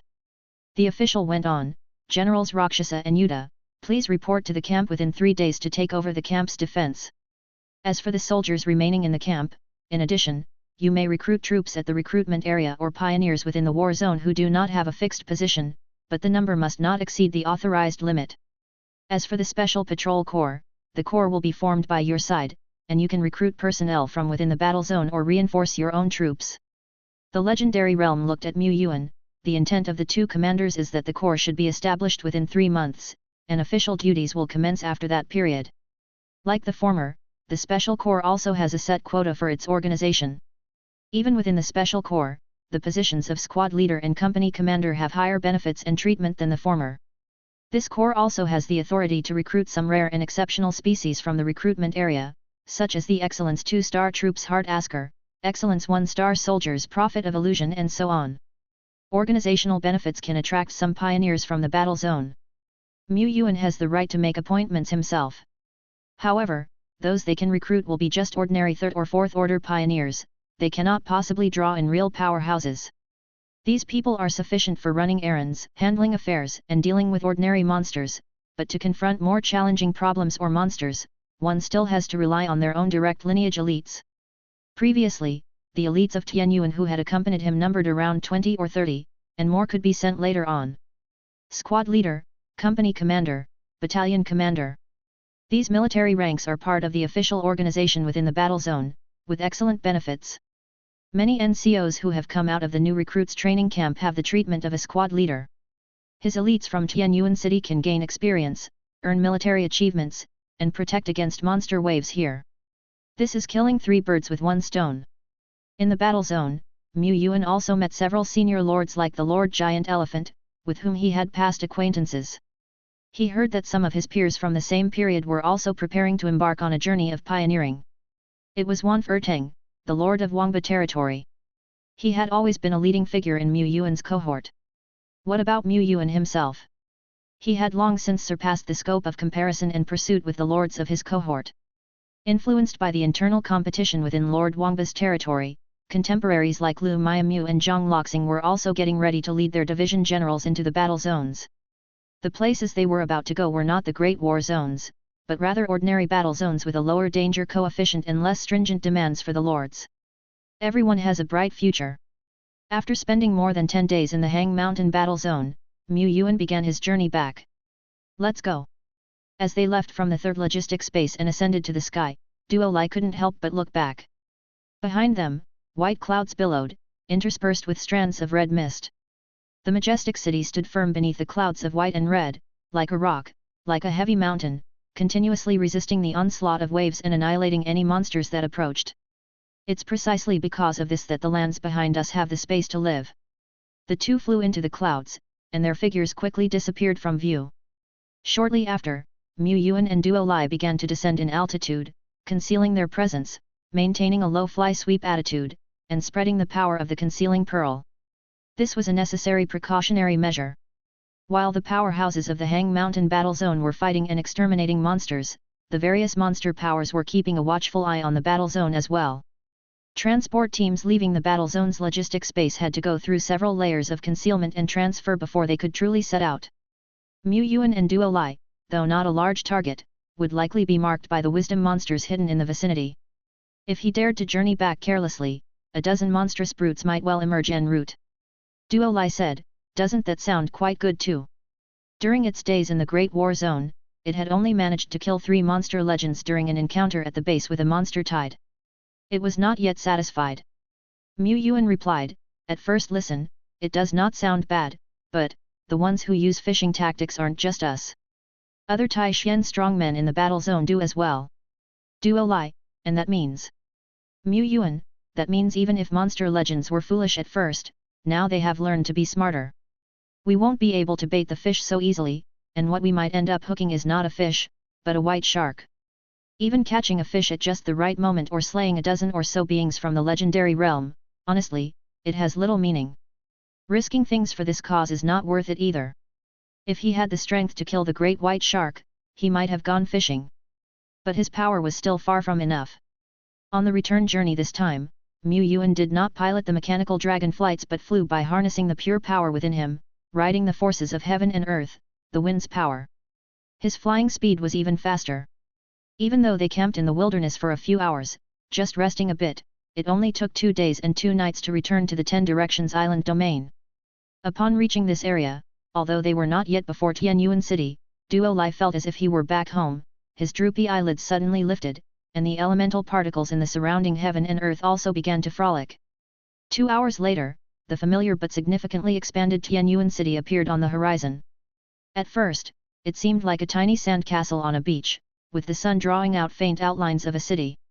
Soon enough, those outlines rapidly expanded in the eye, becoming clear: the black city walls, the buildings with their returning style architecture, towering spires and cannon racks that gleamed with a metallic shine. All these sights presented themselves before Mu Yuan. Very familiar, yet there were many new things among them. Compared to before I left, Tianyuan City has expanded quite a bit, he mused. The scale of the newly erected outer city district was now no less than that of the previous urban areas, although the city walls had not yet been fully enclosed. Tianyuan City still utilized rare rank black rock city walls. Before returning, Mu Yuan had considered exchanging for a set of permanent excellence city wall blueprints but was ultimately deterred by the high cost in contribution points and could not bring himself to do it. He merely exchanged for some legendary realm cultivation materials, auxiliary treasures like the concealing pearl, and a set of blueprints for the steel train, along with some precise main components. Mu Yuan found Ilo and said, "With this steel train system, our transportation between the various mining areas will be countless times more convenient. For the current stage, we can establish stations in Tianyuan City, Dragon Head Mountain, and the third mining site. Later on, once the situation in the 10 Directions Island domain becomes more stable, we can establish a domain outpost and station on the farthest southern and eastern tips of the island. With that, our travels south and to the east will be much more convenient." Mu Yuan inquired Ilo about the situation in Tianyuan City and the 10 Directions Island domain. Even when he was away, he could always watch over Tianyuan City, and he was very clear about the conditions inside and outside the city. 8 days ago, Master Xia Yi, the leader of the gunner troops who also headed the mechanical manufacturing department, had improved the city's mainstream defense weapon, the Thunder Flame Cannon. Master Xia Yi increased the caliber, range, and lethality of the cannon at the cost of a higher manufacturing price. Upon returning to the city, Mu Yuan saw that the cannons mounted on the city wall were the newly upgraded large-caliber Thunder Flame cannons. 6 days ago, the exploratory team discovered traces of the remnants of a monster overlord. Sophia immediately followed the clues and tracked them to an unnamed valley, where she caught up with and killed 2 legendary monsters. Unfortunately, she only found those 2. 3 days ago, the exploratory team discovered a passage to the outer domains at the extreme western end of the Crimson Great Forest. It was Sophia again who ventured forth, crossing the perilous, chaotic blockade strip to step into the outer domains. According to her, the good news was that the other side was not the Red Mist Land, and the monster powers might not be that strong. The bad news was that the island domain on the other side was fragmented and barren. Mu Yuan didn't care. His purpose for seeking these passages to the outer domains was to preemptively guard against potential dangers. Expand outward? The resources of the 10 Directions Island domain were sufficient for his use for a long time. It was only the rarer, high-order resources that he still had to acquire through overpriced purchases from heaven and earth's gifts, and exchanging a few scattered contribution points. Mu Yuan glanced at his balance of contribution points and bought a batch of domain sand, will crystal dust, illusionary fertile soil, ancient dragon essence blood, and other high-order cultivation materials. If he had to collect these treasures on his own, he would not have obtained many even after a year, but by exchanging through the Taixuan Covenant platform, materials and treasures of epic or lower grade were almost never in shortage. What was lacking was just contribution points. First, arrange for a batch of elites to head to the Hang Mountain War Zone. In the future, we could also arrange for division generals like Liu Lu and others such as Rakshasa, Yuda, and Hong Yi to rotate in, he thought. He pondered as he opened the panel. There, listed before him, the number of beings from the legendary realm was no longer 11 but had increased to 14. Chapter 443. The 7 Great Legions of Tianyuan City. Before Mu Yuan set out, there were 11 people in Tianyuan City who had reached the legendary realm, including the newly joined Gunner Master, Xia Yi. And now, Mu Yuan had found the first division general to break through into the legendary realm, Arrow of Polar Star, 17. She had made her breakthrough 10 days ago. 17 said, after stepping into the legendary realm, if I infuse it with mental power, I can hit a target 40 kilometers away with a single arrow. However, such an arrow consumes a lot of mental power. As she spoke, she drew back the bowstring, and an arrow shimmering with starlight slowly materialized upon it. As 17 released her grip, the arrow flew from the bowstring, soaring out of the training field, weaving through the arrow tower, watch towers, and a succession of towering buildings. It then leaped over the city walls, crossed the gorge outside the city, passed through the dense giant forest, surmounted mountains and rivers, and ultimately struck down a giant tree over 100 meters tall in the Crimson Great Forest, shattering it into the finest dust. Mu Yuan couldn't see the latter half of the journey. He simply watched with a lord's perspective as the arrow shot through the territory like a flying fish zipping away, speeding along its course. 40 kilometers, ah!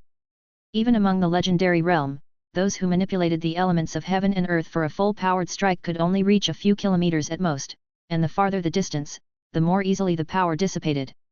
How many legends could strike a target 40 kilometers away? Mu Yuan was certain that not even the epic 3 stars arrow of Polar Star could do so.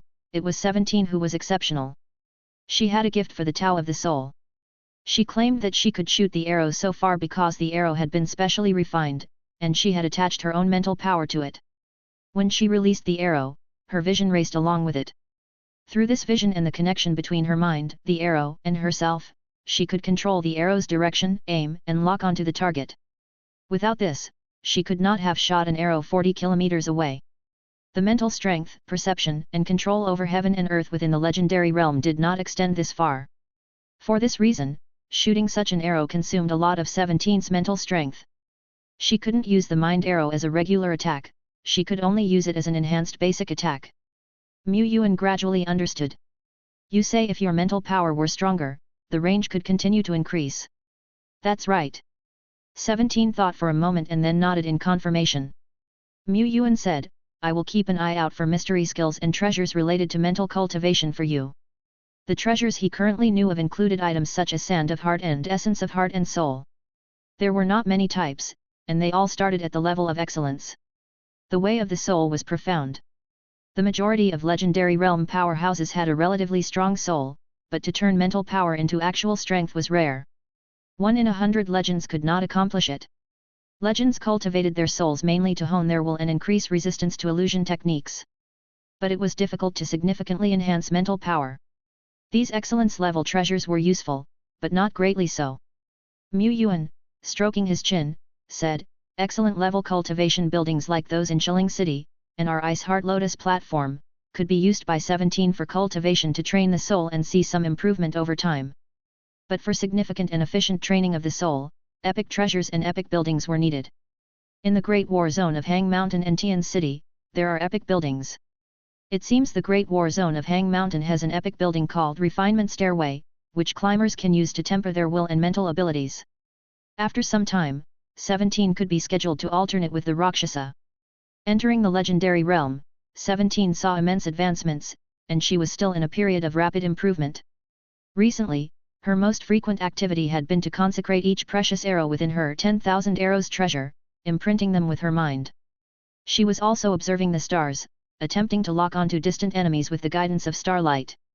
If she could achieve this, the mental effort required to assassinate an enemy from 40 kilometers away would be greatly reduced. Her shooting range could be further extended.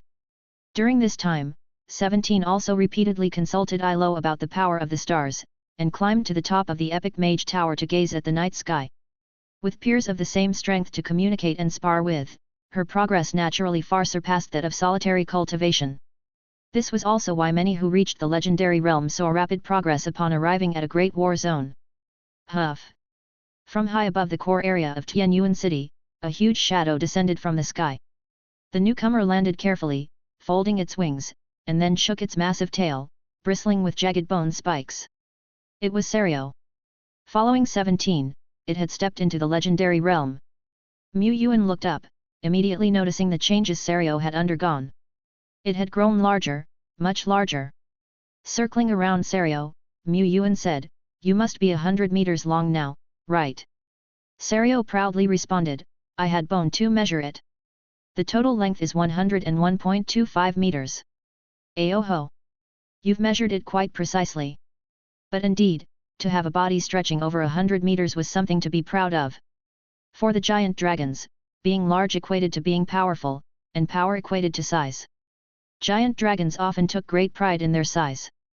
Legend had it that ancient giant dragons could span thousands of kilometers, resting on the land like a long mountain range, their breaths causing the climate of the entire world to change. But those were just rumors. In reality, legendary realm giant dragons were only about 40 to 60 meters in length, which truly made them younger brothers compared to Serio. In wartime, such a size was a veritable weapon of slaughter. To think that I, Serio, am one of the mightiest among the giant dragons, it fantasized of appearing in supreme glory, causing countless giant dragons to worship and bow down in awe.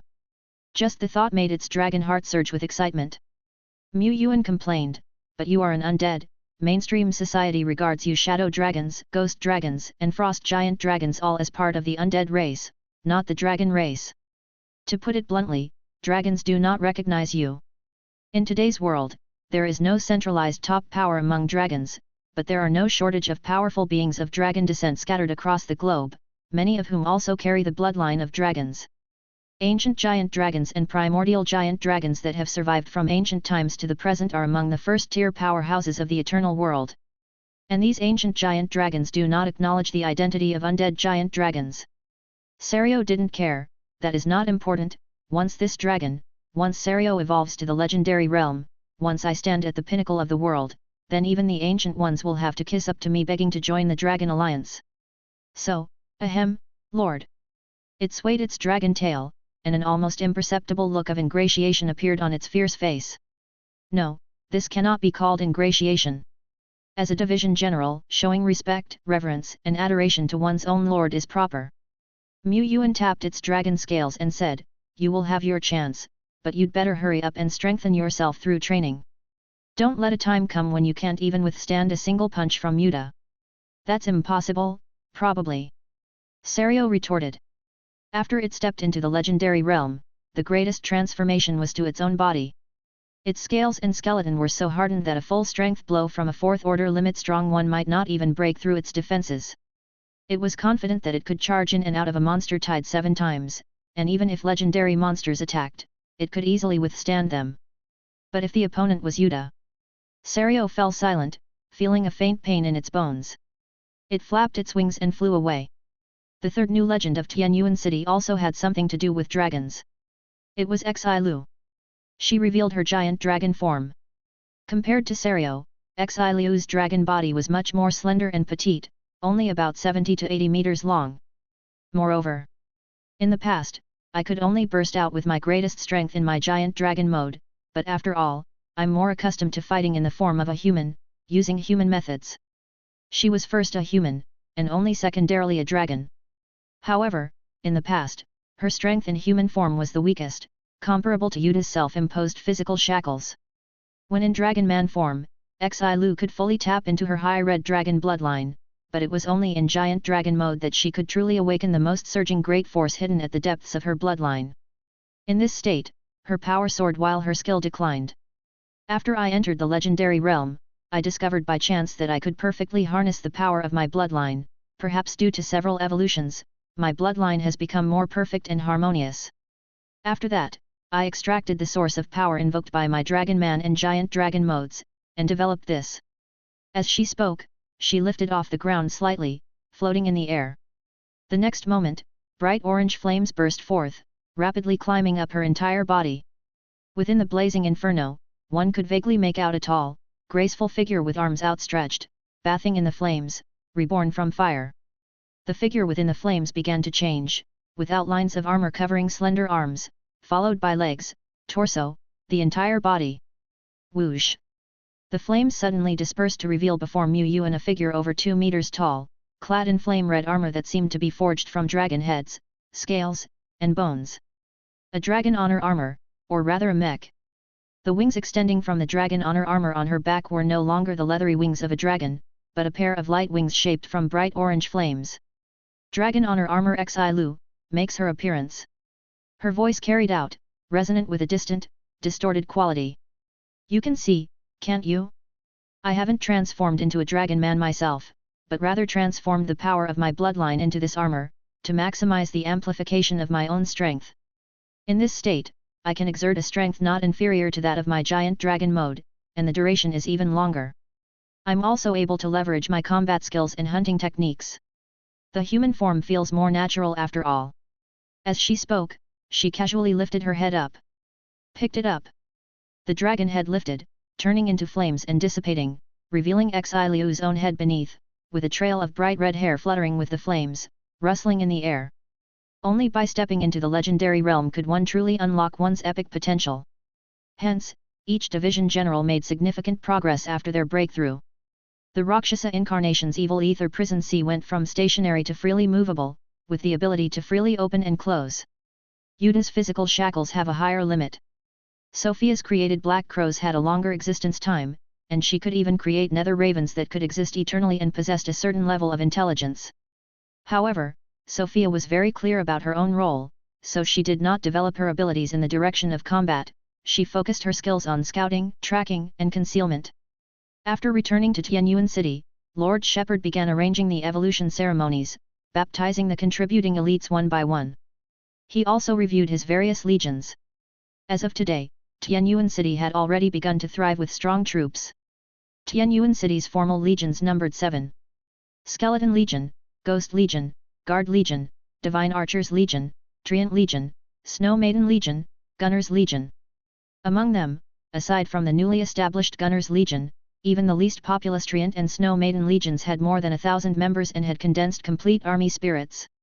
These were the 6 Army Spirit Legions.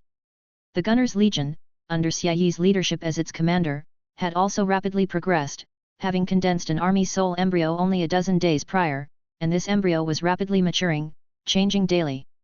Xiayi might verbally express a preference for a leisurely life, but he had more experience managing a legion than Yuan had anticipated. He was a man with a story, indeed. Little did he know, Xiayi was even more astonished by Tianyuan City. After becoming the commander of the Gunners Legion, he soon discovered that these mere 300 or so musketeers, a gunner troop, were all elite soldiers, among which were a full 10 gunner masters. 10 epics. How lavish could a legion be? His once lifeless heart gradually ignited with fighting spirit. But Xia Yi quickly found out that among the 7 legions, their Gunners' Legion seemed to be the most ordinary one. Most of the Gunners' Legion were new recruits, weaker than the other legions. A fact he had anticipated. Personally training and leading a legion to rise was exactly to his taste. Yet the problem was, it seemed, it appeared, it could be, probably, the other legions had even more epic lives. He had even heard that some smaller units without a legion-level organization, specialized battalions or departments, housed their own epic strong. For example, the Dragon Force Battalion in the neighboring training camp, which only had a few dozen members, but the majority of them could transform into giant dragons. Xia Yi also frequently interacted with Tianyuan City's medical department, as injuries were inevitable during training. He had seen a 4-order nun effortlessly heal dozens of injured musketeers. Was this something a normal 4-order leader could achieve? And there were more nuns like her in the medical department than he could count on both hands. It seemed he had sworn allegiance to a very remarkable lord. No wonder other lords had been desperate to coerce his allegiance, while his own lord showed no eagerness. With dozens or even more epic division generals, having one more or one less of him really made no difference. Xia Yi even doubted if he would have been accepted into service by the lord if not for his exquisite gunnery skills and sincere dedication to teaching the gunpowder few. Even so, the lord still entrusted him with a heavy responsibility and granted him a great deal of autonomy as well as substantial funding for mechanical research and development. Damn it, my heart is starting to burn as fiercely as gunfire. Gunner's Legion, the development of gunner weapons. I must present the most perfect report card. Xia Yi lit a cigarette, his gaze distant, ignited with resolve. Passing by, Sario said, "Little brother, you're on the right path.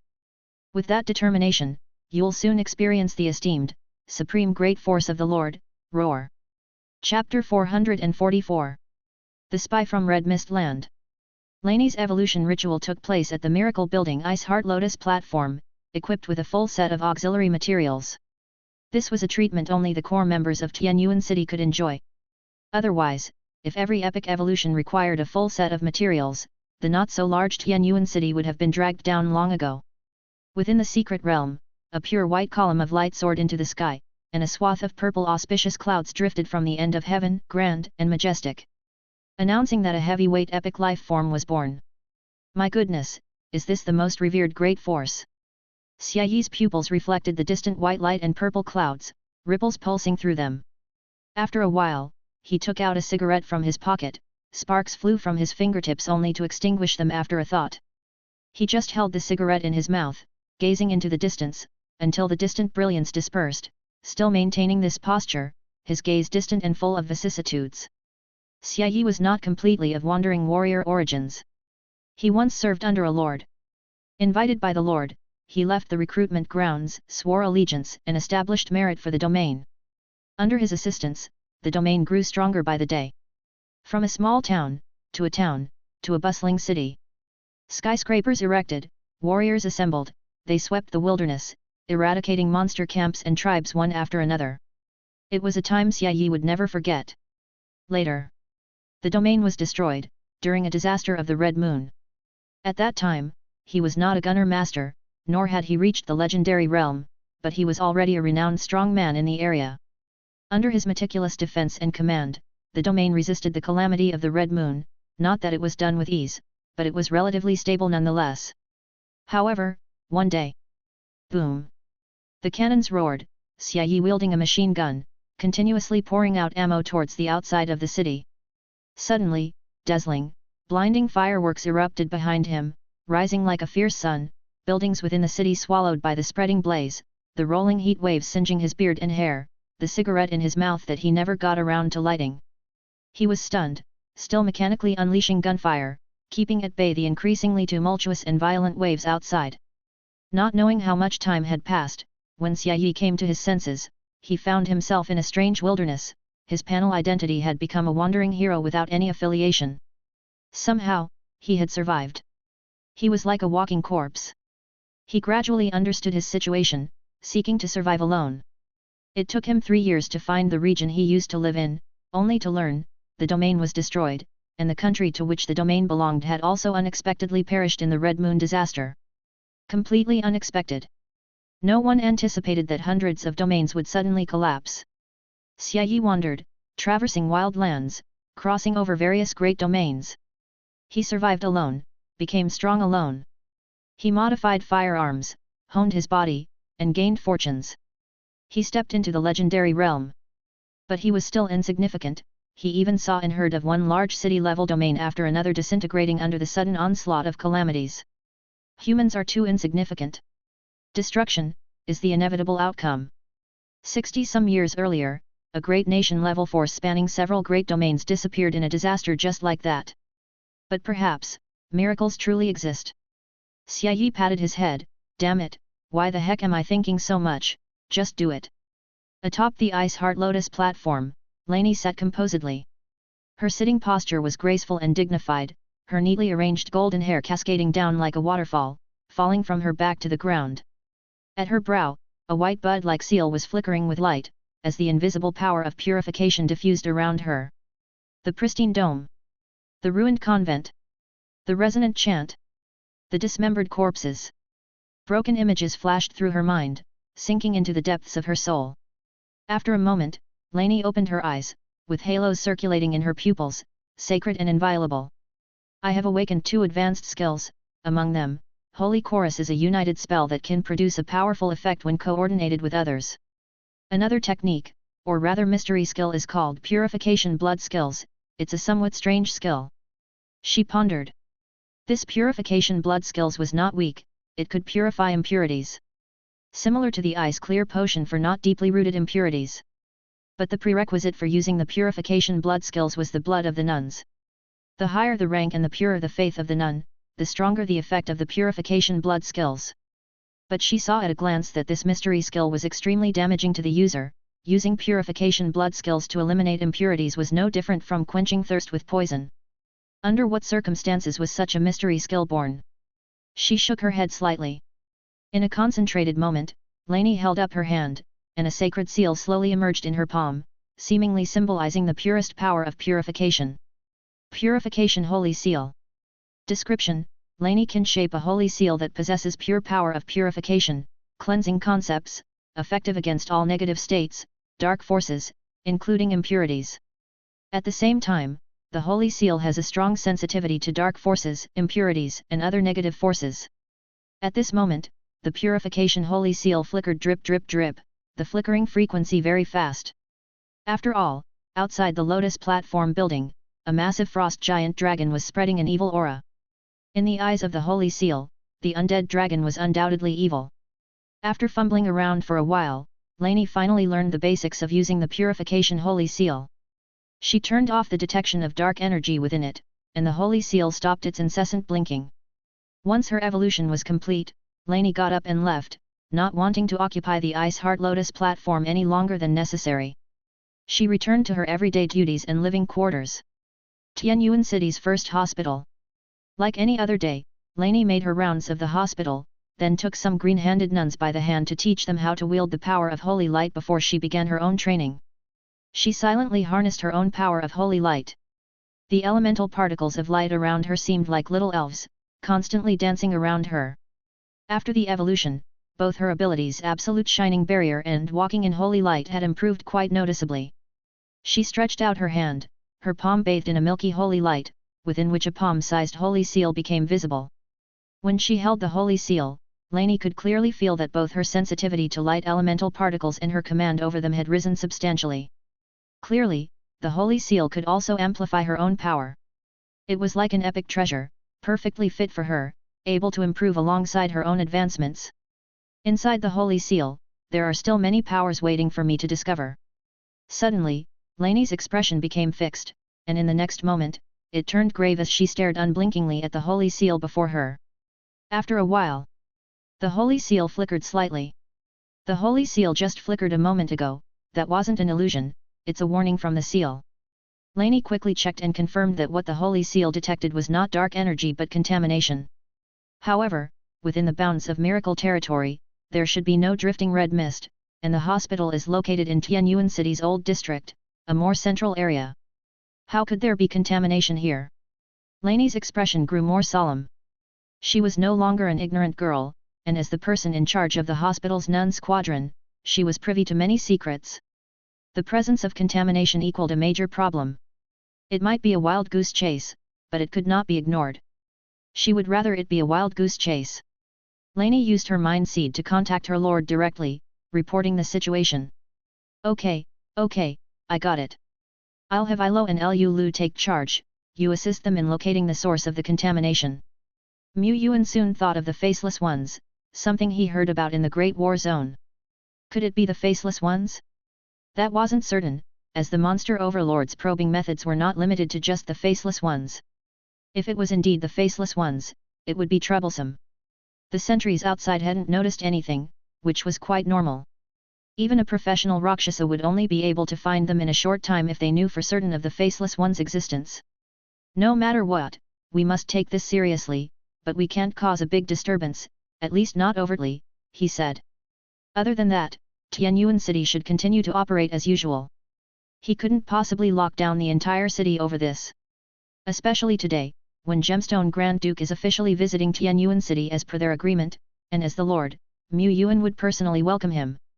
Yuan entrusted the matter of the suspected danger to Lu and others, believing they could handle it. Flap flap. A red-eyed black crow flapped its wings, landing. Its feathers elongated, and black feathers fluttered and transformed into the appearance of Sophia in the blink of an eye. I only have this one permanent incarnation left in the city, I've not detected anything unusual so far. Lu Deo, I have found something. I contacted the public security team directly, and it turns out that 3 people have gone missing, the earliest one 4 days ago. The public security team treated it as a trivial matter and did not report it, that's my negligence. I will confess my fault to the Lord. The projection of Ilo appeared, if people are missing, then there's a 99% chance this is not accidental and could be the Faceless Ones the Lord spoke of. If it is the Faceless Ones. She paused. I have already activated all the inconspicuous detection methods and ordered the Mage Tower to hover, but, if the enemy has perfect erosion and disguise abilities like the Faceless Ones, then even the Mage Tower will struggle to detect them. One-on-one, certainly possible. But to find an impostor among the tens of thousands of territory citizens of Tianyuan City, that was impossible. First of all, we need to narrow down the search area, she said. Lainey brought out the holy seal, upon which, a dim light flickered, the frequency higher than at first. The 3 of them quickly got busy. Lainey organized the nuns and kept detecting with the holy seal. Ilo, based on the clues provided by Lainey, gradually ruled out one area after another. Lu, from behind the scenes, deployed elite units of the Defense Legion to each checkpoint and summoned 10 fearless war commanders, just in case. Beyond the 3 of them, Tianyuan powerhouses like 17, Xiayi, Xilu also arrived in the main urban area, ready to take action at any moment. At roughly the same time, a carriage drawn by 2 silver Pegasi slowly descended and entered the urban district of Tianyuan City. The visitor was none other than Gemstone Grand Duke. Gemstone Grand Duke was no stranger to Tianyuan City, his legendary realm subordinates had traveled back and forth to Tianyuan City numerous times, but it was his first personal visit to the city. The land here was vast, with Tianyuan City being the only settlement within thousands of miles. Tianyuan City had carved out its own territory for survival beneath the claws of the monster overlord, relying solely on its own strength. Judging by the size of the city, Tianyuan City is still a young territory. Perhaps, it has only been established for a few short years. Gemstone Grand Duke inwardly gasped in shock and suddenly found himself reminiscing about the past. In his youth, he too had been an ambitious lord, full of pioneering spirit. The location he chose for establishing the Gemstone domain was also at the edge of civilized world, facing the wilderness head-on. Because of this, he had remarkable military achievements and rose rapidly through the ranks. But now, he only wished for stability. Presented with another chance for a promotion that required him to face a monster overlord, he feared he would refuse. In a place like Tianyuan City, where the Lord possessed countless resource lands and division generals advanced swiftly, there could also be calamities from time to time. The slightest oversight could lead to total destruction. Advancement was quick, but the fall could be just as rapid. He was already a man of status and position, and to risk it all again. It wasn't that he dared not, but rather, it was not worth it. What is that over there? Gemstone Grand Duke suddenly gazed into the distance. His vision easily surpassed 2 city blocks, keenly spotting a group of Tianyuan city's elites who were gradually converging. Merely some scouts of the monster overlords. Mu Yuan said. He used the Lord's view to look down from above, seeing more clearly. The patrol teams and the defense legions had sealed off the target district and were closing in circle by circle. Lu Lu and Ilo followed Lainey, following the holy seal floating and twinkling in her hand, sweeping forward step by step. White light of purification showered down, falling on hundreds of territory citizens. They revealed no abnormalities, but their spirits became more invigorated, and the fatigue and hidden injuries within their bodies seemed to be wiped clean. People shouted Lainey the Saintess's name, praising the Saintess, praising the Lord. Lainey's expression, however, grew more solemn. The flickering of the holy seal became more frequent, the rapid tick-tick-tick signaling a warning. When she propelled the purification power and sprinkled it once more on a nearby unremarkable man, wisps of black smoke suddenly erupted from him. The black smoke wasn't obvious, but the holy seal quickly captured this strand of impurity. Such strong impurity! It had to be purified. A strand of holy light burst forth from the holy seal, and in an instant, the man's features and skin began to bulge and wriggle. Dense black smoke continuously billowed out, shooting upward into the sky. The surrounding territory citizens ran out in fright, tumbling and scrambling. In the hissing black smoke, a strange laugh keek-keek abruptly sounded. A being with no distinct face stood under the holy light, shrouded in the powers of red and black. To be able to dispel my disguise, your power, I will take it. The faceless ones excelled at erosion and disguise, their direct combat ability inferior to others of the same rank. If his identity had been revealed in the combat zone of the Taishan Alliance, he would have fled tactically long ago. But this is just a small town, what did it matter if he was exposed? Their infiltrating and life-saving abilities as faceless ones were top-notch. He felt he could still fight. To create a grand disturbance and leave gallantly. That was the sort of feat the faceless ones ought to have. Illusory faces emerged around him, the might of the legendary realm rapidly spreading. Gemstone Grand Duke's expression tensed. This was the reason he did not want to take risks. A legendary realm infiltrator had already entered the city, and just a little bit of collateral damage could destroy several blocks. To strike it could mean killing 1,000 enemies while hurting oneself 300. What would Lord Tianyuan do? He looked towards Tianyuan. The young lord was simply watching quietly, his indifferent eyes treating it as a dead object, devoid of any ripples. Chapter 445. War Weapons of Tianyuan City. As the black smoke appeared, before the faceless one's figure had completely materialized, 30 nuns hidden in the surroundings simultaneously made their move following the command in the psychic network. Among them, 10 were saints of holy light, which constituted the majority of the high-end power of the nun contingent. These 30 nuns formed groups of 3, with the saint of holy light leading each group, while the other 2 placed their hands on the shoulders of their leader. The saints of holy light raised their hands high, and a pristine absolute shining barrier spread out from them in all directions, enveloping dazed and astonished lords within. 10 enchantments perfectly merged together, forming a massive barrier that covered the entire street block. The pure light filled the sky and the earth, isolating all filth, might, and storms. The faceless one felt that something was slightly amiss. Were the methods deployed by Tianyuan City too targeted? Had they come prepared? He also saw 3 figures, who seemed to be strong warriors of the city, forming a triangular position around him. The faceless one's thoughts raced as his gaze fixated on Lu Lu, who seemed the most intimidating in his eyes. The next second. Whoosh! His form suddenly became a blur, a shadow with no face, yet seemingly with thousands of faces, instantly dashing in front of Lainey. Among the 3, Lainey was the weakest. His black blade continuously extended, piercing through one light barrier after another before him. This speed was faster than both Ilo and Lu Lu, let alone Lainey, who was merely at the 4-order peak. Lainey could not catch a glimpse of the faceless one's figure or movements, the enemy was like a dark spectre, only the sense of impending death assaulting her from all directions betrayed his presence. Mage. Traditional mages also lack speed. In ancient times, there was a common saying that a warrior would win within 7 steps, and mages are natural prey to shadow-moving assassins. As for you nuns, setting aside the minority who wield hammers, your way of fighting is not much different from that of us traditional mages. Facing Lainey, who had come to seek advice, Ilo continuously shared her experiences. If your eyes cannot see or keep up, then do not rely on them. The elements of nature, the premonition of crisis, the fluctuations of energy, use your heart to explore, use the methods you nuns are proficient in. Come, let's start practicing now. Close your eyes, I'll attack, you defend. With heart. To capture the energy and the sticky, disgusting, unmistakably clear filth. Lainey had already put her hands together in a prayer-like gesture, and as the filth suddenly invaded, she also perfectly released the power of purification. Rings of sacred radiance spread out, dispelling the shadow filled with malice and the blade wreathed with sticky black smoke. Ding! Only the chopstick-length part of the black blade was left, blocked by the light barrier. The Faceless One was about to burst forth with power again when a premonition of death arose. Using his special ability, he defied inertia and pulled his entire body back. Piercing! A concentrated beam of light came striking from the side, grazing his form and whisking away several fragments into the wind. After the cerulean beam of light sliced through the space, it quickly raised upward, shooting into the clouds in the sky. Boom! A low rumble came from the high above, as if a chunk was missing from the cotton candy-like clouds, as though nibbled away by someone greedy. This beam was highly condensed, containing extreme power.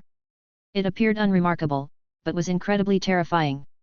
If hit, one would die. The Faceless One glanced to the side, where a girl in a starlight robe with fluttering pink hair held up her bare hand. 6 round magic spheres were swirling around her wrist, gradually spreading outward. The next moment, in front of each magic sphere, an intricate and mystic array emerged. Patterns were densely packed upon it, with starlight flowing through. From each, a beam of star blue light as thick as the girl's arm but condensed to the extreme coalesced in an instant and shot out.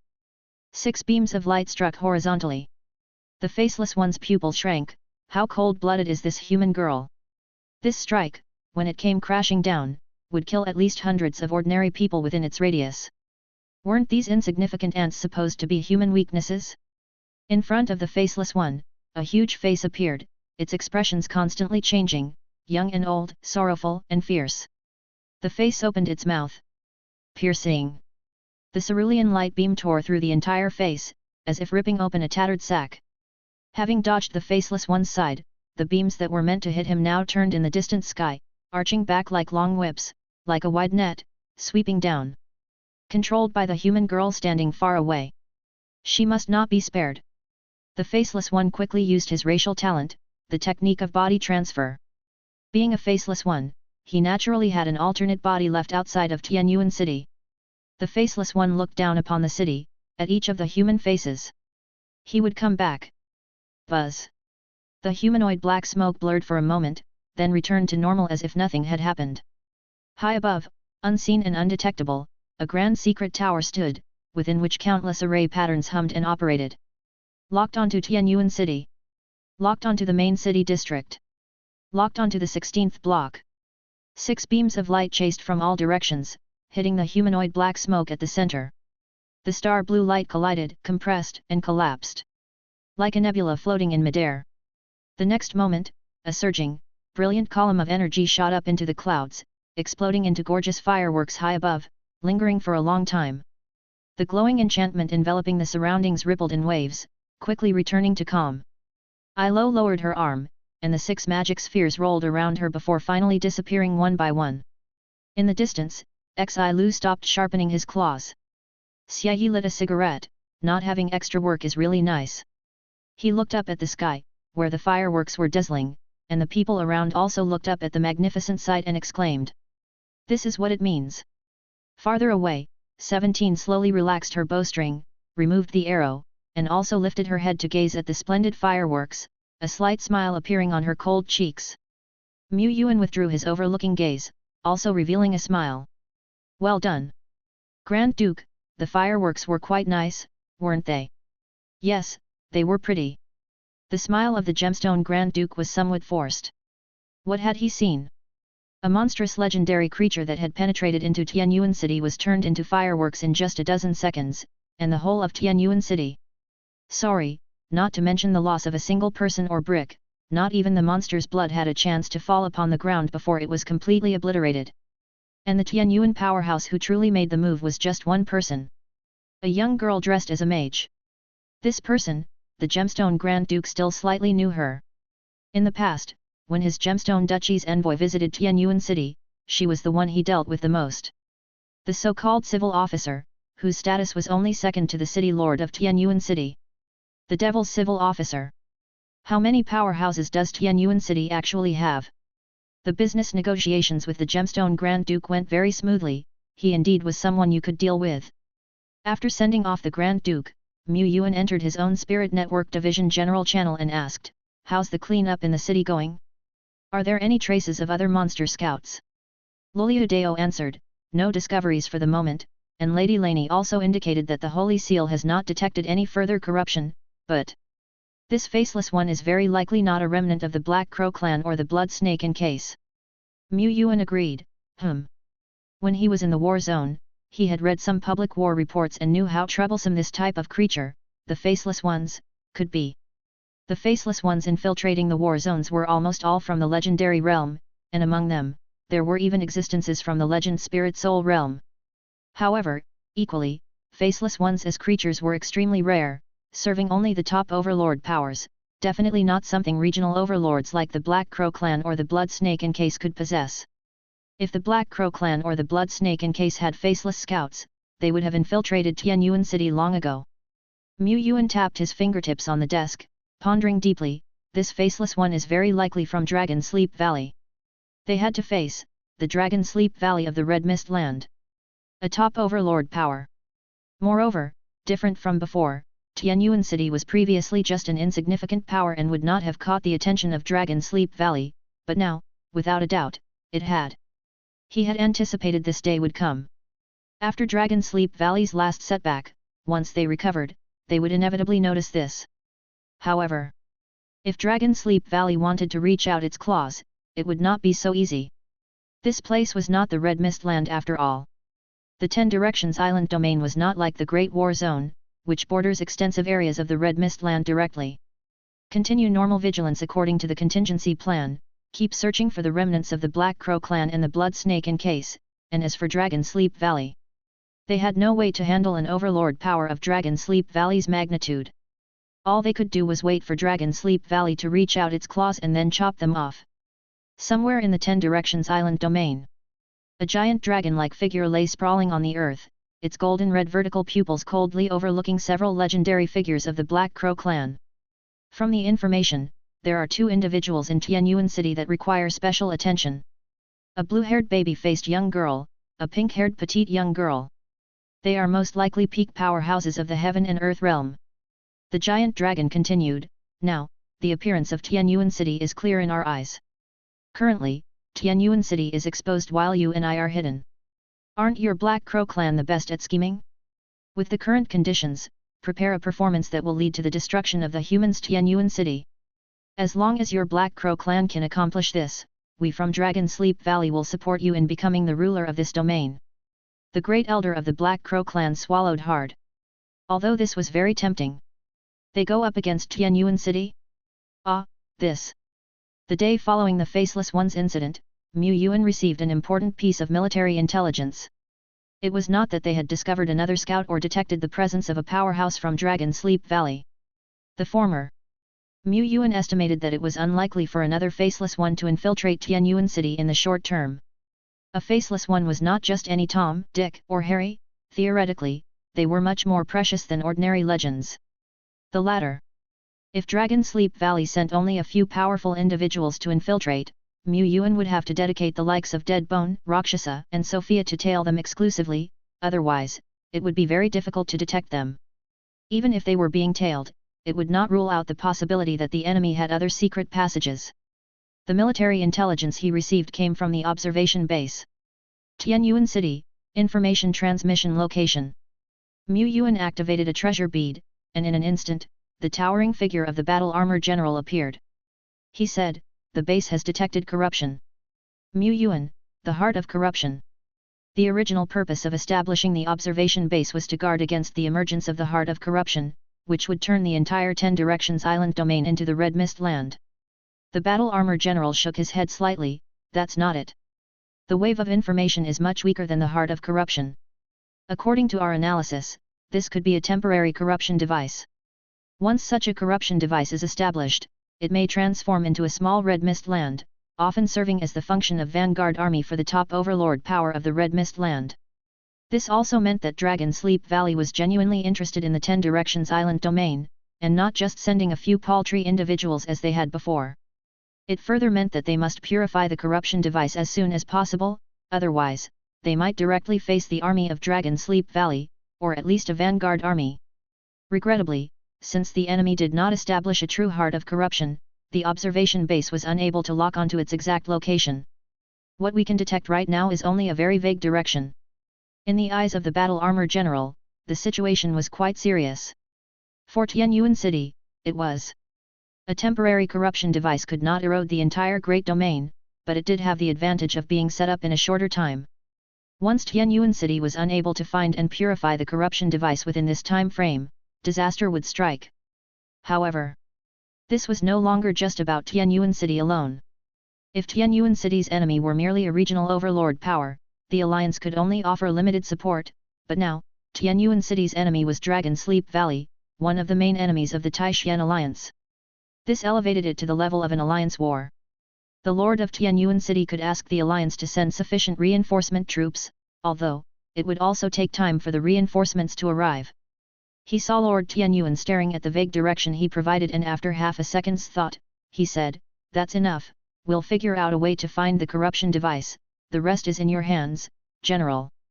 Battle Armor General. What's enough? On that day, Tianyuan City, which had been silent for several months, began to rapidly reveal its fangs as a war machine. One elite corps after another emerged from within the city, heading out to various parts of the wilderness. Potent and invincible legendary powerhouses became streaks of light piercing the sky. Yuan made no attempts to conceal his actions, there was no need for concealment. What was needed now was speed, and even greater speed. The entire 10 Directions Island domain nearly trembled. The number of legends in Tianyuan City has increased again. There must be 6 legends now, right? What's happening? They say Tianyuan City was attacked by a legendary monster yesterday. Is it because of this? The legendary elf Milena and the King of Frost each made contact. Yuan did not hide the reason and directly revealed the cause, requesting their assistance.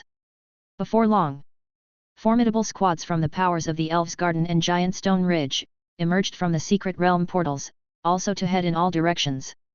The Gemstone Duchy's ambassador in Tianyuan City, gazing at the neat rows in the distance, their invisible air of power linked together, felt as if he was seeing vast surging waves, the momentum to sweep across the land.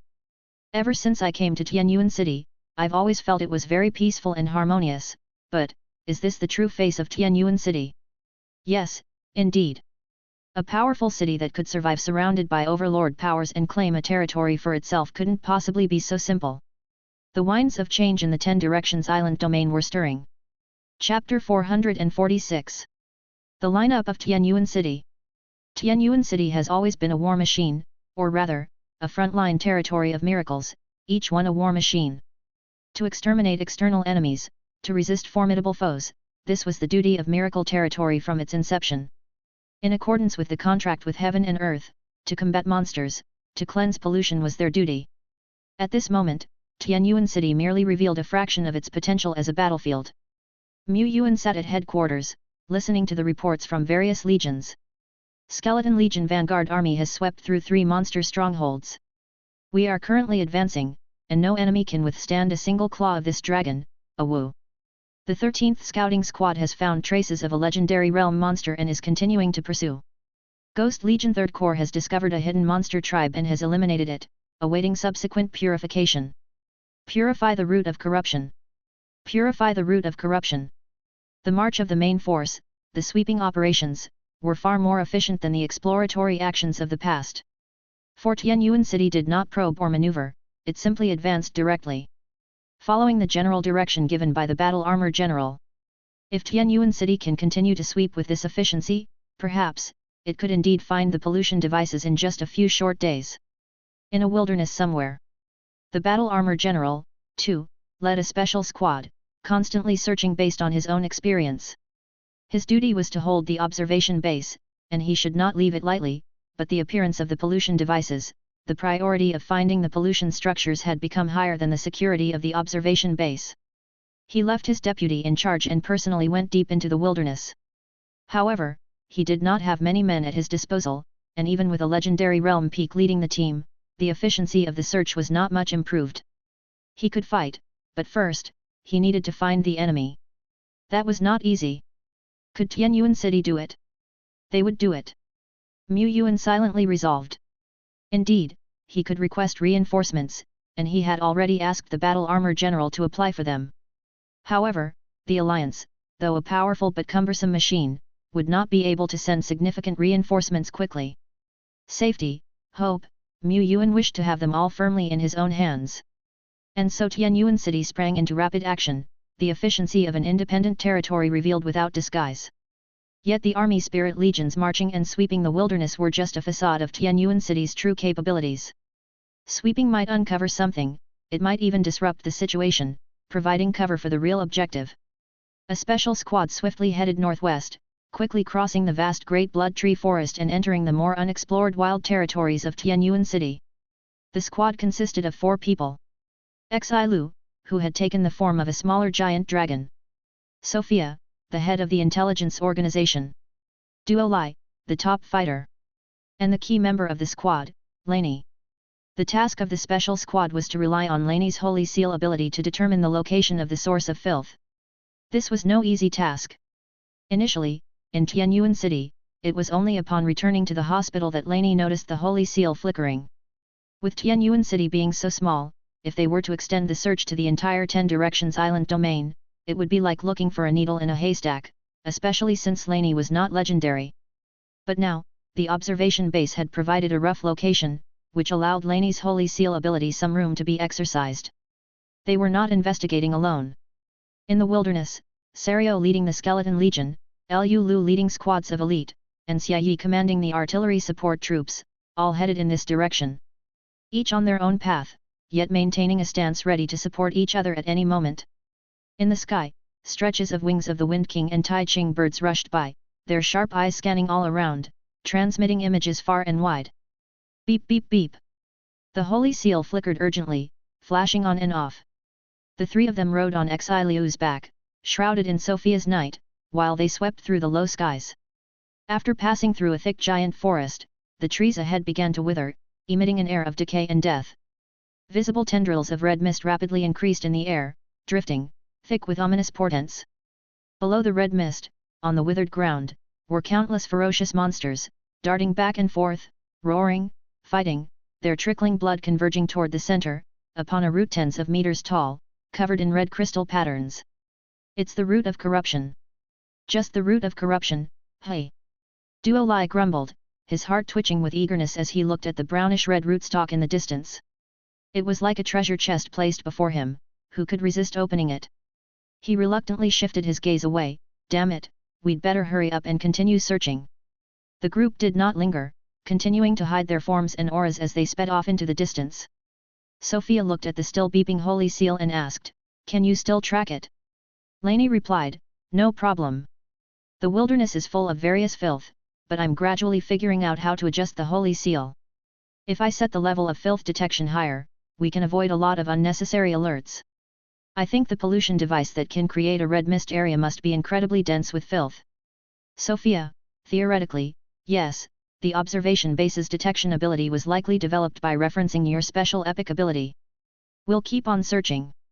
This is a task that can't just be completed easily. Compared to Lainey's squad's discreet and covered approach, the hordes of vanguard armies sweeping the wilderness unleashed waves of ferocity that reverberated across the entire 10 Directions Island domain. The vanguard army's task is not entirely to sweep the wilderness, they don't have that much time. Their task is to press forward, and continue pressing forward. After stepping out of the fang of the Jackal Wolf territories, the various vanguard armies face much more resistance. These depths of the wilderness are places Tianyuan City has yet to develop and explore. The monsters are denser, and some horned mountain valleys may even hide communities of fourth-order monsters, or wild legendary realm creatures. However, roar! Roar! Aooo! Serio, leading an elite skeleton squad, advances unstoppably, not pausing for a moment. With its massive body, it clears the way with overwhelming dragon might. Behind it, there are dozens of skeleton generals and lords of death remains with the ability to fly, having spread their bone wings. Hundreds of thousands of attacks fly at it, but when they hit Serio, they seem like mere raindrops, incapable of even leaving a white mark. With a roar from Serio, droves of monsters collapse in the distance. It sweeps through the low skies, pinning a dark giant over 20 meters tall to the ground with its claws and dragging it for hundreds of meters. Who else? Who else is there? The giant dragon's bellowing shakes heaven and earth, its invincible form catching the eyes of the occasionally seen elves, giants, battle armor generals, and others, eliciting involuntary exclamations of awe. Yuan City still has such fierce warriors. Beside 10 Directions Island Domain, domain of the deceased. Since Dead Bone established Holy Mountain here and began exploring and developing, several months have passed. Yet its exploration of this domain covers only a tiny corner. Without a doubt, this domain is a great domain. The place it first arrived at is filled with a strong scent of death, even other elements of heaven and earth and red mist are barely noticeable, with very few monsters. But as Dead Bone heads northward, the drifting red mist gradually increases.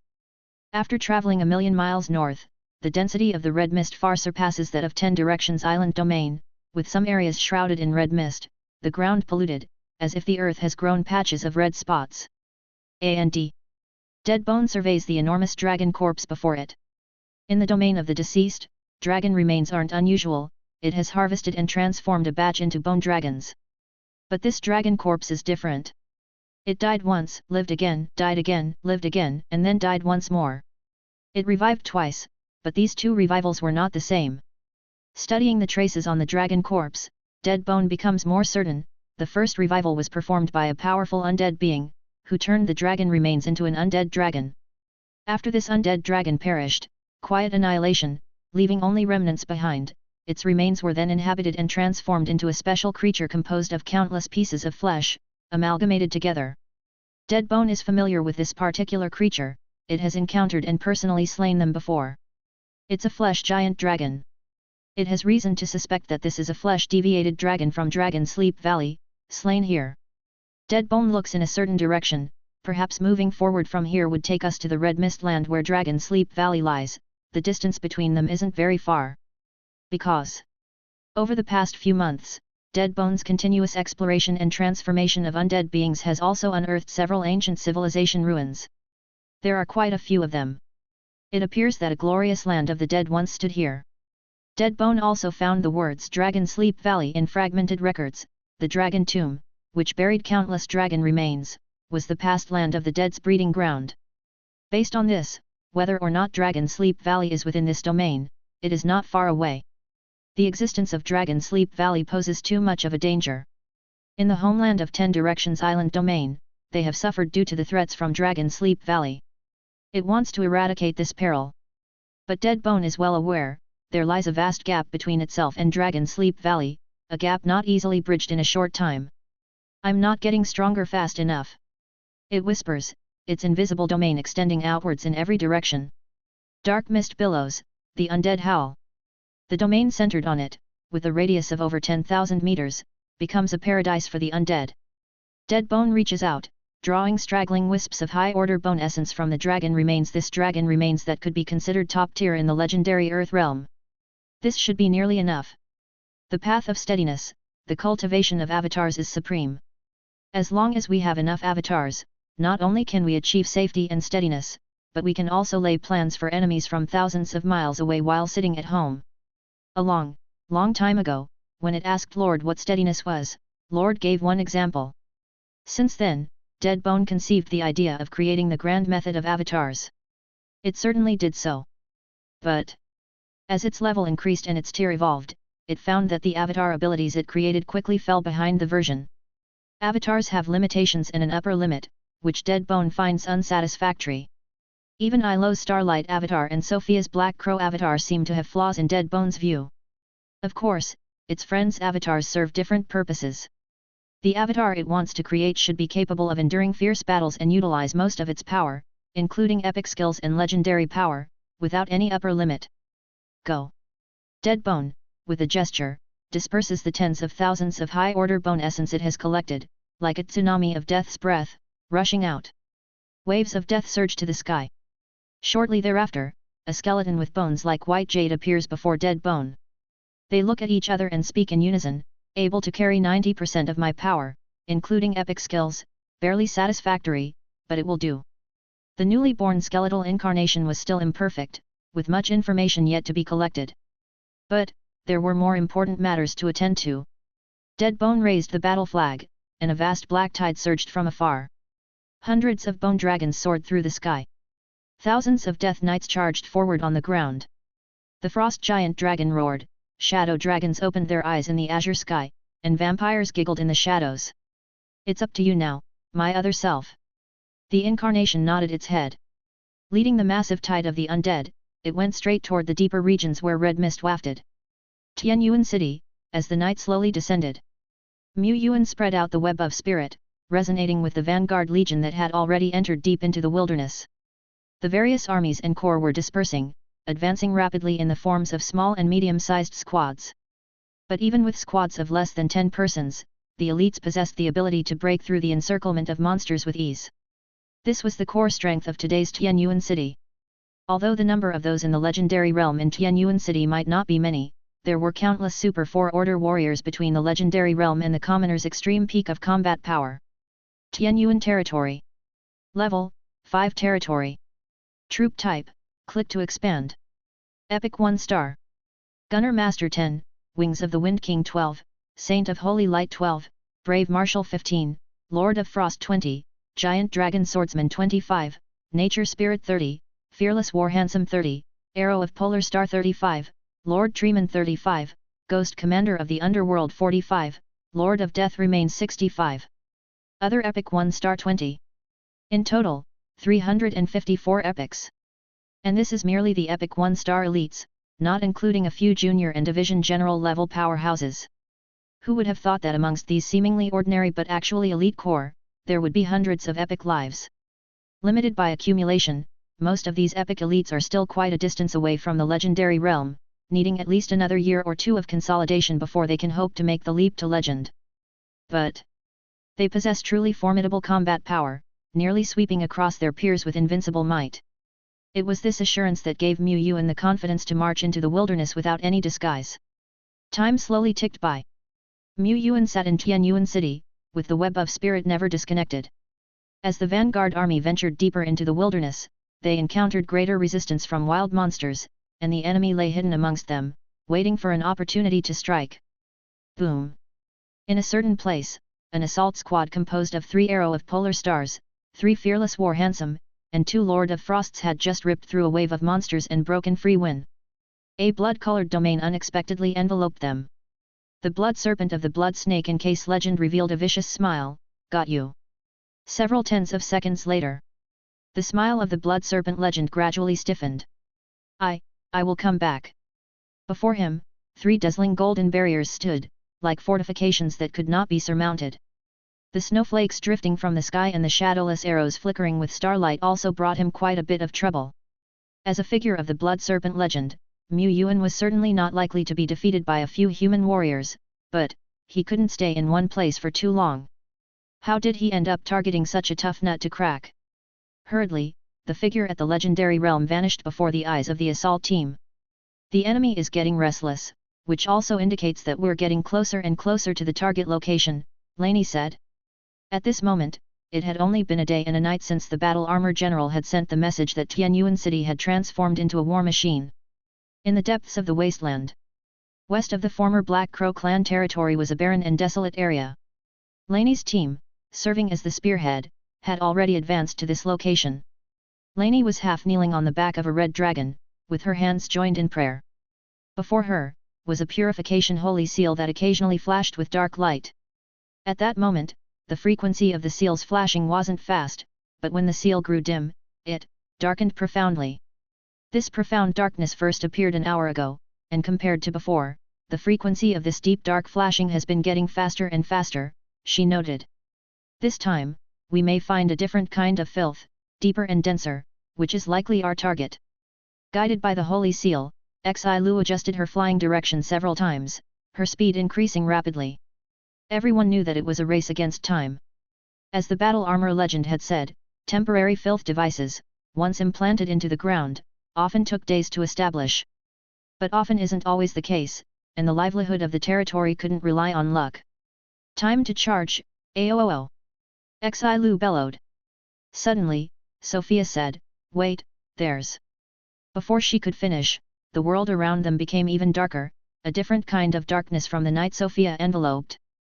The great dark curtain spread out, shrouding the sky and the land with no end in sight.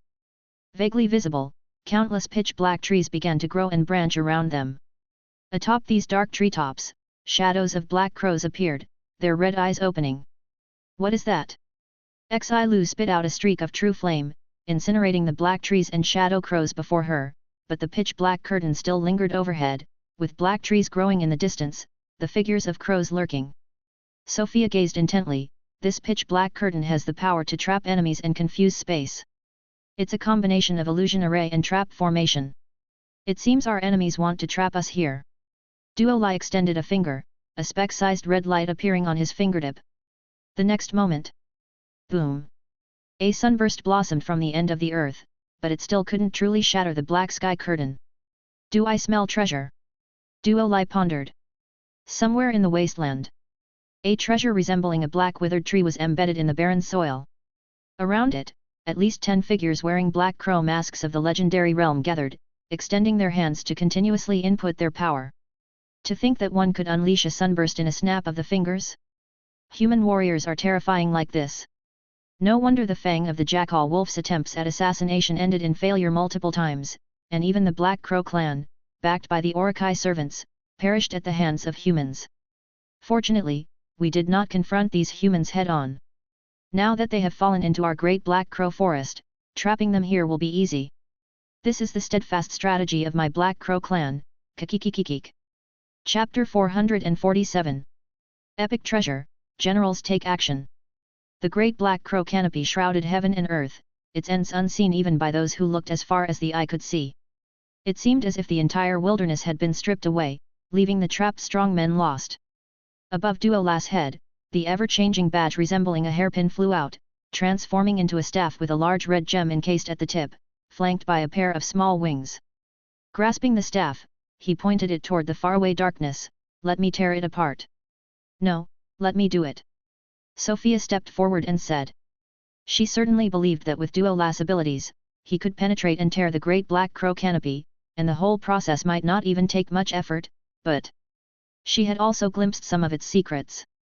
This great Black Crow canopy has stripped heaven and earth, forming an independent space. If we use brute force to shred this canopy, the enemy might directly detonate the entire space, causing a widespread spatial collapse and triggering spatial turbulence when the two forces overlap. If she were the enemy, and her goal was to stall the targets before her, she would definitely do so, shattering artifacts to create opportunities.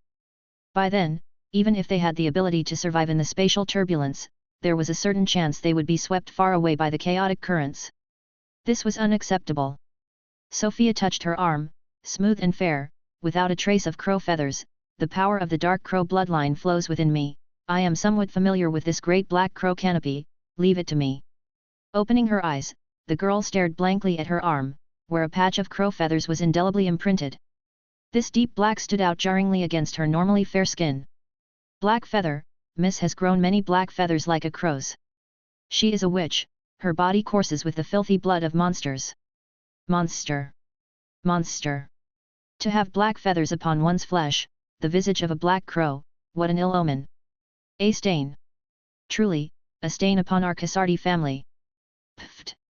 The girl's hand gripped tightly onto the mottled black feather, her palm trembled, and after a few seconds of shaking, she fiercely decided to pull, yanking the whole feather out with force. In the dim room resembling a warehouse, the girl curled up in the corner, her hand clutching the black feather now crimson with blood. She trembled, convulsed, blood flowing down her arm, drip by drip, pooling into a puddle of blood. She had plucked out the black feather. But more black feathers grew back. She was an omen of bad luck, cursed from birth. Above the wilderness, lay the bodies of several ferocious beasts.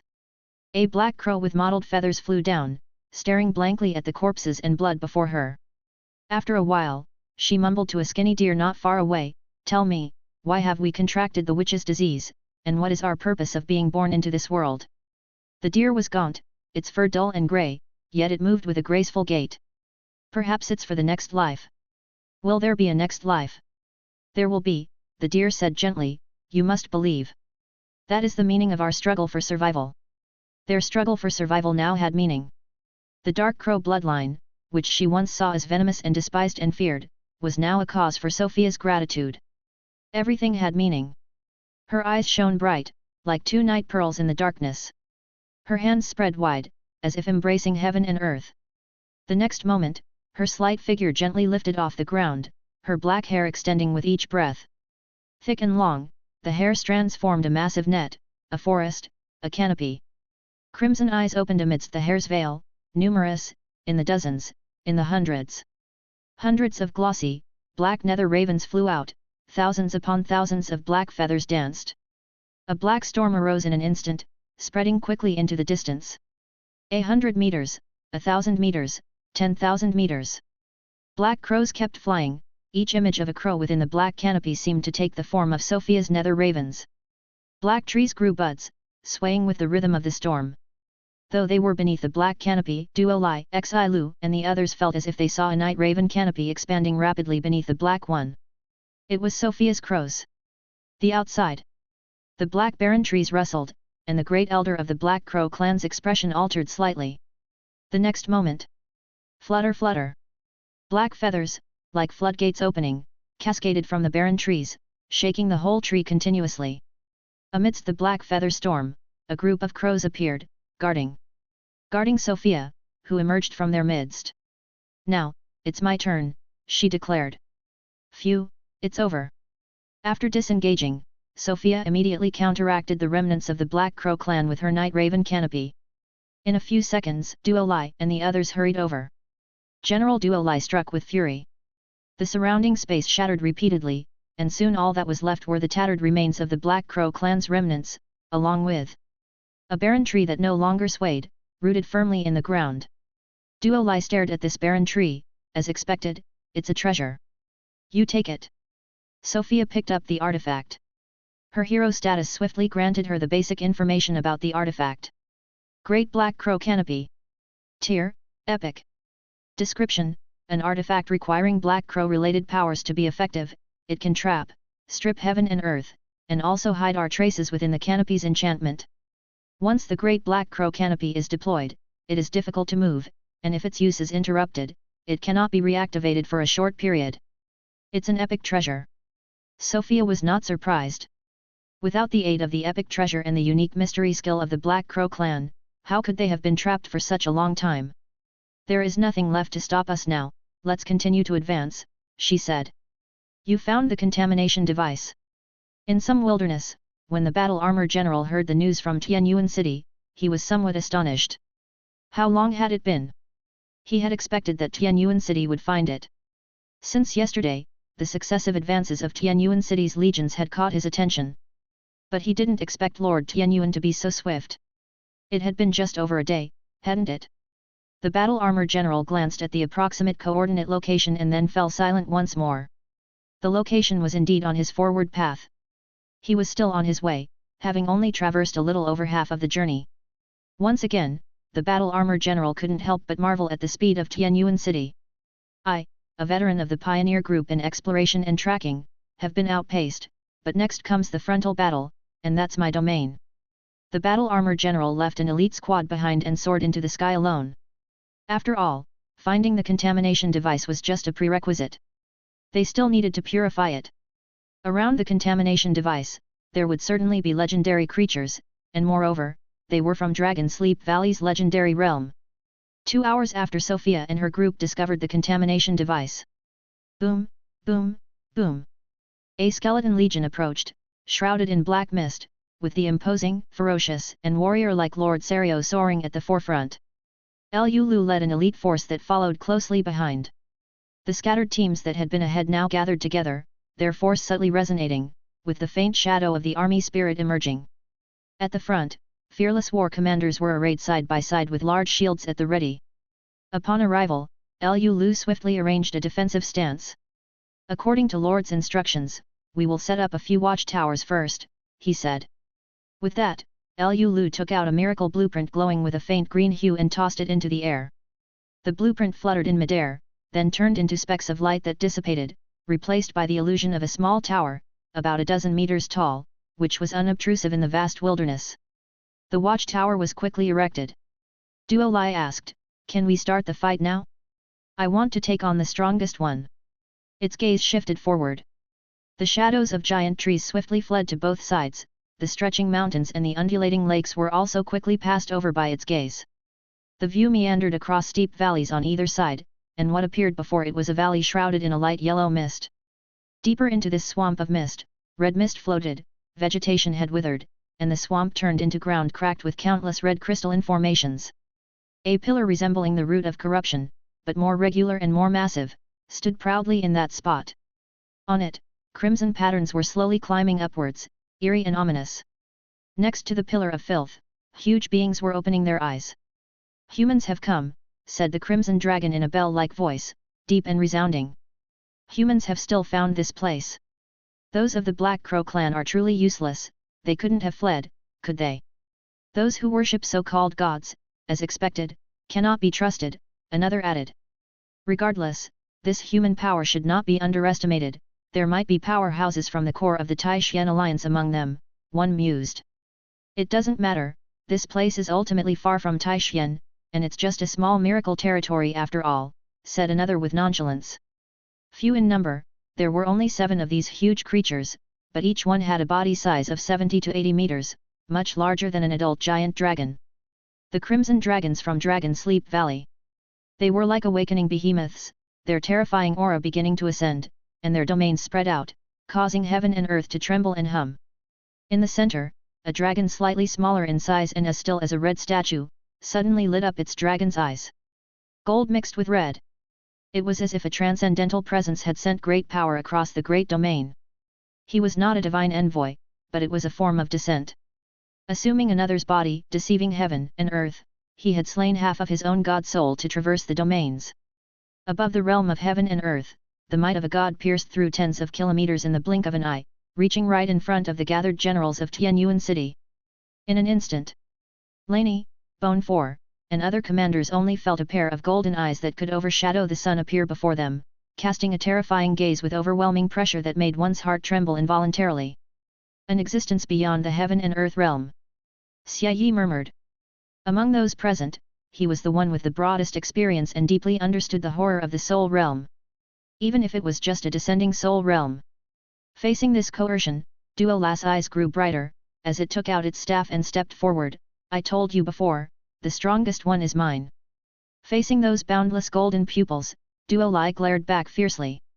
It held the gaze, showing not the slightest sign of weakness. At the same time, a domain swirling with black and white expanded rapidly from Duo Lai as its center. 3,000 meters. 6,000 meters. 9,000 meters.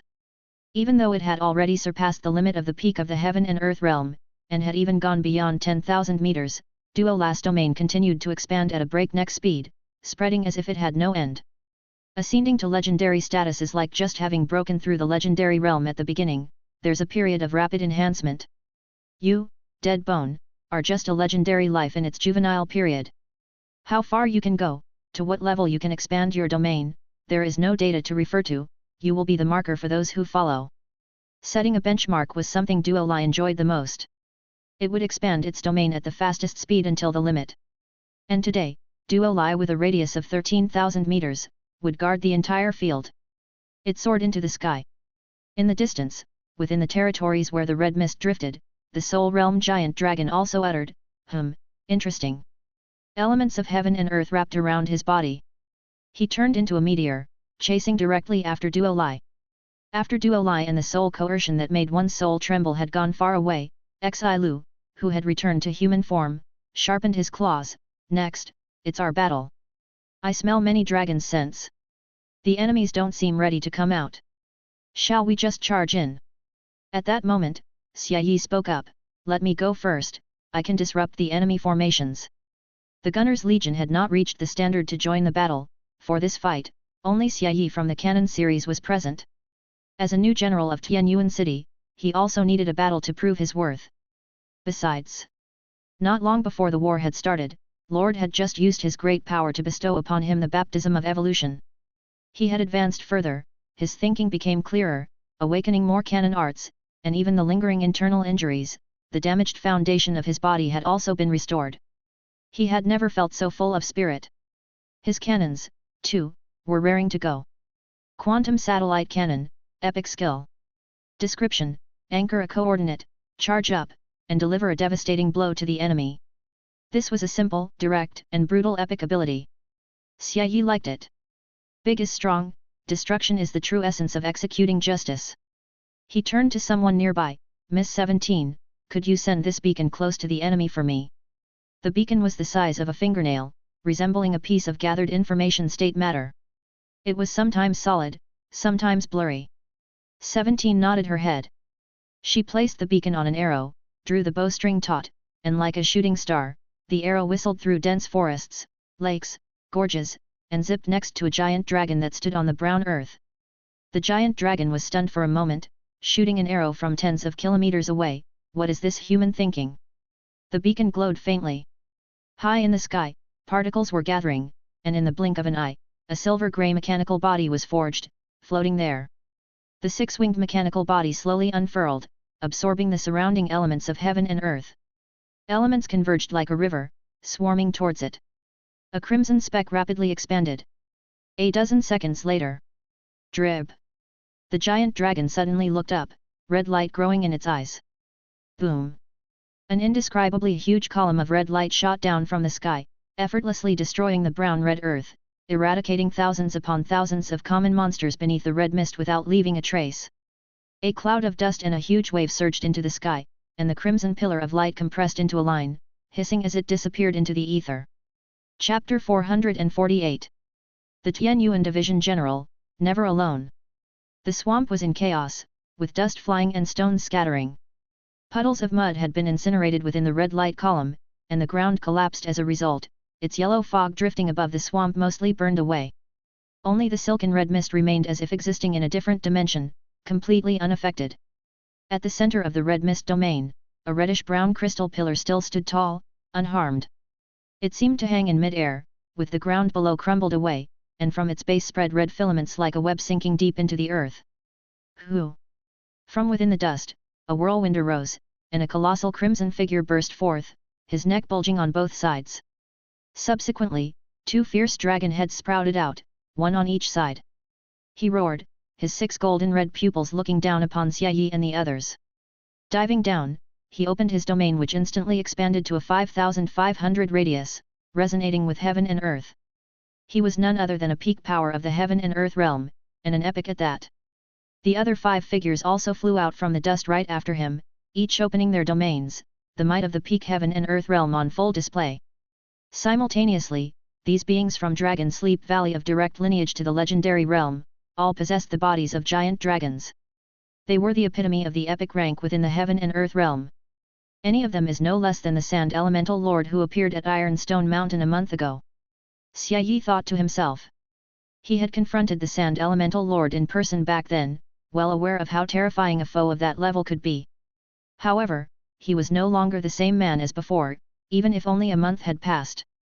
In the distance, 6 massive crimson dragons approached like 6 streaks of blood, closing in at a terrifying velocity. The sky darkened, thunder roared, and the wind and clouds shifted endlessly under the appalling might that drew near. The domains that the 6 peak dragons had already unfurled began to retract, a sophisticated technique of domain manipulation. When facing ants below the legendary, the bigger the domain spread, the higher the efficiency in clearing the field. But against legendary beings, especially on a battlefield with multiple legends, compressing the domain offers more tactical flexibility. On top of that, it can. Dragon Sleep Valley truly deserves to be a top overlord power. Their methods and techniques are incomparable to Fang of the Jackal Wolf, Black Crow Clan, and the like. Lu Lu muttered. He glanced back at his comrades, prepare to meet the enemy, the corps will be commanded by Deputy Commander Niu. No sooner had he spoken than he slightly bent his knees, leaning forward, as a radiant golden light shone from his eyes beneath his visor, bright as the sun. The next moment, the ground suddenly cracked, and Lu Lu's towering frame shot up like a cannonball. He raced across the ground, along the steep cliff faces, across the undulating surfaces of lakes, leaping and bounding between the waves and tumbling rocks. Gradually, the silhouettes of the 3 crimson dragons in Lu Liu's eyes grew larger, until they filled his entire field of vision. The dragons were roaring. Leaping into mid-air, Lu Liu stomped down forcefully once more, accompanied by a sonic boom and visible waves in the clouds, propelling his frame upward again. His body rose to the same level as the crimson dragons. The immense beast and the tiny human were now on an even plane, surrounded by turbulent waves of clouds, with the distant mountains and forests growing blurry. Behind the seemingly insignificant human, a vast, majestic, and radiant great shadow emerged. Accompanying the slash of the human, the heavy spear fell like the division of heaven and earth. The human who swung his blade at the giant beast appeared magnified by 1,000,000 times in that moment, like a colossal divine figure looking down upon all life. A reversal of size. Boom! A thick golden light pierced through heaven and earth, dissipating the clouds. Serio, the frost giant dragon who had gripped his enemy, was sent tumbling away. The scales on his back, his sturdy bones, shattered piece by piece, with countless fragments falling from the sky, creating plumes of water as they crashed into the lake. A crimson and a deep blue dragon shadow flew over the surface of the lake towards the distance, cleaving through the waves like blades. The 2 figures twined and collided, with massive booming sounds echoing over the lake. The domain around the deep blue dragon shadow, like a faint black sphere enveloping the body, cracked violently, but Serio was unfazed. In a legendary clash with a stronger foe, the idea was to use the domain to briefly withstand the opponent's influence to close in for combat, striking with the most dangerous and direct means to tear the enemy's body apart. And in close combat, this great lord's body surpasses yours. With frost mist spreading like great hands dragging the distant crimson dragon into his domain, Serio seized the chance to get close, his massive body stretching across the sky, casting a shadow that enveloped the entire body of the crimson dragon. 100 meters versus 70, the advantage lay with Great Lord Sa. The body of the ice dragon was hard to a point that even it feared. The frost giant dragon tore at the crimson dragon's body with greater strength, harder scales and the force of frost and decay. But the crimson dragon was not to be outdone. Its domain hummed, and as its torn wounds writhed, eerie arms stretched out, grabbing at the ice dragon. Strange bloodied hands left marks on Serio's draconic body, with power seeping into it. The crimson dragon continued to absorb the elements of heaven and earth, swelling in size. Serio, being a rookie in the legendary realm, felt the pressure facing an enemy who had reached the peak of the first realm. But he would not lose, he aimed to establish his legend right here, to let the name of the frost giant dragon Serio resound far and wide. Boom! A thick column of crimson light tore the sky, turning the whole world red in an instant. The scales on Serio's back, the sturdy bones of his spine shattered, as a myriad of bone fragments fell from mid-air, bouncing off the lake surface, splashing water hundreds of meters high as if to obscure the distant mountains. Damn it! Serio saw the assailant, another crimson dragon. In the distance, a third flesh giant dragon suddenly changed direction, racing towards him. Serio, damn it!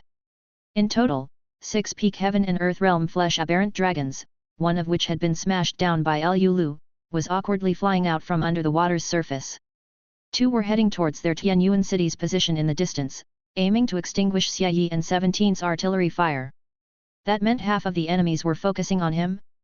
Who had he offended? The flesh giant dragon's eyes were chillingly bright as they swept down over Serio's body, as if he were a fine jade. They lunged towards him. In front of the Tianyuan city's position, the air was constantly torn by noise. Facing the 2 dragons that had entered their firing range, the elites also opened fire one after another. The starshine arrow was shot, the skeleton spear tore through. Da-da-da-da-da-da. Xia Yi raised both his hands, holding a 6-barreled machine gun that emitted a ghostly blue flame. A crosshair appeared in his right eye, and the gun's barrel followed the movement of the flesh giant dragon. His bullets relentlessly tore through the dragon's scales and flesh, and even though the flesh giant dragon kept healing, the healing speed was still not faster than the endless bullets tearing it apart. However, a few kilometers was a mere moment for a peak heaven and earth realm being. Xia Yi clearly felt the ferocious golden-red dragon eyes locking onto him, glanced around, and then quickly started running, using the power of heaven and earth to ascend and fly toward a deserted mountain peak in the distance. A spatial box appeared, Xia Yi placed the machine gun inside, and then drew out a completely sealed black box. The black box began to click and change, with mechanical parts spreading over his body. In the blink of an eye, Xia Yi was enveloped in a thick armor, with 2 dark holes on his shoulders aimed at the approaching giant dragon. Red lights also appeared around his body, revealing the formidable presence of one hovering cannon after another. Enjoy the firepower! Damn it! Sario's robust roar echoed across the lake, its massive body flitting over the water's surface, stirring up 2 colossal waves. Behind it were 3 flesh giant dragons with eyes ablaze, chasing relentlessly. Sario clenched its tail. A trail of starlight cut through the sky. One of the flesh giant dragons abruptly halted and shrank its head, yet the arrow racing through the sky was already in a straight line with its pupil. Bang! The crimson dragon's head burst open. It had no broadly defined body weak points, and flesh buds grew where it had burst, flesh swiftly healed, and the missing eyeball also slowly regrew. But this made the dragon irritable and enraged. It looked at the frost giant dragon already far away, unwilling to part with such a potential-laden shell, but it then turned its gaze to the distant human formation, where an archer bathed in starlight stood. Ha ha ha, didn't expect that, did you? I'm never alone. I've never been alone. That frost giant dragon, instead of fleeing, was now entangled in a fight with another dragon from Dragon Sleep Valley. The battle ranged from the sky to underwater, shattering clouds and waves, staining the Great Lake red. Another giant dragon, however, hung motionless in midair for a while, its erect dragon eye staring deathly at the figure before it, a human shape that they considered negligible. A human clad in an orange dragon-shaped suit of armor. For some reason, the flesh giant dragon felt a shudder from this human, a shiver from the soul, from the blood. The giant dragon was a great predator atop the food chain, but the human woman appeared to feed on dragons. The dragon wounded by 17 hesitated for a while, and when it roared and prepared to fly towards the human position, the sky already grew dim, countless black feathers falling, and the heaven and earth realm filled with a sinister aura. In the darkness, Sophia transformed into Black Crow. I'm not too good at combat and can only hold back 1 or 2 enemies at a time. After all, she wasn't fighting alone, she just needed to hold them back to create opportunities for the others, and that was enough. In front of the Tianyuan city's military position, the battle here was the most intense. The 2 flesh giant dragons charging directly at the position were also among the top 3 of the 6 great enemies. Their domains were vast, and when their roars sounded together, the heavens and the earth became shrouded in crimson. Bang! Bang bang! Xia Yi threw away the gun in his hand, but before he could switch to a new weapon, the continuously writhing flesh giant dragon appeared before him like a phantom, its huge shadow casting down. He leaped back, but it was still half a beat too slow, as the armor in front of him was torn apart like cardboard. The giant dragon's breath pounced on him. Damn it, tough, cough, so damn resilient. Xia Yi had lost count of how much ammunition he had poured into the flesh giant dragon. He had already broken through its scales, shattered and burned the beast's body. Nonetheless, it seemed to possess an endless capacity to heal, as if no matter the damage, even if its head were crushed, it would recover. This was a terrifying aggregated monster of flesh, unkillable and indestructible. Probably, only by blasting the flesh giant dragon's body to pieces with an extremely powerful attack in an instant can it be truly killed, but… Cough cough. My weapons haven't been upgraded in time, besides, being up close with a giant dragon, and completely enveloped in the enemy's domain, how much power can a gunner master retain to shoot? Cough cough. Xia Yi couldn't help but think if he had not sworn loyalty to Tianyuan City Lord, would there still be a day like this? Bullshit. The choice was his own, and he would not regret it. The Lord had treated him with sincerity, and he would repay with battle. He was still a gunner master. Only those who stand on the battlefield relentlessly bombarding and incinerating monsters earn the title of Gunner Master. At least he was for today. But still, he was unable to defeat this giant dragon. Can you hold on for another 30 seconds? The voice arose from his heart. Xia Yi was startled. That voice spoke again, you have to trust your comrades. Hold off the giant dragon for 30 seconds, and leave the rest to your comrades. They'll manage. Holding on for 30 seconds wasn't difficult. After all, he was Xia Yi, the gunner master Xia Yi, who roamed the wilderness alone for decades and broke through to the legendary realm sheerly by his own power. Damn it! The Lord is right, I'm no longer alone, how could I forget something so important? Damn! Xia Yi continued to parry the flesh giant dragon's attacks. Blood surged from his body. His domain was on the verge of shattering, completely enveloped by that of the flesh giant dragon. All around him, the world was blood red. He had no energy left to observe the outside world, nor did he know where his reinforcements were. But, as the Lord said, he had comrades, and he could trust his comrades. Dozens of kilometers away, Tianyuan City's position. Bone 4 commanded half of the Skeleton Legion's elite to entrap a flesh giant dragon. Niu Si led the elite of the human race to assist on the side and to cover for General 17, providing a good shooting environment. In the center of the formation, 17 had already drawn her bowstring. No arrows were notched on the bow, yet 17, with her bow drawn to the full, had closed her eyes. Her heartstrings were resonating. Starlight swirled around her body. She was without distraction, without heart, without thought, with no mind, she had only one ultimate arrow. The arrow of no mind. 17 raised her bow, and her fingers suddenly released the string, revealing an arrow upon it. Above in the sky, the stars opened their eyes, and a massive nebular rift seemed to stretch open both slowly and fast, spanning high above. Within the blood-red domain, suddenly there was a shower of starlight. Xia Yi looked up. The blood-red sky ripped open. Perhaps the 30 seconds had arrived? The giant dragon trembled slightly, and a star blue beam of light tore through the domain and pierced downward. The mountains crumbled to dust. A huge hole appeared on the body of the giant dragon, spanning over half its torso, as its blood-red flesh dissipated under the starlight, leaving the remaining fragment of its body dull and lifeless. The wind blew, and the flesh of the remaining body, like sand and dust, drifted away and dispersed. Damn it! Xia Yi watched the falling light from the heavens and took out his spare weapons. The battle wasn't over yet, now it was his turn to provide support. Chapter 449. This strike, the power of legend. High above the skies, the sun hung suspended, and clouds stretched unending. Two figures burst forth from the vast expanse of white clouds, standing tall in the sky. The surrounding winds were biting, and the bright sun blinding, yet as they approached the two figures, they dissipated into nothingness. The giant dragon from Dragon Sleep Valley squinted its eyes, and its pupils held a rich golden glow, seemingly more dazzling than the scorching sun on the horizon. It gazed at Duo Lai, sizing up the domain that had already surpassed 10,000 meters, and then some. A legendary creature with boundless potential. Impressive, it said. A radius of 13,000 meters. This creature may even aspire to step into the legendary third realm in the future. Alas, it will meet its demise here. The giant dragon's domain also spread out, with a radius of 9,900 meters.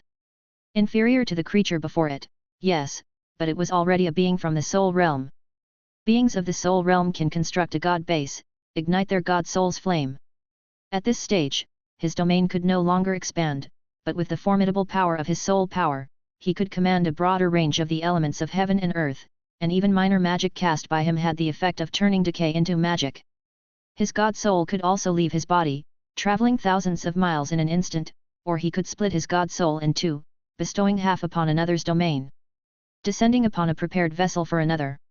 Such was akin to the methods of the gods. At this moment, aside from his physically weaker flesh, his other abilities were not much diminished. He was truly a legendary being from the soul realm. The giant dragon looked at Duo Lai. In view of your natural talents, you are worthy of knowing my name, it said. Remember, your downfall here comes at the hands of Pupil Blade Crom-Ince, the Grand Duke of the Hunt under the Twilight King in Dragon Sleep Valley. The filthy dragon Crom-Ince spoke. His flesh and blood slowly transformed, and a pair of dragon claws turned into the shape of a blade's edge. But I am stronger, Duo Lai said solemnly. I, General Duo Lai, will defeat you. Crom-Ince looked on with interest, his upright golden pupils growing longer and sharper, like a knife slicing the distant figure in half. Splat! A gold blade light suddenly appeared, cleaving in a crescent shape right into Duo Lai's domain, passing over Duo Lai's tiny body as if unimpeded. It brought with it a splatter of illusions. Duo Lai flapped its wings, already appearing hundreds of meters away, patting its steel armor with residual fear. It had not sensed any danger at all. This killing move was too covert. The filthy dragon Crom-Ince spoke, as expected of a talented being.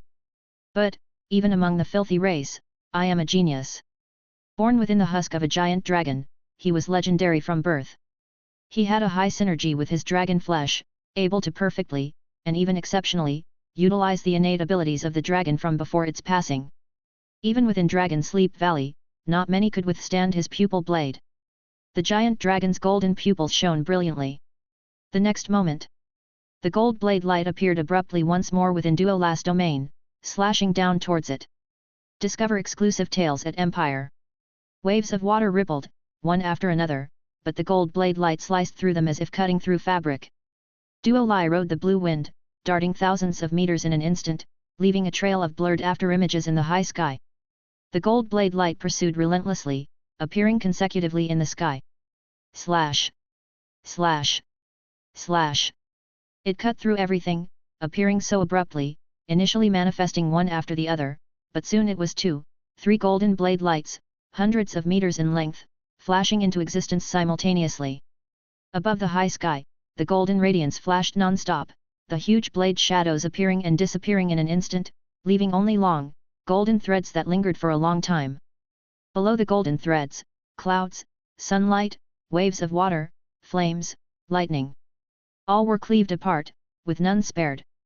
High above the skies, the figure of the small creature darted frantically, while the filthy dragon Cromins merely turned slightly, as if strolling leisurely.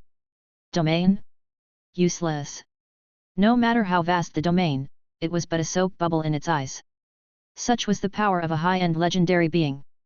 To have lasted this long against the Grand Duke of the Hunt, human creature, you can take pride, he declared from above. However, he suddenly noticed that the human, who was struggling amidst the golden pupil blades, seemingly bore little sign of panic on his face. I told you, I am the stronger one, said Duolai. In the high heavens, Duolai suddenly stopped its evasive maneuvers. It stood firm, its domain's power barely capturing the massive golden blade lights slashing down from above and to the left. It stopped dodging. Its wings disappeared, and in its palm, a staff took shape.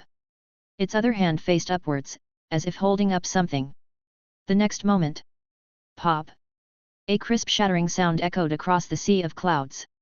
From the left and above, the once unparalleled and sharp golden blade lights suddenly broke apart, like 2 swords cut in half. Faintly visible were 2 crooked black cracks, arcing around Duolai to the left and right. Like 2 broken swords with jagged edges, they had sliced through the golden sharpness. Spatial power. The filthy dragon Cromens's golden pupils constricted, but even spatial rifts shouldn't directly shatter my pupil blade. The sharpness of his pupil blade was among the top in Dragon Sleep Valley, with few daring to clash directly with it. Even the Twilight King, wielding conceptual power, would not claim to be sharper than him. However, he was a being from the soul realm, indeed. The filthy dragon's large golden pupils emitted an even more dazzling light, the sun on the horizon seemingly diminished, while his eyes highlighted the scene as though 2 brilliant suns were hanging there. In the blazing sun, golden lines like knives, cut through the azure sky. Space was easily sliced, cracking and breaking into streaks hundreds and thousands of meters long. Boom! Another fracture appeared a few dozen meters in front of Duolai. The filthy dragon did not pause, its 2 pupils still shining brightly, and in the blink of an eye, several, dozens, scores of huge golden blade lights emerged. One after another, the dazzling golden brilliance flashed across the sky. The clouds dissipated, and space shattered. But at a certain moment, at a certain location, the golden light, like fragile porcelain, was suddenly smashed to pieces. Boom! Boom! Boom! Boom! Boom! Boom! Boom! The broken golden brilliance scattered in mid-air, quickly vanishing. The light, the clouds, the storm, all dissipated. The cracked space also healed in an instant under the force of the heaven and earth rules. Only remaining, by the side of the girl with the flowing blue hair, several dark wrinkled marks, like long black snakes, twisted around her wrists and snaked out for dozens of meters. Like a series of wheels. Like an indestructible shield. Like a black whip that can cut through everything. Shoo! A black snake lashed out with snaps and cracks, and in the next moment, a huge golden blade perfectly appeared at the spot, which the black snake thread whipped and exploded in mid-air.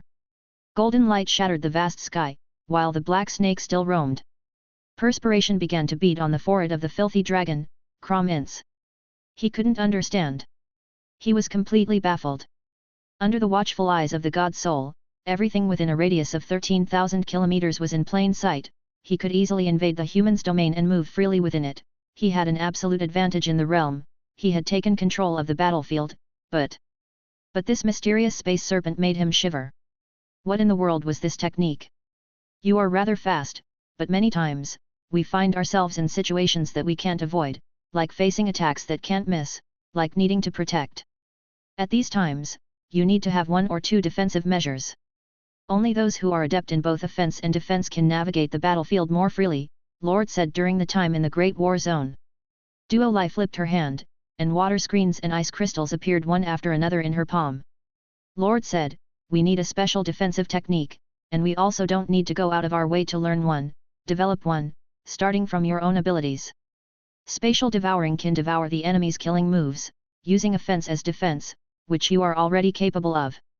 However, spatial devouring has the flaw that it can't be used continuously without breaks, and the brief intervals between are your deadly weaknesses.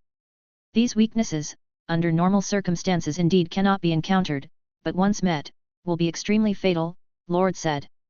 For this, I designed another defensive concept for you, still based on using offense as defense, which is harnessing the power of space tearing seal.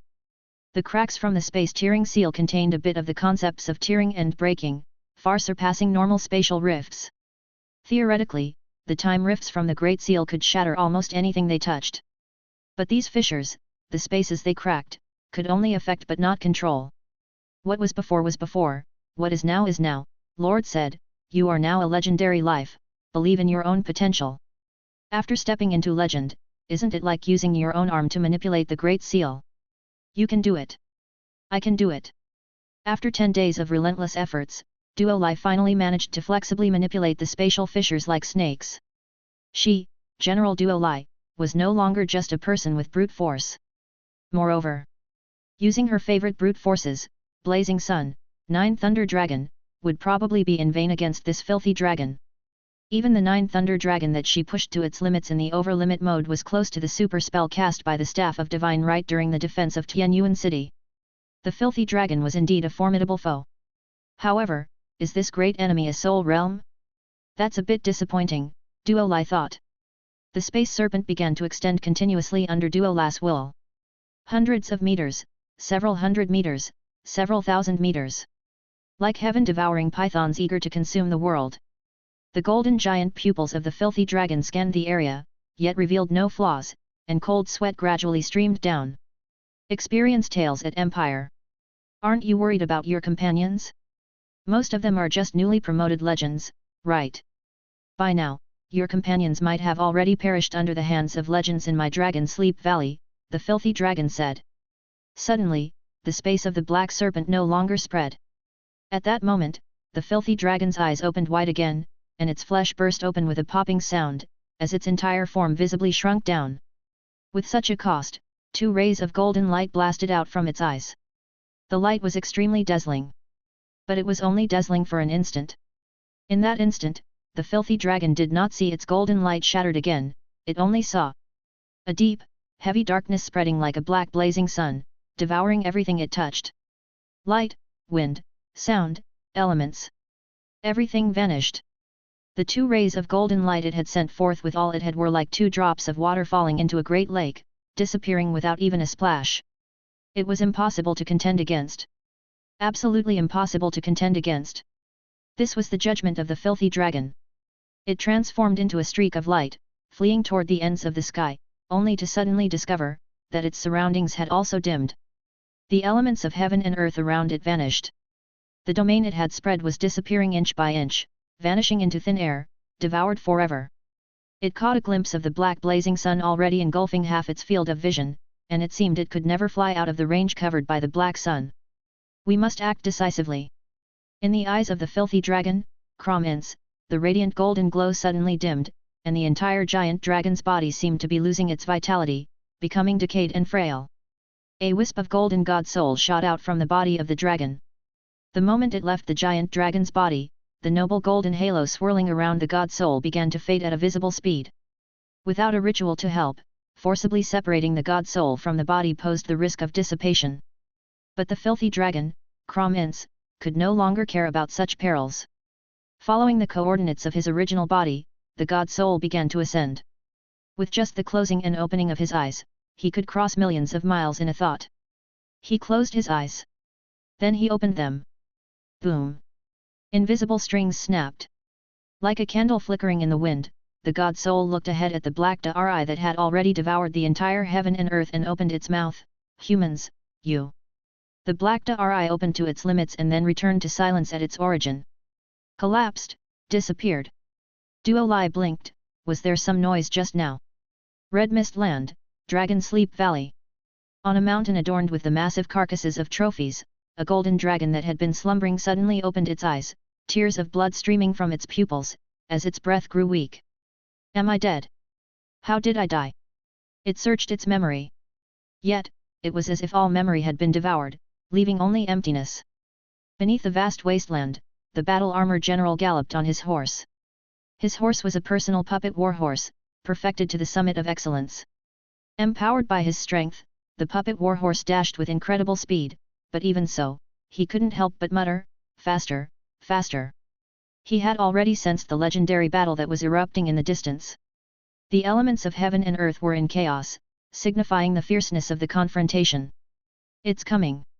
A streak of bloodlight raced from afar. The breath of monsters assaulted his face. The battle-armored general leaped up, his domain of a 7,600 radius thunderously unfurling as the cosmos hummed and vibrated. With a single strike, he brought down the fleeing crimson dragon that was pitifully covered in golden flame and knocked it to the ground. Wait a second, something seemed off? He thought. Another streak of crimson light came from afar. This time, it was the breath of a pure living creature. A female human clad in full armor burning with golden flame and emanating waves of long way. Where do you think you're running? Behind the red-armored woman, the shadow of a giant molten steel dragon emerged, followed swiftly by a second, a third, a fourth. One by one, the spectral shapes of different giant dragons appeared. The dragon soul roared. The red-armored woman pierced down from the sky as if a giant dragon was diving, her meteoric descent shaking heaven and earth. Dragon feast, the power of 20 dragons. Xi Liu's claws sank into the body of the crimson dragon. This damage wasn't particularly strong against the crimson dragon, which could almost heal infinitely. However, Xi Liu could faintly see within the body of the crimson dragon a mottled dragon shadow that had not fully fused with the shell, struggling, shattering, gradually fading away. Just an inferior dragon, after all. Not even a single unit of dragon soul could be provided. Soon, the battle was over. The battle-armored general hadn't even gotten the chance to join in, and it wasn't until now that he asked, "How goes the battle?" Xi Liu wiped the blood from the corner of her mouth. "It's over now, this one was the last one needed, thanks. Your next read awaits at Empire." Battle-armored general, ah. However, from the brief battle, he could see that this General Tian Yuan possessed combat abilities far beyond the norm. A powerful crimson dragon seemed to have little chance of resistance in her hands. This combat power, although perhaps not as strong as his, likely wasn't much weaker either. And such a formidable legendary general seemed still not to be the strongest in Tianyuan City. Even he was now curious. Who was the strongest in Tianyuan City, and just how powerful were they? Chapter 450. Harvest and Situation. Red mist pervaded, and within the fragmented swampland, Duo Lai and several others stepped in. Sophia, Lu Lu, Xi Lu, and Xia Yi all possessed hero identities, granting them the authority to execute purification. Let's get started. Although this pillar of filth seems to be a while away from truly solidifying, it's better to finish up early. Sophia stretched out her hand, and a pure white light of purification soared into the sky, dispersing the red mist that had loomed over this territory unfazed by storms or energy blasts. The light fell upon the land. The corruption that enveloped from all sides was immediately weakened significantly. Has it begun? The battle-armored general lit a cigarette, standing far outside the swampland, gazing into the distance. Very few actually ventured in. After all, the density of the red mist around the pillar of filth was almost as intense as in the red mist land. Even those in the legendary realm needed to take precautions, otherwise, they might be tainted by the corruption, which would become troublesome to cleanse later on. Outside this already shattered swamp, numerous elite legions had completely sealed off the sky, the ground, and all directions. They were killing the monsters that strayed over while also guarding against any potential hidden enemies. After all, such temporary heart of corruption often serves as an advanced post for top monster powers to march into the outer world, which Dragon Sleep Valley must regard with utmost importance. Could it be that only a few crimson dragons were responsible for establishing the outpost, placing and protecting the Pillar of Filth?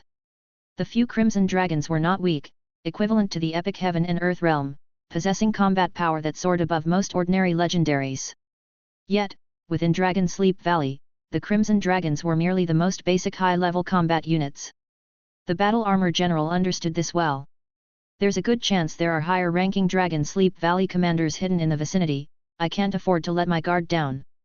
Fortunately, the generals and warriors from Tianyuan City seem very cautious as well, and they've even maintained the army spirit in a semi-resonant state, ready to materialize at any moment.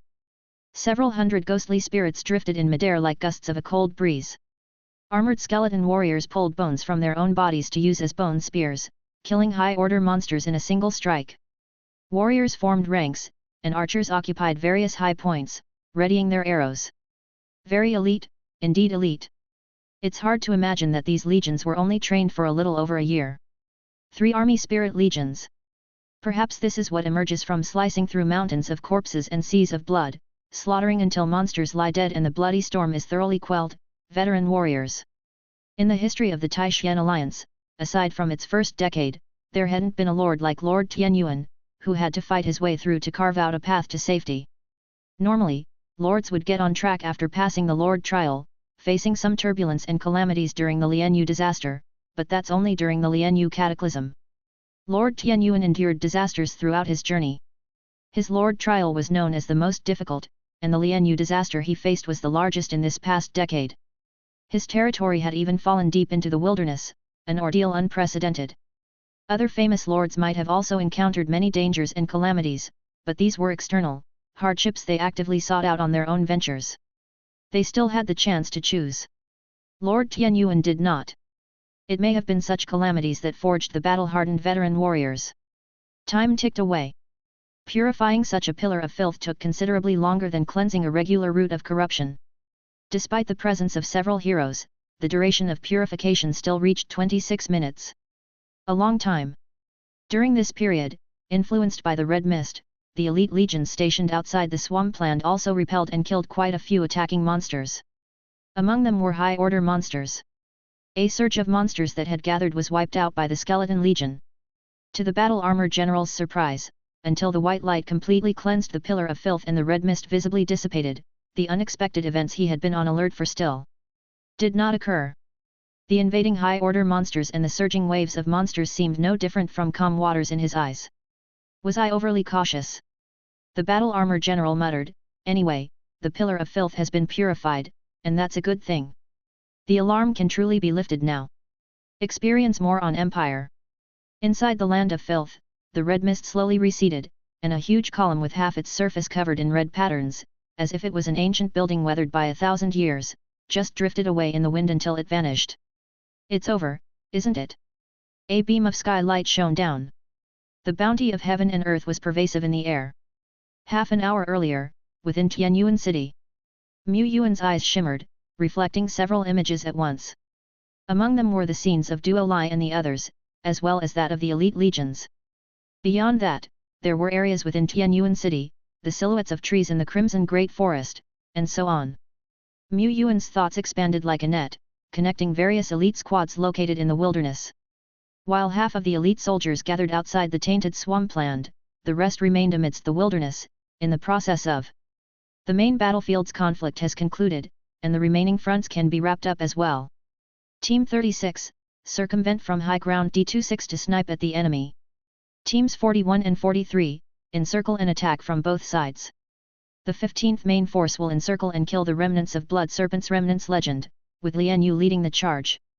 On Battlefield 3, Team 27, attack led by Bone 2 and Bone 3.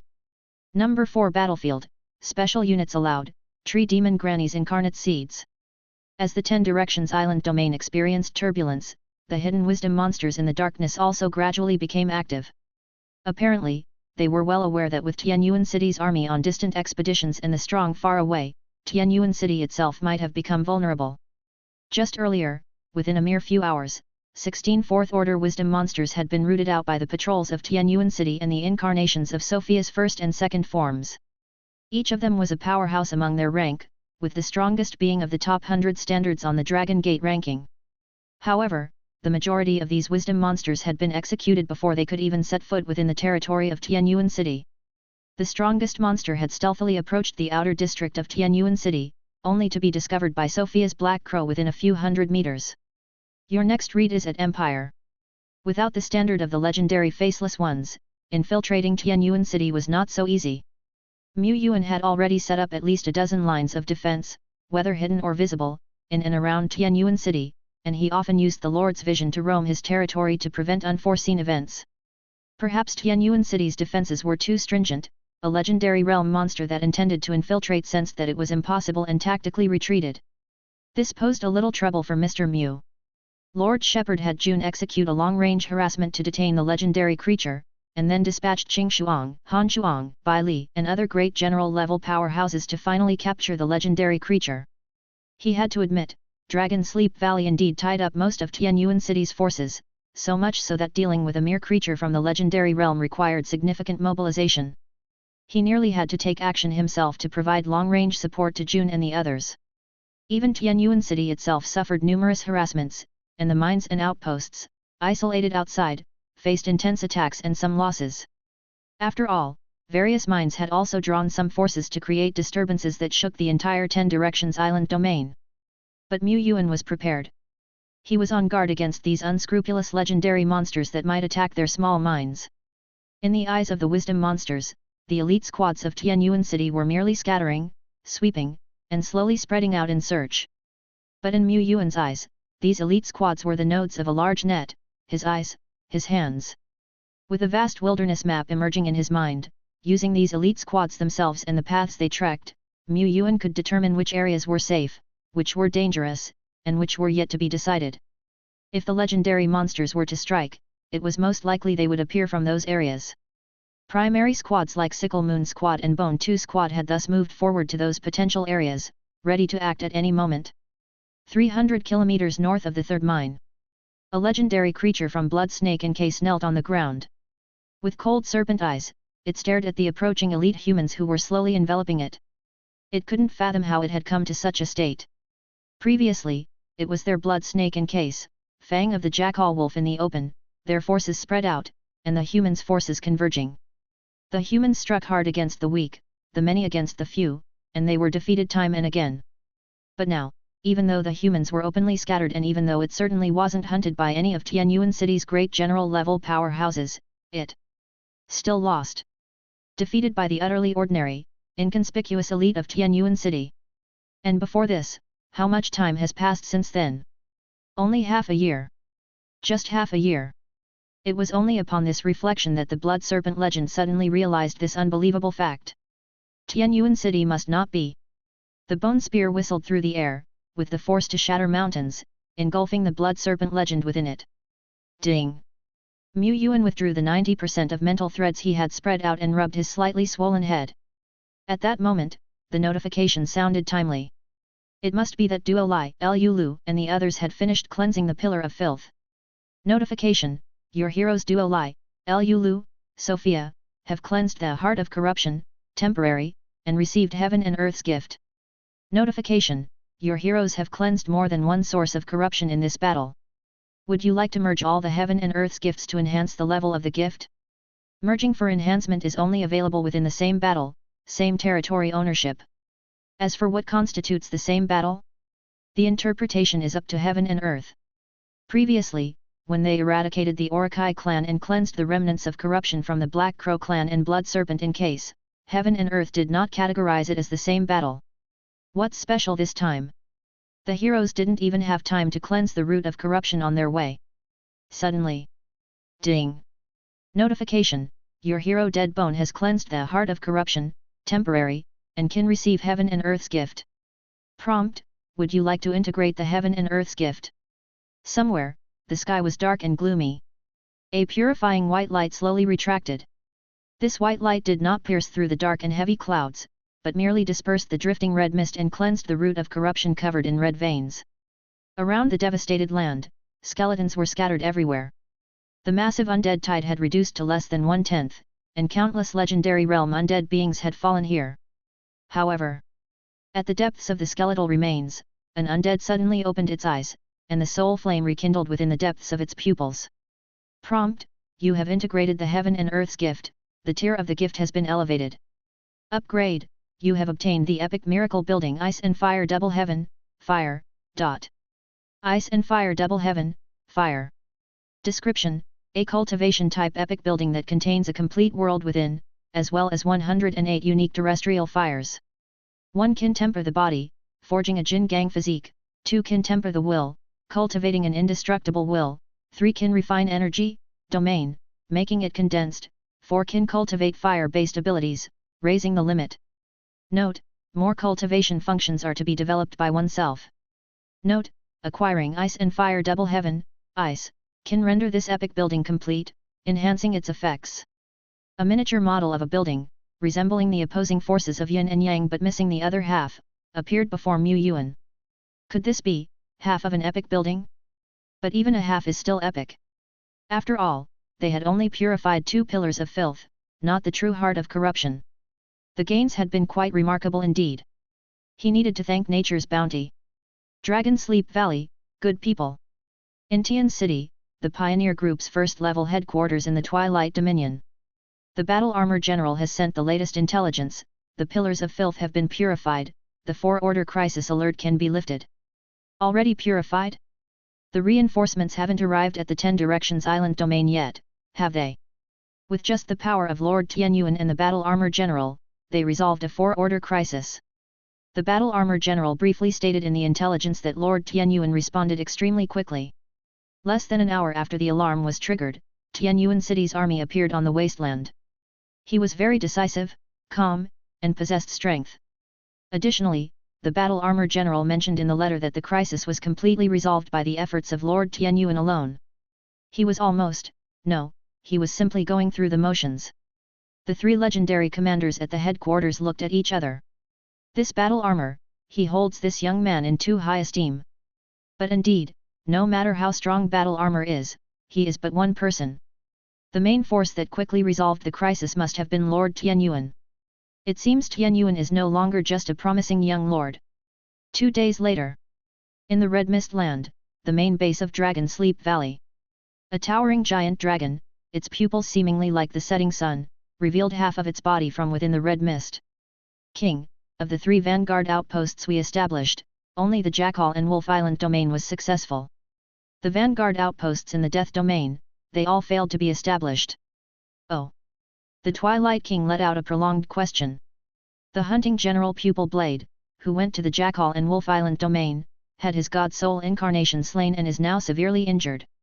As for the Death domain, our vanguard army was more powerful but encountered the undead tide, presumably under the command of the remnants of higher undead beings. However, after this battle, the whereabouts of that high undead being remain unknown, and the undead tide he commanded has been reduced to less than 1/10, no longer a concern. After speaking, the Dragon Man waited anxiously for the Twilight King's response. After a while, just when the Dragon Man began to wonder if the king had fallen asleep, the Twilight King spoke.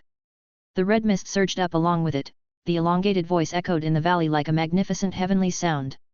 Having 1 vanguard outpost is sufficient. Continue with the preparations, we shall use this as a spear to strike a fatal blow to Tai Xian.